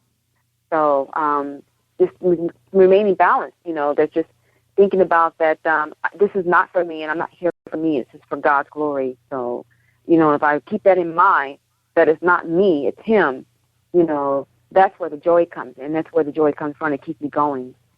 That's right. Now, that was a good message because, you know, when you get caught up in your passion and, you know, you're really driving because you know where you're trying to be, because I always try to set little pinpoint, little goals, you know, and then you always want to, you know, throw them at somebody, see how it sounds to them, but then you find yourself that you're monopolizing the conversation all the time. It's always about you, and sometimes you forget to ask them how was their day, you know, what are they up to right now? It's like, you know, it's not a lot of time in a day, and with the speed of the internet, sometimes you say, "Oh my God, did I call Mom yet? Did I give her 15 minutes, or should I time her?" Or, you know, you find yourself being on a timetable all the time. Do you find that to be kind of difficult sometimes? Just, you know, trying to work in little things like saying hi to a best friend, see how they doing. Without, you know, it's like about your album or your tour. Have you learned from that? Yeah, well, first of all, when you mentioned Mom, I wanted to say shout out to my mom, my darling mom. Yeah. Today's her birthday, so happy birthday, Mom. Right. You know, so yeah, definitely want to make sure that I stay grounded, you know, and stay humble because just like God's word says, pride comes before destruction and haughtiness before it falls. So I never want to be prideful in anything. You know, this gift God's given me, He can easily take it away, you know, so it's not about me, you know, and stay grounded and always think. Always, I'm grateful. God only knows to my fans, you know, my fans who are so supportive, just people that just, you know, that they tweet me or my fans on Facebook or wherever, or they email me from, you know, different other sites like Number One Music or wherever it is, you know, and all my supporters. I am so grateful for them and just, you know, happy when I hear from them and the wonderful, loving things that they say, and they don't know me at all. You know, but it's the music that they hear that moves their heart, and I'm just rejoicing in my heart when I hear from them. It just makes me so happy. That's right. Yeah, very clean style, awesome image, beautiful, beautiful message. I think people just drawn to you. You know. All right, we're gonna take a quick break. So when we come back, Angel, we're gonna get your final thoughts to our audience, and before you go, I want to say this that you're an awesome role model, not just for young ladies, but for people that's young in business like myself. You know, I've been in it for a while, but it's another phase of it now, and I think you are one of the trendsetters, one of the game changers, somebody to watch, somebody to learn from. You're just like a billboard, a video, you know, somebody to look at and to say, hey, this is the way you're supposed to do it right. And that first means give God the glory and give it all to Him, and He will guide you. That's a powerful message that you gave today on that, and I thank you for all of that. All right, we're talking to Angel. Thank you. We're talking to Angel Session. We're going to take a quick break, and we'll be right back and get her final thoughts. This is Jerry Voice Live Worldwide. Are you an author looking for promotional services or a reader looking for a great read at low prices? In this competitive world of books, Writing Royalty Promotions is dedicated to bringing authors and readers together to build a greater respect for literature through our various promotional services and online bookstore. So head over to WritingRoyaltyPromotions.com and check us out. All right. Thank you, Leisha Sandler. That was Leisha. Thank you, Leisha. Promoter out east. No, she's in Atlanta right now. Anyway, we appreciate her help. All right, we're talking to Angel Sessions. Man, I love that song, Get Up. Can't wait to get into songs of comfort Can't wait for that to be dropped. Jesus Coming Soon is out there now. Download it, guys. That's right. CD Baby, iTunes, Amazon.com. Is anywhere else they need to know where to get it at, Angel?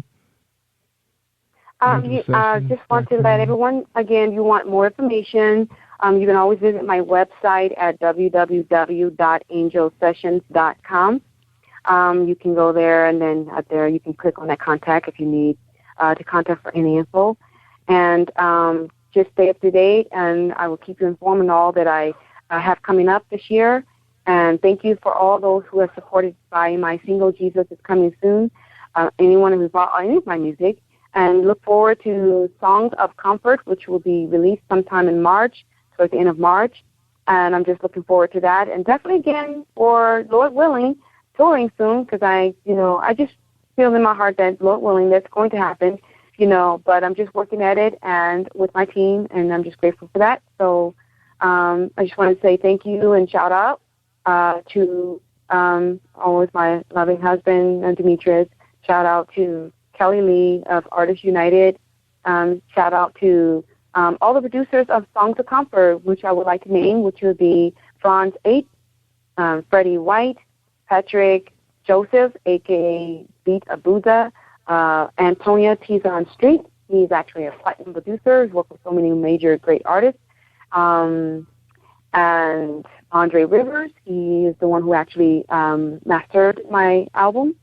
And to Jerry Ross Live, to Lady T and her husband, and to Faces of Success Radio, and to Daoud, my PR, and to all of my fans from all around the world. I love you.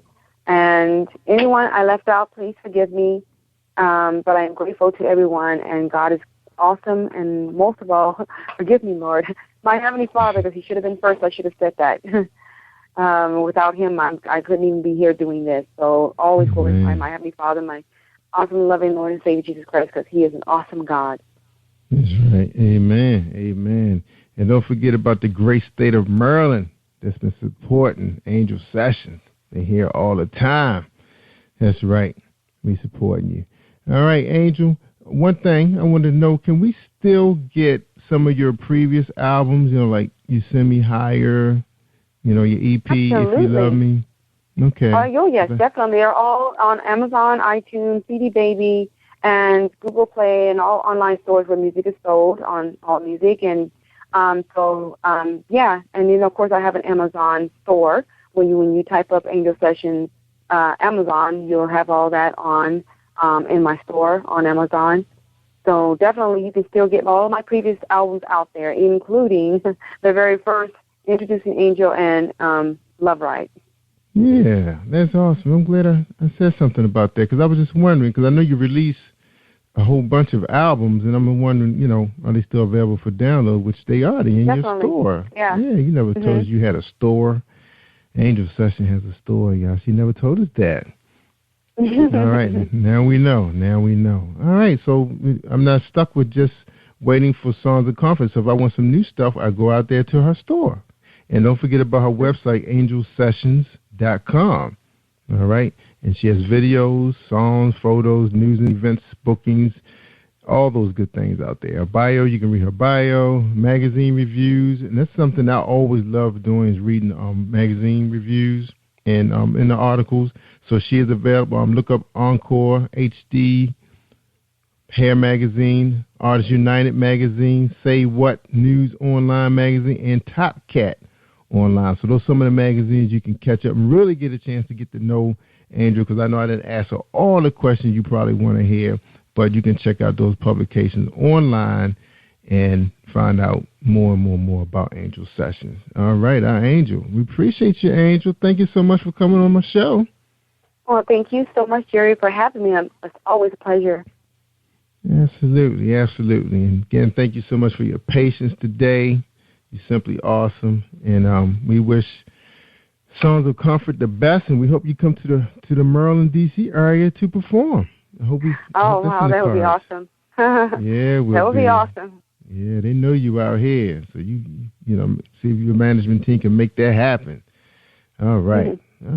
All right, ladies and gentlemen, like I always say, if you want to hear the good stuff, I mean the real good stuff, you got to listen to Jerry Royce Live on positivepower21.org, because I just finished revising the website. The team was working on it. It looks good. We agreed to something. We got it going. Also, you'll see Angel Sessions on there. That's right, so you won't forget that she was just on this interview, so it's out there on demand.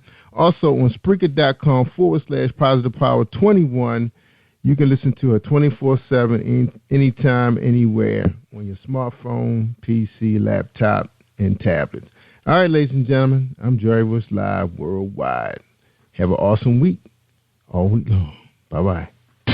Thank you for tuning in to Jerry Royce Live on positivepower21.org and Spreaker.com/positivepower21. This is a Royce Enterprises production. And don't forget about replay on Facebook.com/Jerry Royce Live.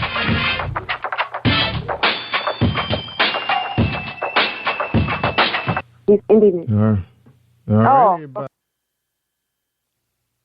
Have you been hurt, been backstabbed, got a talking back team? Well, you're not alone, escaping to another reality. Through Dominic Wilkins' good books, audio books, paperback, ebook, good books.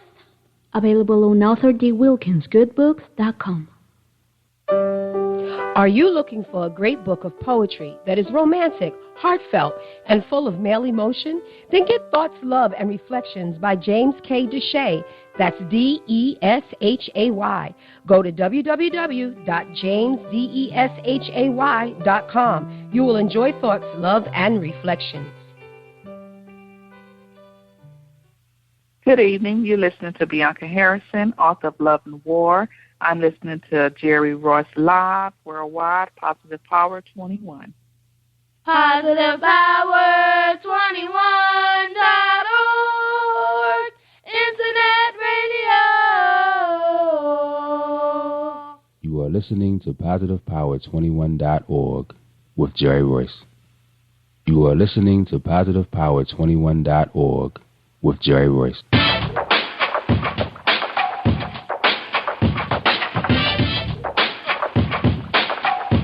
What up? It's your boy Kano Kingston. Hi, this is Angel Sessions. Hey, this is Pat. Hi, I'm Teresa Cowell. Hi, Jerry. This is Ira Sandro Carter. Hi, this is Bill Powers. Hello, this is Teresa Bobby with Jerry Royce Live. Hi, I'm Philip Barron. I'm live on the Jerry Royce Show. Hey, what it do? It's your boy Houston Saint. Peace, this is Dahlia the poet, spoken word artist. Hello, this is Lamar Marquis with Jerry Royce Live. All right, everyone. You got Robin Lynn, and I'm keeping it live right now on Jerry Royce Live. Hey, what's going on, everybody? What's up? This is award-winning podcast with the greatest podcast on earth. Thank you for stopping by. I'm your host, Jerry Royce Live worldwide on Internet radio, where you get your positive on. So when it's all positive, it's all power. That's positive power. This is a worldwide podcast for growth, wealth, and success. Thank you.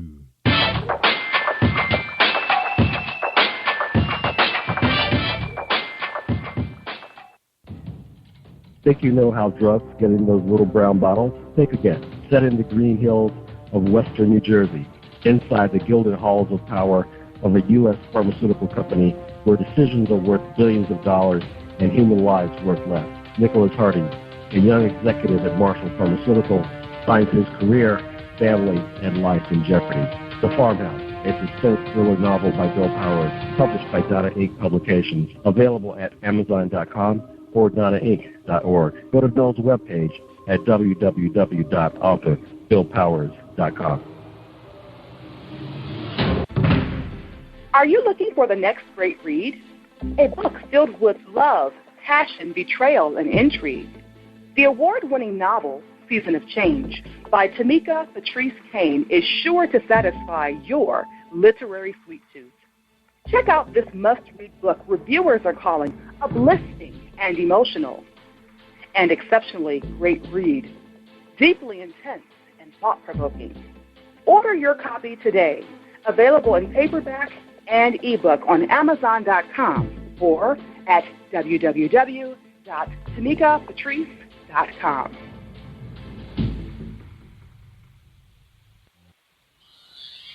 Hi, this is Angel Sessions. On February 23rd, 8 o'clock Eastern Standard Time, 5 o'clock Pacific Standard Time, I will be live on Jerry Rose Live Radio. I will be discussing my new album and my new single coming in February. Stay tuned, and I'll see you there. This is a Jerry Rose Live worldwide presentation for PositivePower21.org, radio network and podcast. On Spreaker.com/PositivePower21. The anticipated new interracial novel by Bianca Harrison. Starting out writing short stories, Bianca decided to write her first novel 2 years ago.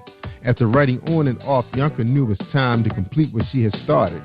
In a 6-month time period, not only was her first novel completed, but her second novel was birthed as well. With great imagination, creativity, and faith, Bianca's hobby became a profession in 2013. Bianca is the author of Someone to Call My Own. Born and raised in South Georgia, she currently resides in North Georgia with her family. She has a Bachelor of Human Resource Management degree in Business Administration. For more information, visit her website at authorbiancaharrison.com. Available at Amazon.com and where books are sold online. Love and War is a provocative interracial story of deceit, love, hope, and commitment, and heartache as a love affair threatens a marriage and silence hides a secret as a life hangs in the balance. Ava and Ryan are the ideal couple. They share 2 children together and seem like a perfect family. Ava is a successful best-selling author who lives her life putting her family first. She's a diva with expensive taste. Ava is so busy enjoying her wonderful life that she dismissed signs that result in her being diagnosed with a terminal illness. Ladies and gentlemen, we present to you Bianca Harrison at authorbiancaharrison.com. I hope you enjoyed this presentation. Hey, thank you everybody for joining us and welcome to PositivePower21.org. I am Jerry Royce Live and we streaming, y'all. That's right, we streaming tonight with Bianca Harrison. That's right, we so excited to have on here. Woo! She is here, finally. That's right. The next voice you hear will be Bianca Harrison. Hold tight for this presentation. Hi, I am Arthur Crystal Alexis, and I'm on Positive Power 21 with Jerry Royce Live. Woohoo! Hey, what's up, Bianca? How you doing? Hey, Jerry, how are you? Thanks for having me. My pleasure. So awesome. The Right of Love and War. What's going on? Nothing. I was taking it day by day. That's right. Taking care of the family, right? Taking care of the family. That's right. That's a blessing. That's a blessing. Well, you ready for the first question? I am. All right. And the first question is, who is Bianca, the author? Ooh, who is Bianca, the author? Bianca is educated. She's an educated lady. She's a family-oriented lady.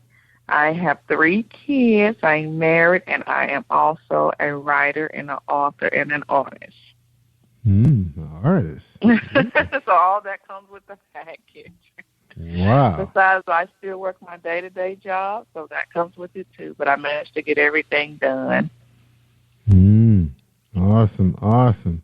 Now, it's unusual that, someone is packaged that way. They can write and create artistry. Now, how was that possible? Now, I've been in a major where there was frustration, drinking and partying, so they couldn't handle it. They was about to bail. They failed. Now, how did you get through that? If it's something you're passionate about, you'll find a way to get it done. It's just like with anything else. I use my phone for everything, my smartphone. So anytime or anywhere I'm at, if I have some time, I write from my phone and I transform it to my computer once I get home. Other than that, my phone is my best friend. That's how I write. I don't do any typing. I do everything on my phone and transform it. So I get it dictated? done. I do everything like that, so I have time. Huh. So you dictated to your phone? I do everything through my phone. Wow, So sometimes it can be a little smart. Yeah, I was about to say that thing can get kind of crazy sometimes. I didn't say that. But it works for me. Some people can't do that. They have to be at a computer typing. I don't have to type. Only when I'm doing corrections and stuff like that, and when I'm, transforming it to my Word document. Other than that, I found a way to get it done. Wow, you're going to be getting to a lot of publications. I know. Some people are like, how do you work, have a family, raise 3 kids, have a newborn, and still write? If you're passionate about your craft and that's what you want to do, you'll find a way to get it done. That's right. There's no excuses. No excuses. Yeah, because I heard when you're married and you have 3 kids, when you're at work, that's kind of like your break. Yeah, exactly. When you're at work, you have your break and your lunch break, and you can sit and relax for a minute. You can think clearly. And when the kids are asleep, that's your time to write. That's right. All right, good for you. Now, all right, let's hear a little bit about your background. Tell us, how did you grow up? What was middle school and high school like? Middle school was good. I was little popular little kid in high school, homecoming court and all that, but I did play sports, softball. I came up with good grades, went to college, I finished I did my bachelor's degree in human resource management, worked full-time as an account specialist, and here I am. Yeah, I'm not even doing anything in my background when I went to school for. I'm writing. I'm an author. So. Yeah, that's right. So do you have any? How about you? How about your siblings? Did you have anybody to play with when you were growing up? Yes, I have a sister, and I have my sister's 2 years younger than me, and I have a brother who's 10 years younger than me. So that's an age difference. So. See, you skipped all through them. You did your presentation like in 20 seconds, and you didn't even mention your brother, sister, mother, father, grandmother, nobody. Where you grew up at? Really know where you grew up at? So for you said South Georgia. South Georgia. That could be anywhere. What's South Georgia? South Georgia is a little town, Griffin, Georgia. That's south of Atlanta. Okay. And right now, I currently live north of Atlanta in Gainesville, Georgia. So I went from south to north, and it's cold up here where I'm at right now. So, but I was born and raised in Georgia. A little country town, Spalding County, Griffin, Georgia. I'm not sure if you're familiar with that, but Atlanta's right there in the center of it all. Yeah, we've been to Atlanta and Buckhead and. Where the money at, where the people who... where the money is. Where the Learjets at. People park Learjets in their backyard and got golf courses and stuff. It's like a little small Beverly Hill and Buckhead. Yeah, I heard, that's Hollywood, moved out to Atlanta now, That's where all the reality to get down shows. There. Exactly.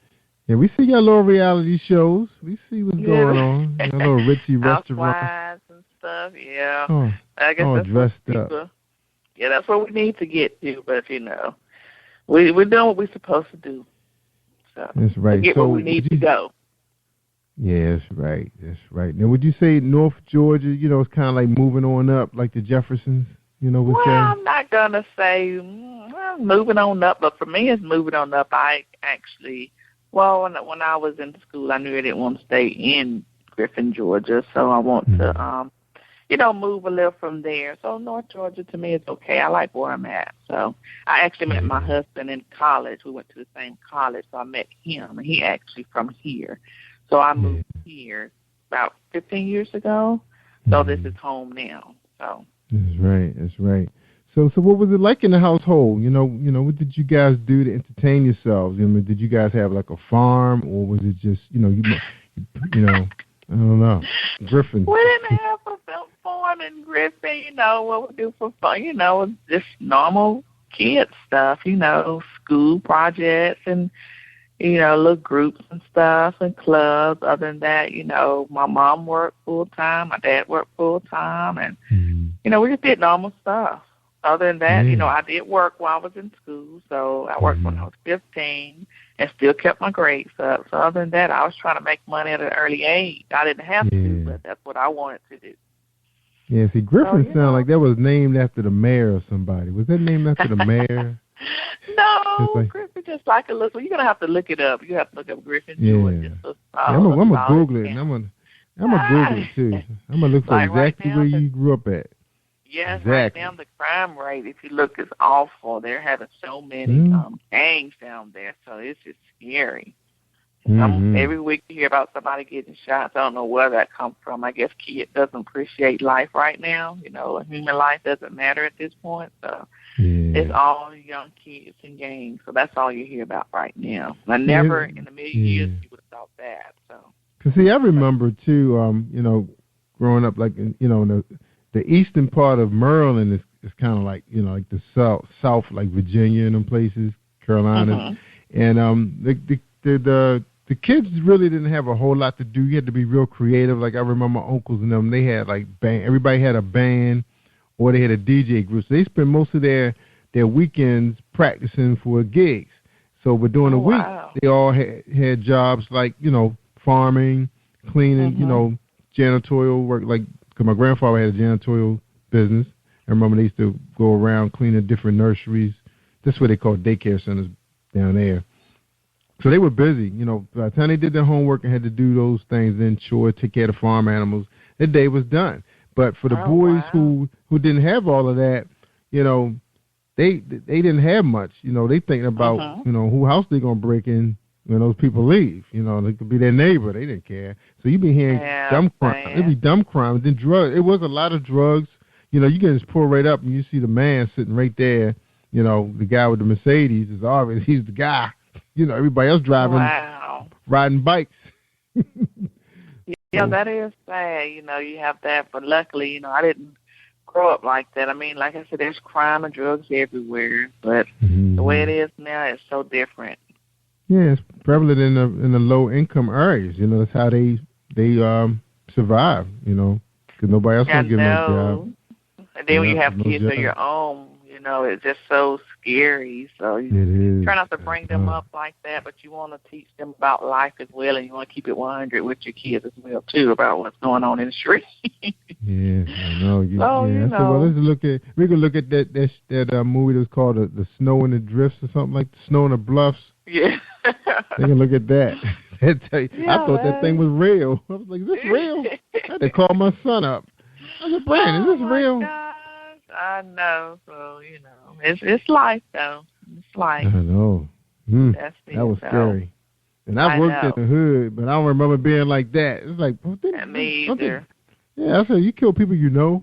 And then drive-bys. I think you shoot at people you don't know. In the city, you going at the other rival neighborhoods. Those guys like live in the same hood. They're not that far from each other. Part. You can go visit family, and they're having a drive-by, and, and it's the one that always get hit. So Yeah, cookout. It's like, when you put your arms down in the city, at least they do take time off. It's like, look, man, it's a holiday, Everybody put their arms down. Leave them at home. Take the clip out. Yeah. That's crazy.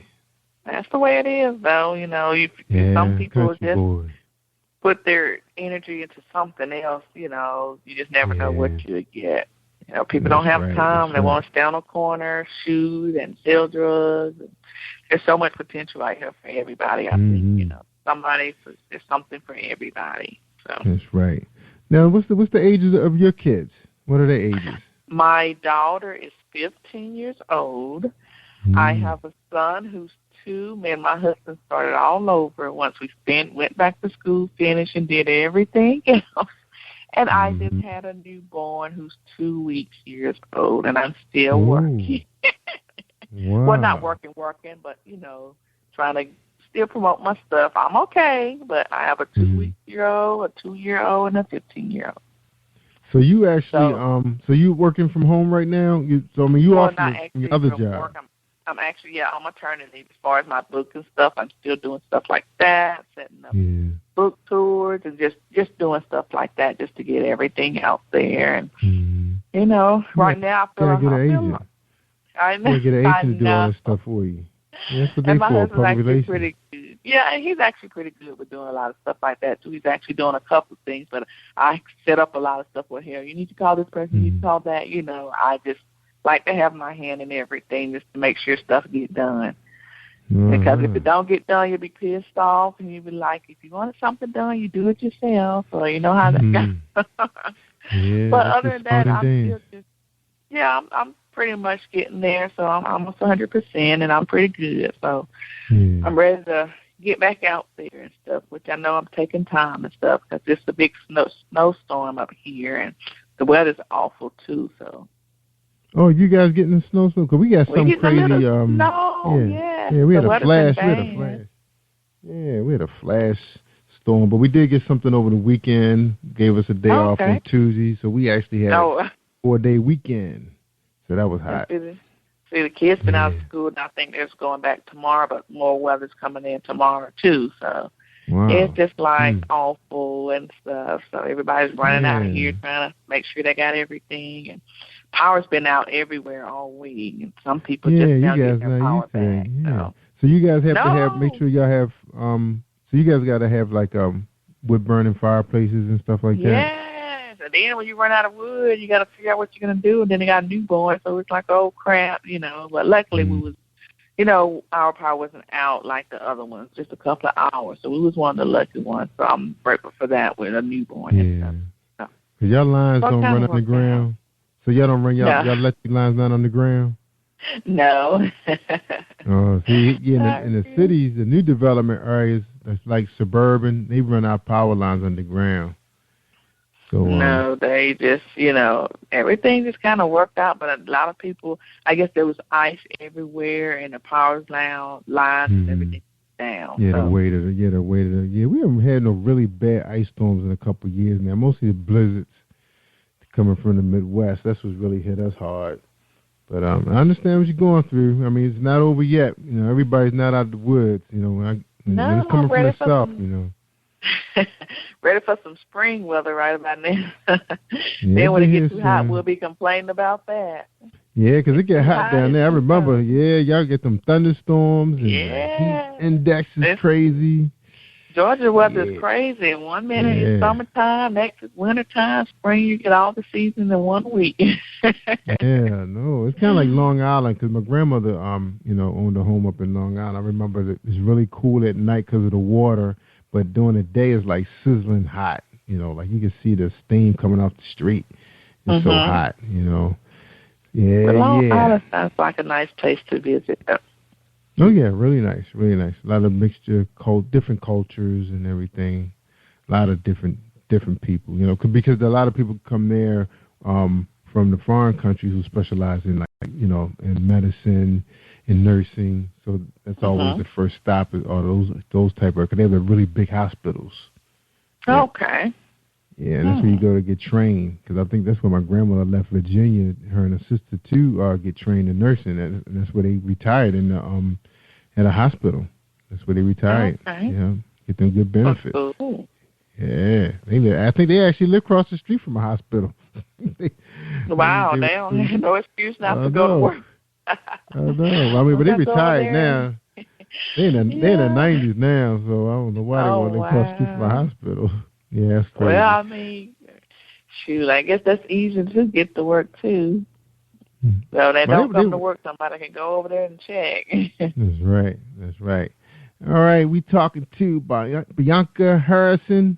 She has a book, a recent release, Love and War. We're going to talk about that book. It's supposed to be provocative, interracial story about deceit, love, hope, commitment, and heartache because of a love affair. That's right.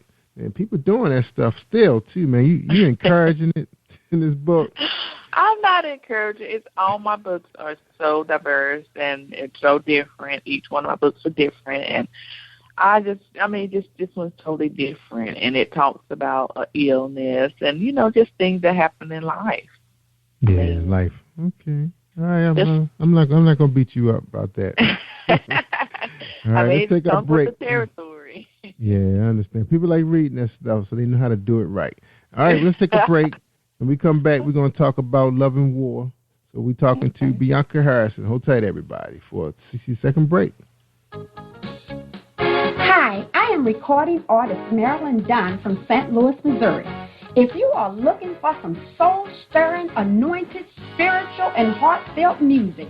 Visit my website at www.marilynnDunnMinistries.com. Or you can also find me on CD Baby, iTunes, and Reverb Nation. For booking information, contact Mr. Kevin Dunn at 636-856-0551. That's 636-856-0551. Are you looking for a great book of poetry that is romantic, heartfelt, and full of male emotion? Then get Thoughts, Love, and Reflections by James K. Deshay. That's Deshay. Go to www.jamesdeshay.com. You will enjoy Thoughts, Love, and Reflections.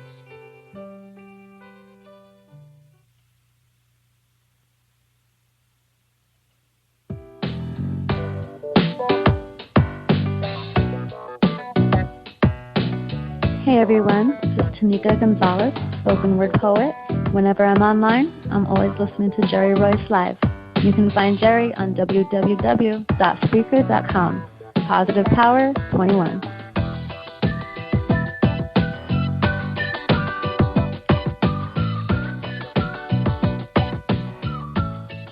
Positive Power 21.org. Internet radio. You are listening to PositivePower21.org with Jerry Royce.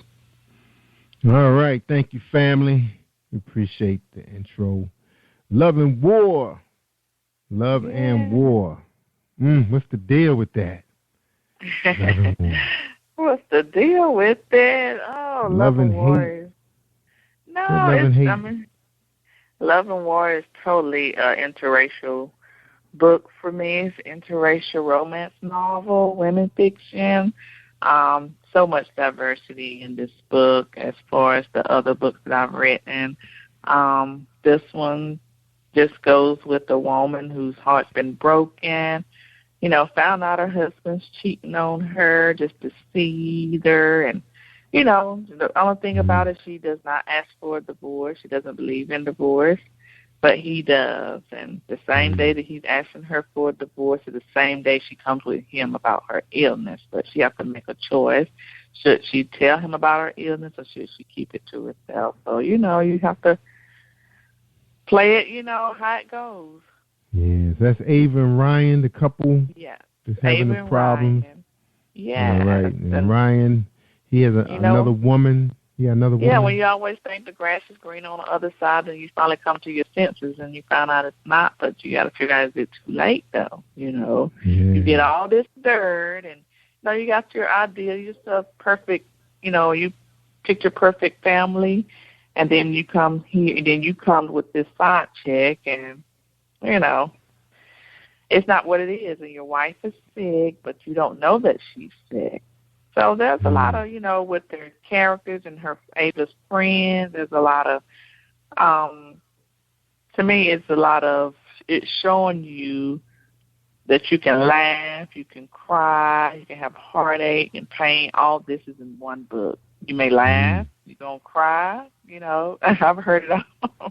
Wow, really? Oh, man, so I need to go out there and check that out. So, yeah, you're going to get it all. If you think about The Best Man Holiday, too, it was something totally that I've heard is something totally different from that, from other people's reviews and stuff. So you're going to get all that. You're going to laugh and cry, but it's, I want to do an interracial book because it's a variety of things out there, but I don't want to just think just one couple goes through things. Everybody goes through everything. Love has no color. So, you can't help who you fall in love with, so...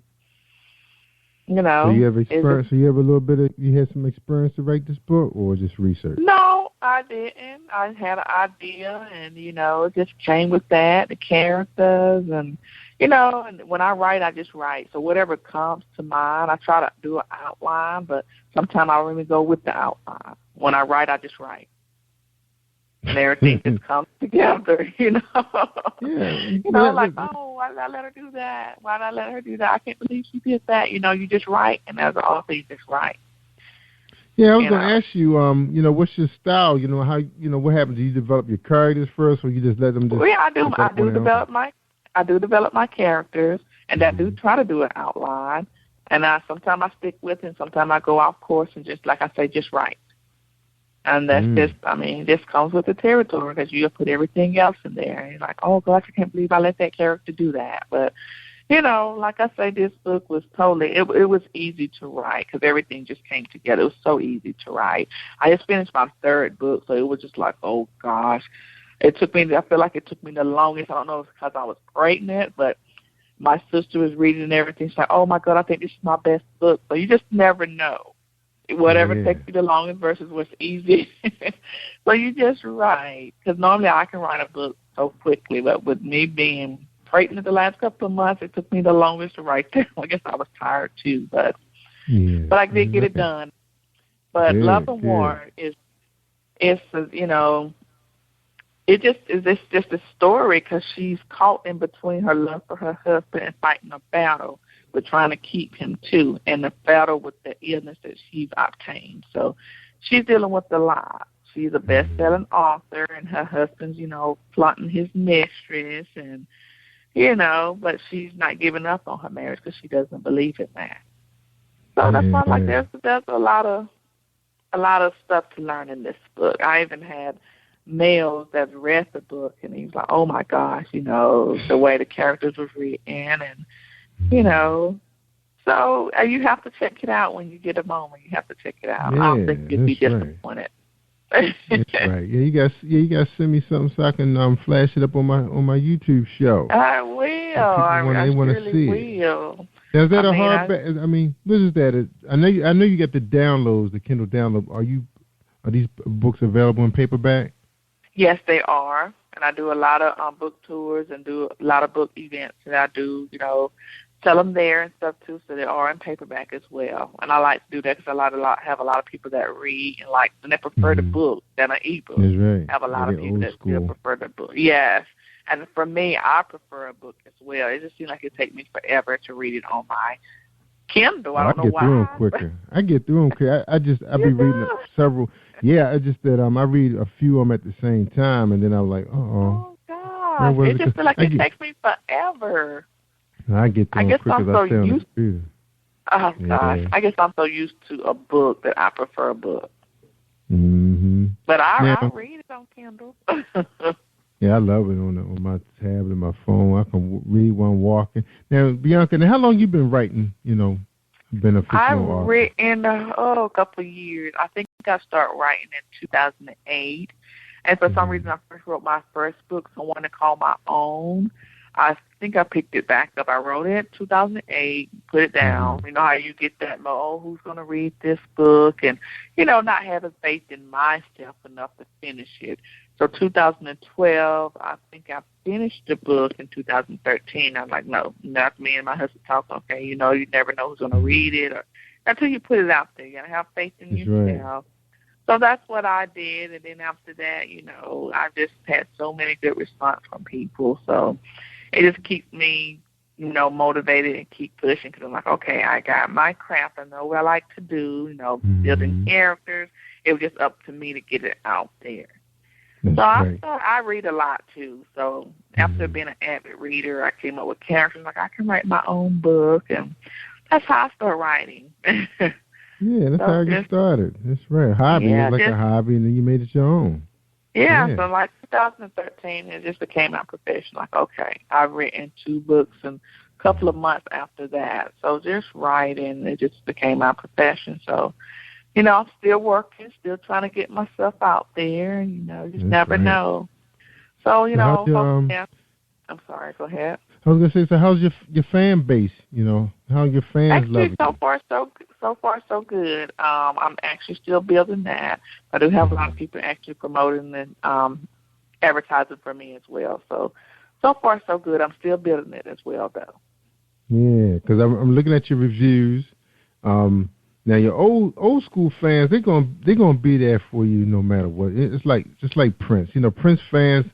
Prince can rap. He can spin on his head. We still gonna be happy. But, exactly. You know, but his bandwagon fans be like, "What the heck was that?" Now, and what are your old school fans? They're gonna protect you. They're gonna look out for you. What are the new people saying about Bianca Harrison, the author? Well, I actually get good reviews, which you would think it. You know, everybody don't write a review, so that's the only thing, because you would want them to. But I've gotten good reviews and vibes from it. You know, I haven't. I just wish everybody would write a review, though. You gotta ask them. Now you do that. You should post them on your Facebook, and then encourage other people to do it. Look, like you got this good one right here. It grabs you by the throat. This is an emotional charged story about a marriage. That's a good start. If I saw that on a post, I was like, oh my God, I gotta get that book. And so you can and I do that occasionally on my I do have a Facebook page, you know, for my author page. Mm-hmm. That's my author page, so I do put that on there occasionally. Just put stuff out there, Twitter and everything like that. So I do try to get it out there as well. Yeah, but you ain't got bait them, right? Exactly. But I've had so many people read the book. That's the thing. Like, okay, you know, you're a woman writer. You know, I even put it out there, you know. But I guess you just can't make them. Or they don't know how. So, yeah, it's a way you could do it. I mean, some people be having like hundreds of them. I'm like, how the heck? But they said they really engage their people, you know. Some people just got a lot of time. They can just, I guess they just fast. I don't know. But let me ask you this. Now, I know Facebook is, you know, like the biggest phenomenon when it, you know, for authors. I mean, a lot of people becoming really successful really, really fast. I mean, I'm hearing 4,000 or 5,000 downloads a week from some of those that I consider to be social media gurus. They use Twitter to reel them in, and they hook them so they get to their page. What are some of your trade secrets you like to share with someone who's like, you know, kind of like struggling right now, you know, with posting and not really understanding the good and the bad of it? You have any advice? Well, I just says first, learn the craft. And then, you know, you try to build your fan base and audience out there, and then try to connect with other authors. I've connected with a lot of people on Goodreads. Had a lot of experience with other authors that give you good advice. Not all of them are nice, but you're gonna get that, because I mean, some people don't want you to do better than them. But the thing is, there's a lot of success out here for everybody. It's not like you're trying to take their fan base, but you're all working together to get their book out there, to get your book out there. You help me promote, I help you promote. I mean, just promoting and advertising and getting yourself out there and just connecting with other authors. I mean, you just never know. But learn the craft as well, too. Advertising and promoting is the main thing. Advertising, that's right. And speaking of advertising, you got to come on Jerry Voice Live Worldwide. Now, was it hard getting you on this show? Did Brandon have to pull your teeth? No, I'm not even sure who emailed me or whatever. He just said the third week, and I'm like, he just said third week or whatever. I'm like, okay, you know, I just make sure I put it in my phone or whatever. I try to do that. That way I stay on tack too, or what I got coming up, or because I'm easy to forget with life and everything else. But I make sure that I program everything in my smartphone. Yeah, you really use that smartphone, man. You use that. Oh my God! I mean, it's like not always secretary. smart, but yeah, it's good to me as far as you know what I have to do. So it really is. But no, it was not hard at all. No, it's not hard at all. Anything I can do to help your business and you can help me as well, that's good. Yeah, because I remember I had to make a couple phone calls. People said, they want you to call them. I'm like, what? Oh, no. I'm okay. And it wasn't you're helping me. I'm helping you, so no. Yeah, so I couldn't figure it out. I said, what? I said, we asking them to come on our show, you know. But, you know, it's our hand helping them, you know. You helping us, we helping you. Exactly. Yeah. So no. You didn't have to pull we didn't have to talk to your manager, husband. Oh, no. I'm good. If I know it's something that could benefit me, benefit you, you know, right. I'm good. Mr. Harrison wants to speak to you first. Oh, no. I'm not going through all that, you know. So But yeah, me and my husband actually works as a team. He's actually a graphic artist as well too. So he's actually to do a lot of stuff behind the scene on my book and website and all that stuff. So we have to work together when you're trying to build something. So that's right. So he did your book covers for you? Book covers and website, have to update that, but yeah, I like that. That's a nice nice. Yeah, right. He does other stuff too, like music on the side too. So I have to get you to talk to him too. They actually have music artists and stuff too, and they're having a big show in April. So I think Corrupt and some other rappers are coming in. So he does all that on the side. So I try to stay out of it and just go when I need to be supported and stuff. But yeah, they got artists and entertainment stuff too. So that's his side gig with the beats and stuff, and mine with the author. So he's a promoter. So he's a promoter or manager. He's actually a manager and producer. So he produces all the music. So I have to send you his information out. Yeah, so, we kind of work together and doing everything, too. So that's right. Tell him we love that because, I love to talk to him about that because we definitely trying to do, weekend radio casting on the weekends with, performers, independents mostly. That's what we like. Yeah. Okay. Yeah, well, I'll actually send Brenda an email. I send him an email that way, connect and stuff, and, can go from there. That's right. Exactly. Appreciate that. No problem. We trying to do it all. You have to get yourself out there too, because nobody else is going to do it if you don't. That's right. So. You got to. All right, we're going to take a quick break, Bianca. When we come back, we're going to get your final thoughts and talk. Give people some advice on hanging in there with the game because the game can get rough, like you mentioned. It can. It get rough. All right, so hold tight. We're going to listen to Bill Powers. Powerful publication. All right. All righty. Think you know how drugs get in those little brown bottles? Think again. Set in the green hills of western New Jersey, inside the gilded halls of power of a U.S. pharmaceutical company where decisions are worth billions of dollars and human lives worth less. Nicholas Harding, a young executive at Marshall Pharmaceutical, finds his career, family, and life in jeopardy. The Farmhouse, a suspense thriller novel by Bill Powers, published by Donna Inc. Publications, available at Amazon.com or DonnaInc.org. Go to Bill's webpage at www.authorBillPowers.com.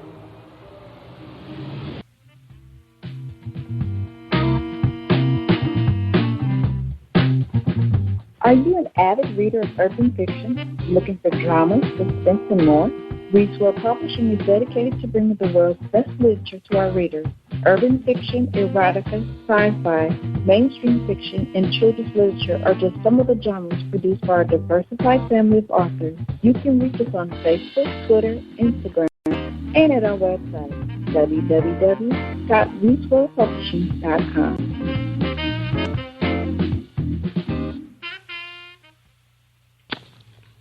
Hi, I am Arthur Crystal Alexis, and I'm on Positive Power 21 with Jerry Royce Live. Woohoo! All right. Thank you, Crystal. All right. We're talking to the author of Love and War, Bianca Harrison. Now, I don't see your name on these books. What's the deal? You ever... You don't understand. No, I'm looking at Love and War, Kindle edition on Amazon, and say something about graphics. Identifying graphics, illustrator. It should be there. Yeah, I don't see your name on. Oh, I see it in your bio, but it didn't show you as the author. When you first go into Amazon, it's I'm on a messed up version. But I did see your other books. So, yeah, it should be there. Yeah, you see you doing your thing. Nice lengthy book. 225 and when you type my name in, it'll come up. I'm sorry. Yeah, it did. Yeah, it did come up. I see your name crazy. on the title of the book, though, but for some reason it didn't show up under the title when you go to the page for some reason. I don't know. Maybe that's the way I went into it. They still paying me for them. Yeah, you got to check them out, make sure they're doing right. Amazon can mess you up. Yeah. You got to stay on top of them. I know about that, so you have to stay on top of it, too. That's right. All right, so can we get your final thoughts, advice for any young author out there thinking about venturing into writing, marketing, and promoting, all that stuff? Well, as far as other authors out there that trying to make it and be an aspiring writer and author, I mean, it's got to be your passion. So keep writing. I don't say don't give up. You have to believe and have faith. That's the only way you're going to make it. You have to believe in your craft. You have to believe that you're going to be a success. As far as writing, just keep doing what you're doing, and, hey, it's going to show up. People are going to buy your stuff. You have to promote, advertise, and get your work out there, but you have to do the work, and you can't give up.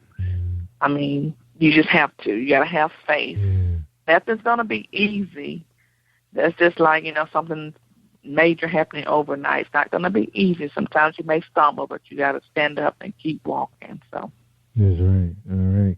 Now, another question would be, now, when you say invest in yourself, advertising, what type of venues would you recommend, so they don't be all over the place? What would you recommend how to advertise? What be your advice? First of all, always use social media. It's free advertisement, so use social media. Back in the days, we didn't have social media, so it was kind of hard to advertise. As far as advertising, you're going to meet other people. You're going to meet different sites to promote. There's Goodreads out there. There's sponsors. I mean, there's so much out there. And once you use those avenues, you'll find ways to dabble in other sites to promote. I mean, use your friends, your network. I mean, have friends to promote and advertise for you. Change your profile pictures to your book. You just have to find ways out there. And it's free promotion out there as well, too. It don't have to always be expensive. I'm looking at me. I'm talking to you. So, it's free promotion. So yeah, we're free today. We'll be high tomorrow. You just never know what you're going to get. That's right. When they say you want to... Let me ask you this, though. But, Bianca, like, a lot of people say they're getting kind of worn down. They have family they want to see and take care of, and they want to start working smarter.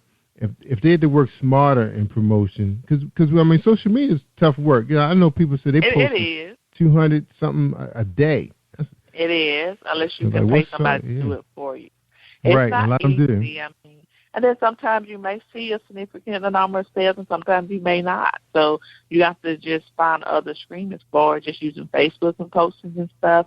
I mean, there's other people. There's people that can blog for you that would be happy to blog your books and do reviews for you. So I find a lot of people that does that as well, blogging, reviews, and that's when you start seeing sales, when people start blogging your stuff. And people is like, oh, okay, I like that. So, I mean, it can get draining. Sometimes I don't even post every day because it can get draining. And you can pay somebody to do the same thing to post for you, but why would you want to pay somebody to post for you when you can just post to your group yourself? So, I mean, it can get draining, but you got to find out what works for you. I know. That's right. Hit the tweet man up. And then, a lot of people got video blogs out there now, too, that they have huge followings on their YouTube channels. And that's true, and that's what I'm trying to build up now. I haven't had time to do a blog and stuff, but that's my next avenue. I just haven't had time with the way my life is going, but I plan to do the same thing as well. So that's right. I was just reading on this guy who's supposed to be a marketing guru. And he had this woman come on and she said, yeah, I built up a huge following video blog. That's because she said she doesn't like to write. So all she does is video blog, and people follow along in her little, leave their comments. Yep. And she works for other people. She just mentioned them on her show and charged them a whole lot of money. Yep. And charged them a whole lot of money. Yeah, wow. Yeah. I'm sure you can make money doing it. But that was my next thing, was to do a video, start doing videos. And I hope that I can do that this weekend. I've been planning on doing it, but I just haven't had time with the cold weather and stuff. It's just been, time has been off, so. That's right. Yeah, you got to get to it. And that's one of the big things that we saw that really helped out our traffic, especially to our website, was when we started putting our audio players with the show on our website. That's when we really started seeing track. Then we started putting out YouTube, because the kids like making music videos featuring me, And the people like that stuff, they start showing it to their friends. Next thing you know, they follow you. You know, you start seeing 20, 30, 40 people following you at night. You know, you start saying, hey, I must be doing something right. It's not going to always be like that, you know, but you got to keep the momentum going, you know. Exactly. Keep putting stuff out there, too. So. Yep. Just like everything else, you got to keep yourself relevant. Yeah, there's a lot of people doing the same thing we doing, so you got to keep being innovative. And innovation is the key. Exactly. So you're absolutely right about that. So, that's right. But somebody who's doing something, who's trying to come up in the game, I mean, just stick to your craft. I just say don't give up. I mean, I had to learn everything on my own when I just first got out here in the business. Like, oh, gosh, and where do I start? You know, then I have a whole bunch of people who asking me, questions about how do they get started, how do they do this and stuff. And like, I should do a class on how to get started. You know, you just. That's right. I mean, they don't give video blog. Exactly. Right. So do a Google Hangout. See, look, you do a Google Hangout, and that's how people like to engage people. You know, they want to talk to you through their computers. That's awesome, true. man. So, but yeah, I mean, I started on my own, didn't have any help, nobody to ask questions to. I was a newbie, so I just kind of learned everything as I went. And like I said, I'm still learning. So, still learning. So I like what I do. I like creating characters, putting stuff out there that people are going to enjoy, you know. So, and meeting other authors and people like you guys. So I appreciate it. I appreciate everything. Yeah, we somebody appreciate asked me you if I can be on their here. show. Anybody can ask me, I can help. You know, I'm there. So that's right. And you mentioned earlier that you do book signings and everything. So you love doing this kind of thing. So I do have a couple of things coming up this year. Actually, it's going to start next month. So that's why I'm healing pretty good. I'm doing everything. So tell us where you're going to be. You still got a couple minutes left. Remember, you the last show. This is the last show for the week. Where you going to be at, Bianca? Where you going to be? Justin, let me see what I have for. Yeah, check your smartphone. I know. I have a couple things. I'm going to be at a couple of signings later this year, Decatur book show, and I'm trying to. There's one in Atlanta as well in November. I'm going to be at, but next month, March the 28th, I'm going to be at Griffin High School actually for a book signing. That's going to be from 4 to 6. At April 11th, I'm going to be at Nubian Bookstore, and that's in South Lake Mall. That's in Lovejoy. Oh, they're still around. And then April 25th, I'm going to be at Urban Grind Coffee House, and that's from 2 to 4. I'm going to be doing a book signing. So I do have a couple of more available this year that will be on my website so everybody can see, and it's going to be on my Facebook page. Well, you got a lot. And so I'm going to have a lot of things this year, you know, that I'm working on. So you'll take the baby with you? Who'll be watching the baby? No, I have people watching the baby. No, I have my little helper with me, which is actually my daughter. Yes, I do have a assistant actually, which is just like, you know, a family member that helps me at all times with book signing and stuff. So I'm grateful for the help that I have when I'm doing stuff like that, and I actually enjoy it because that's when I do meet a lot of readers too, and that's when you know, they put my book out there, they like the book, and you know, tell other people about it. So that's right. That's how you keep it moving. That's exactly. Right. Momentum. So, momentum. Yeah, and get your name out there and everything. That's right. But all I mean, right, if they Bianca. want to know where I'm at, always go to my Facebook page at Facebook, Author Bianca Harrison, or my website at authorbiancaharrison.com. That's right. And you said you're on BookBaby and Amazon. Yeah, and Twitter, Miss Janelle, that's MRSJANIELLE, and Instagram is Miss Janelle as well. All right. Very good. We appreciate having you on the show and sharing all your secrets of how you moving these books and everything and encouraging others following your path. Yeah, I appreciate it as well, too. I mean, when they follow me, they can always check out my first release, Someone to Call My Own, and other releases that will be available for this year as well. So thank you for having me, Jerry. I appreciate it a lot. You're welcome. So I know you're going to share our show and tell people about us, right? I am, and I'm going to put it on my Facebook page and everything else, and I'm going to tweet. Awesome. All right. So we have the file, the on-demand file available to you tonight. in case you up late and you feel like working. All right? No problem. All right, everybody. I appreciate it. Thank you guys for having me so much. I appreciate it. Yeah, you're welcome. Everybody said thumbs up. All right. And I tell you, Bianca, I tell people all the time, I say, they want to hear the good stuff. I mean, the real good stuff. Just like tonight. You told us, you juggling 2 small kids and a husband has a music career going on. It's a lot. Mm-hmm. But you're doing your thing and you're enjoying it, having fun, and got a full-time job. Exactly. Very motivating. Don't stop. That's right. Very motivating. And we appreciate you sharing all so that. Much. I appreciate it so much, guys. Go buy the book. Don't That's forget, right. Buy her book. Amazon.com or and we see you in the next drop. Thank you so much. We see you in the next drop, too. All right? Okay. Take care. Thanks, guys. All right, everybody. I'm Jerry Voice Live. Worldwide, positivepower21.org, Spreaker.com/positivepower21. Stay awesome all week long. Thank you for tuning in to Jerry Voice Live on positivepower21.org and Spreaker.com/positivepower21. This is a Voice Enterprises production. And don't forget about replay on Facebook.com/Jerry Voice Live.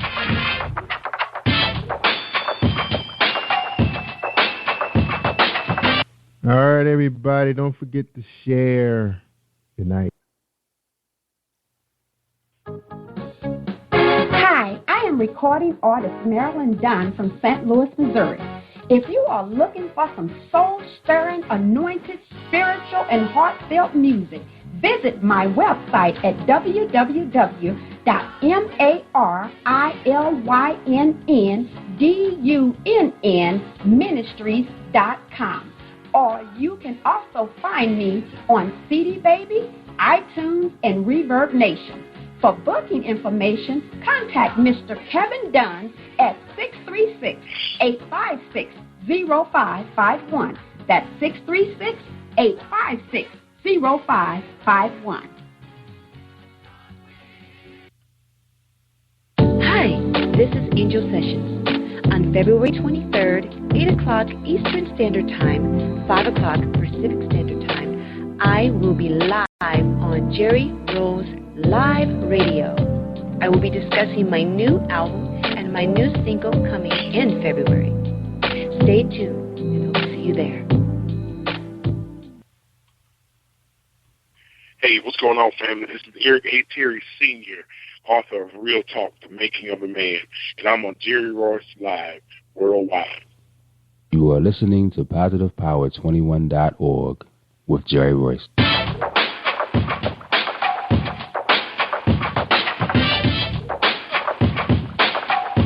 What up? It's your boy Kano Kingston. Hi, this is Angel Sessions.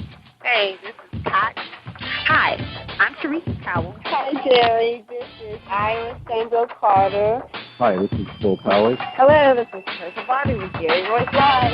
Hi, I'm Philip Barron. I'm live on the Jerry Royce Show. Hey, what it do? It's your boy Houston Saint. Peace, this is Dahlia the poet, spoken word artist. Hello, this is Ramon Marquis with Jerry Royce Live. All right, everyone. You got Robin Lynn, and I'm keeping it live right now on Jerry Royce Live. Hey, what's going on, everybody? What's up? This is a award-winning podcast with the greatest podcast on earth. Thank you for stopping by. I'm your host, Jerry Royce Live worldwide on internet radio, where you get your positive on. So when it's all positive, it's all power. That's positive power. This is a worldwide podcast for growth, wealth, and success. Thank you.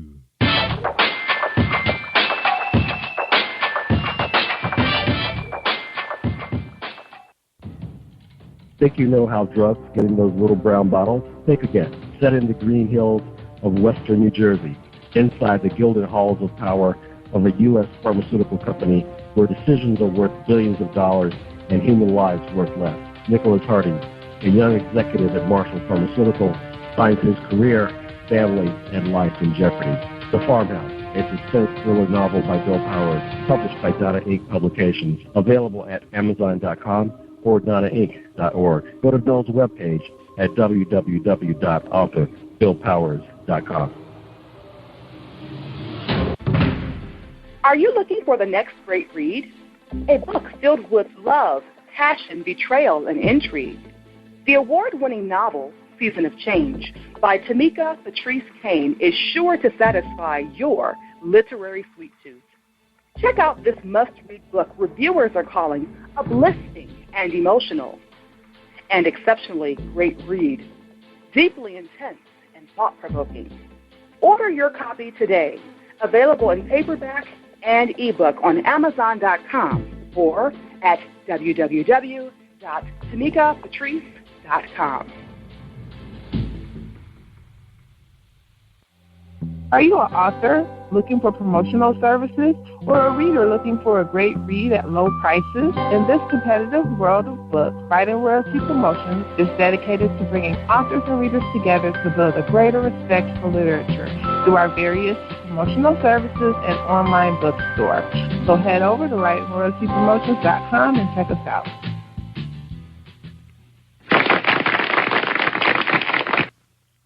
Thank you, everybody, for joining us, and welcome to PositivePower21.org. I am Jerry Royce Live, and I wish I was in Barbados, Jamaica today, and I want to say shout out to those guys who are listening to PositivePower21.org right about right now on Spreaker.com/PositivePower21. Man, we got an Arctic freeze going on up around here. Man, I don't know what we're going to do. School's closed 2 hours late tomorrow, so you know it's cold when they close school 2 hours late. But that's all good. But we just glad we got heat. All right, everybody, stay tuned for an episode of Book Buzz. And our book sponsor for tonight's show is my man, James Deshay, the poet, the romance poet. Check him out.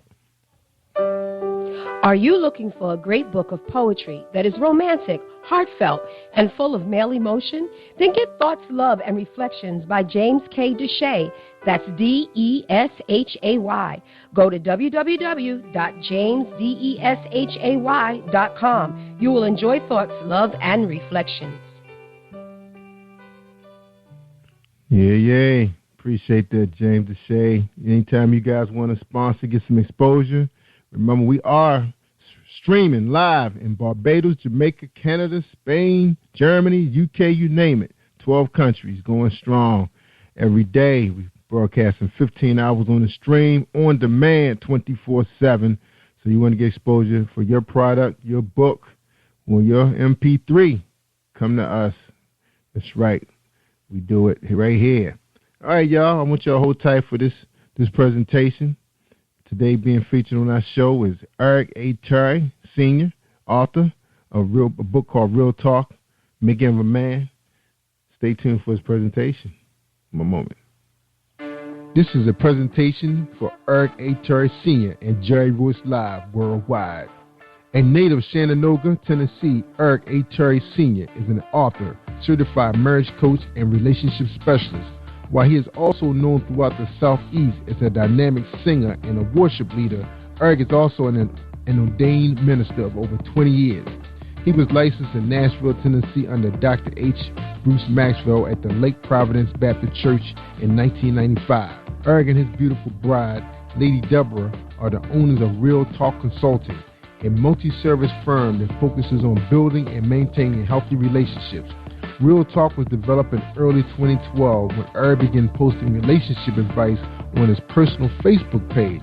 After attracting a strong following of over 5,000 people, Eric began to receive requests for speaking engagements, seminars, and marriage retreats, as well as singles empowerment sessions to share his views on relationships.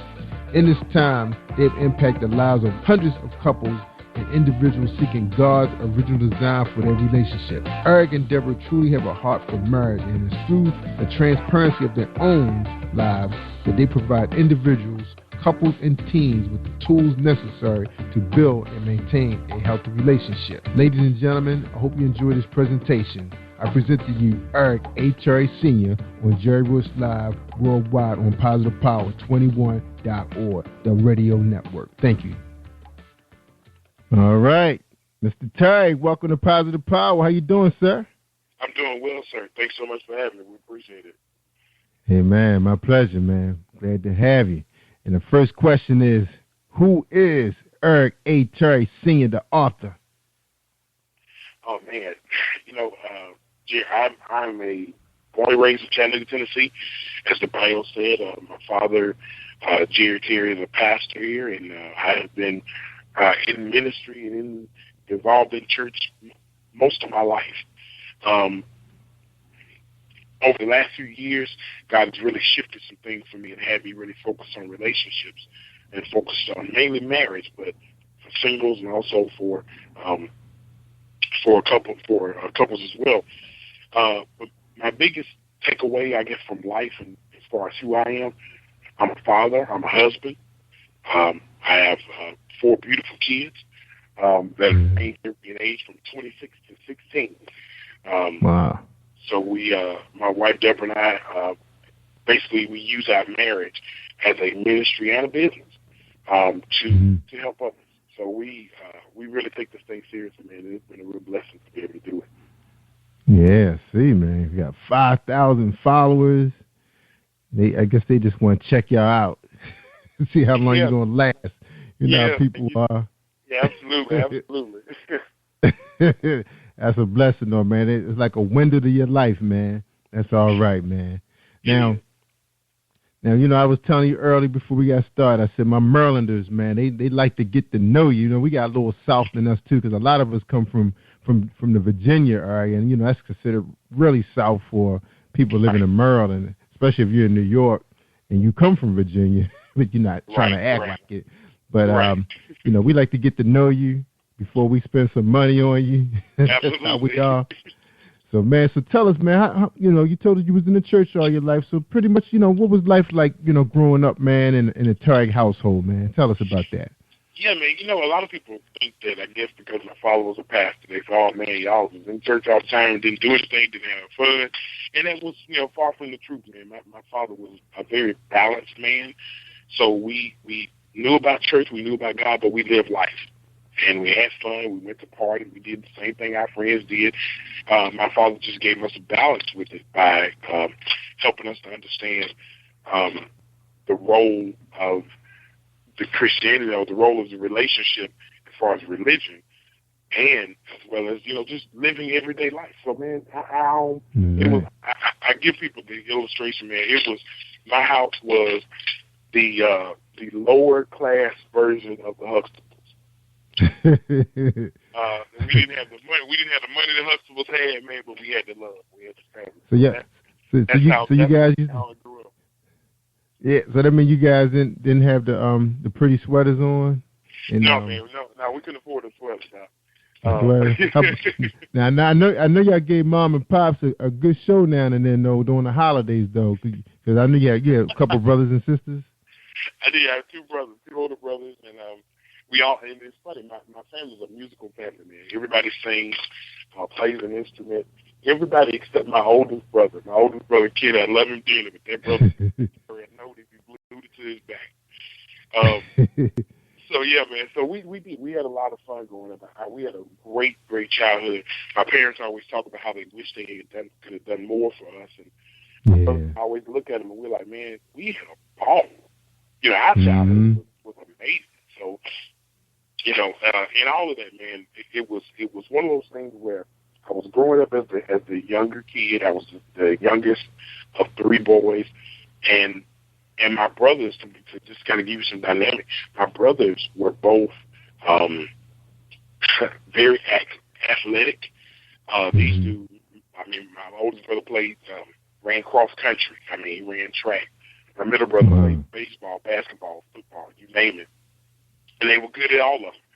And here I came along being a little fat kid, not really into sports, not really into other things that they were, man, being totally different.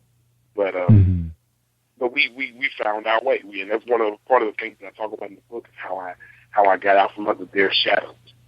Yeah, that's awesome, man. Real talk consulting.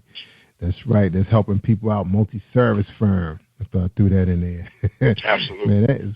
Yeah, and it's funny, man, because I love to hear people reminisce about their childhood, because sometimes you don't get a chance to talk about it because you don't really know what to strike up at work. Sometimes when you're sitting at the lunch table, you sit there and try to talk about back in the day, somebody may not had a good back in the day, so it may not be good lunchtime talk, so you got to know who you're dealing with, But it's good to hear these stories. And I always like to ask people, good or bad, what it was like. And that's the reason why some people write the books they're writing, because it's based on the way they grew up, their background. Right. That's awesome, man. It goes back to something you said earlier, we all have a story. We all have a story. I encourage anybody, man, if we all have at least one book in us, at least one. Mm-hmm. And if it's nothing but your story, because nobody can tell your story like you, man. That's right. That's what the legendary Paul Coates used to always say, the owner of Black Classic Press, publisher Walter Mosley. He used to always say that, man. He started his self-publishing printing business. He used to always say that, man. All right. Now, how did you meet Lady Deborah? That's what everybody want to know. Yeah, man, Lady Deborah. That's my baby, my heart. Deborah and I actually grew up in church together. We grew up in the same church. It's kind of funny. One of the, how when you're a little kid and you're in church, you have those little puppy love relationships. Yeah. My first church girlfriend was actually her sister. Well, that's funny because I remember my brother was dating my son's mother. When we were in elementary school. Yeah, I was like, man, how he get her? Right. So it was one of those things, man, where we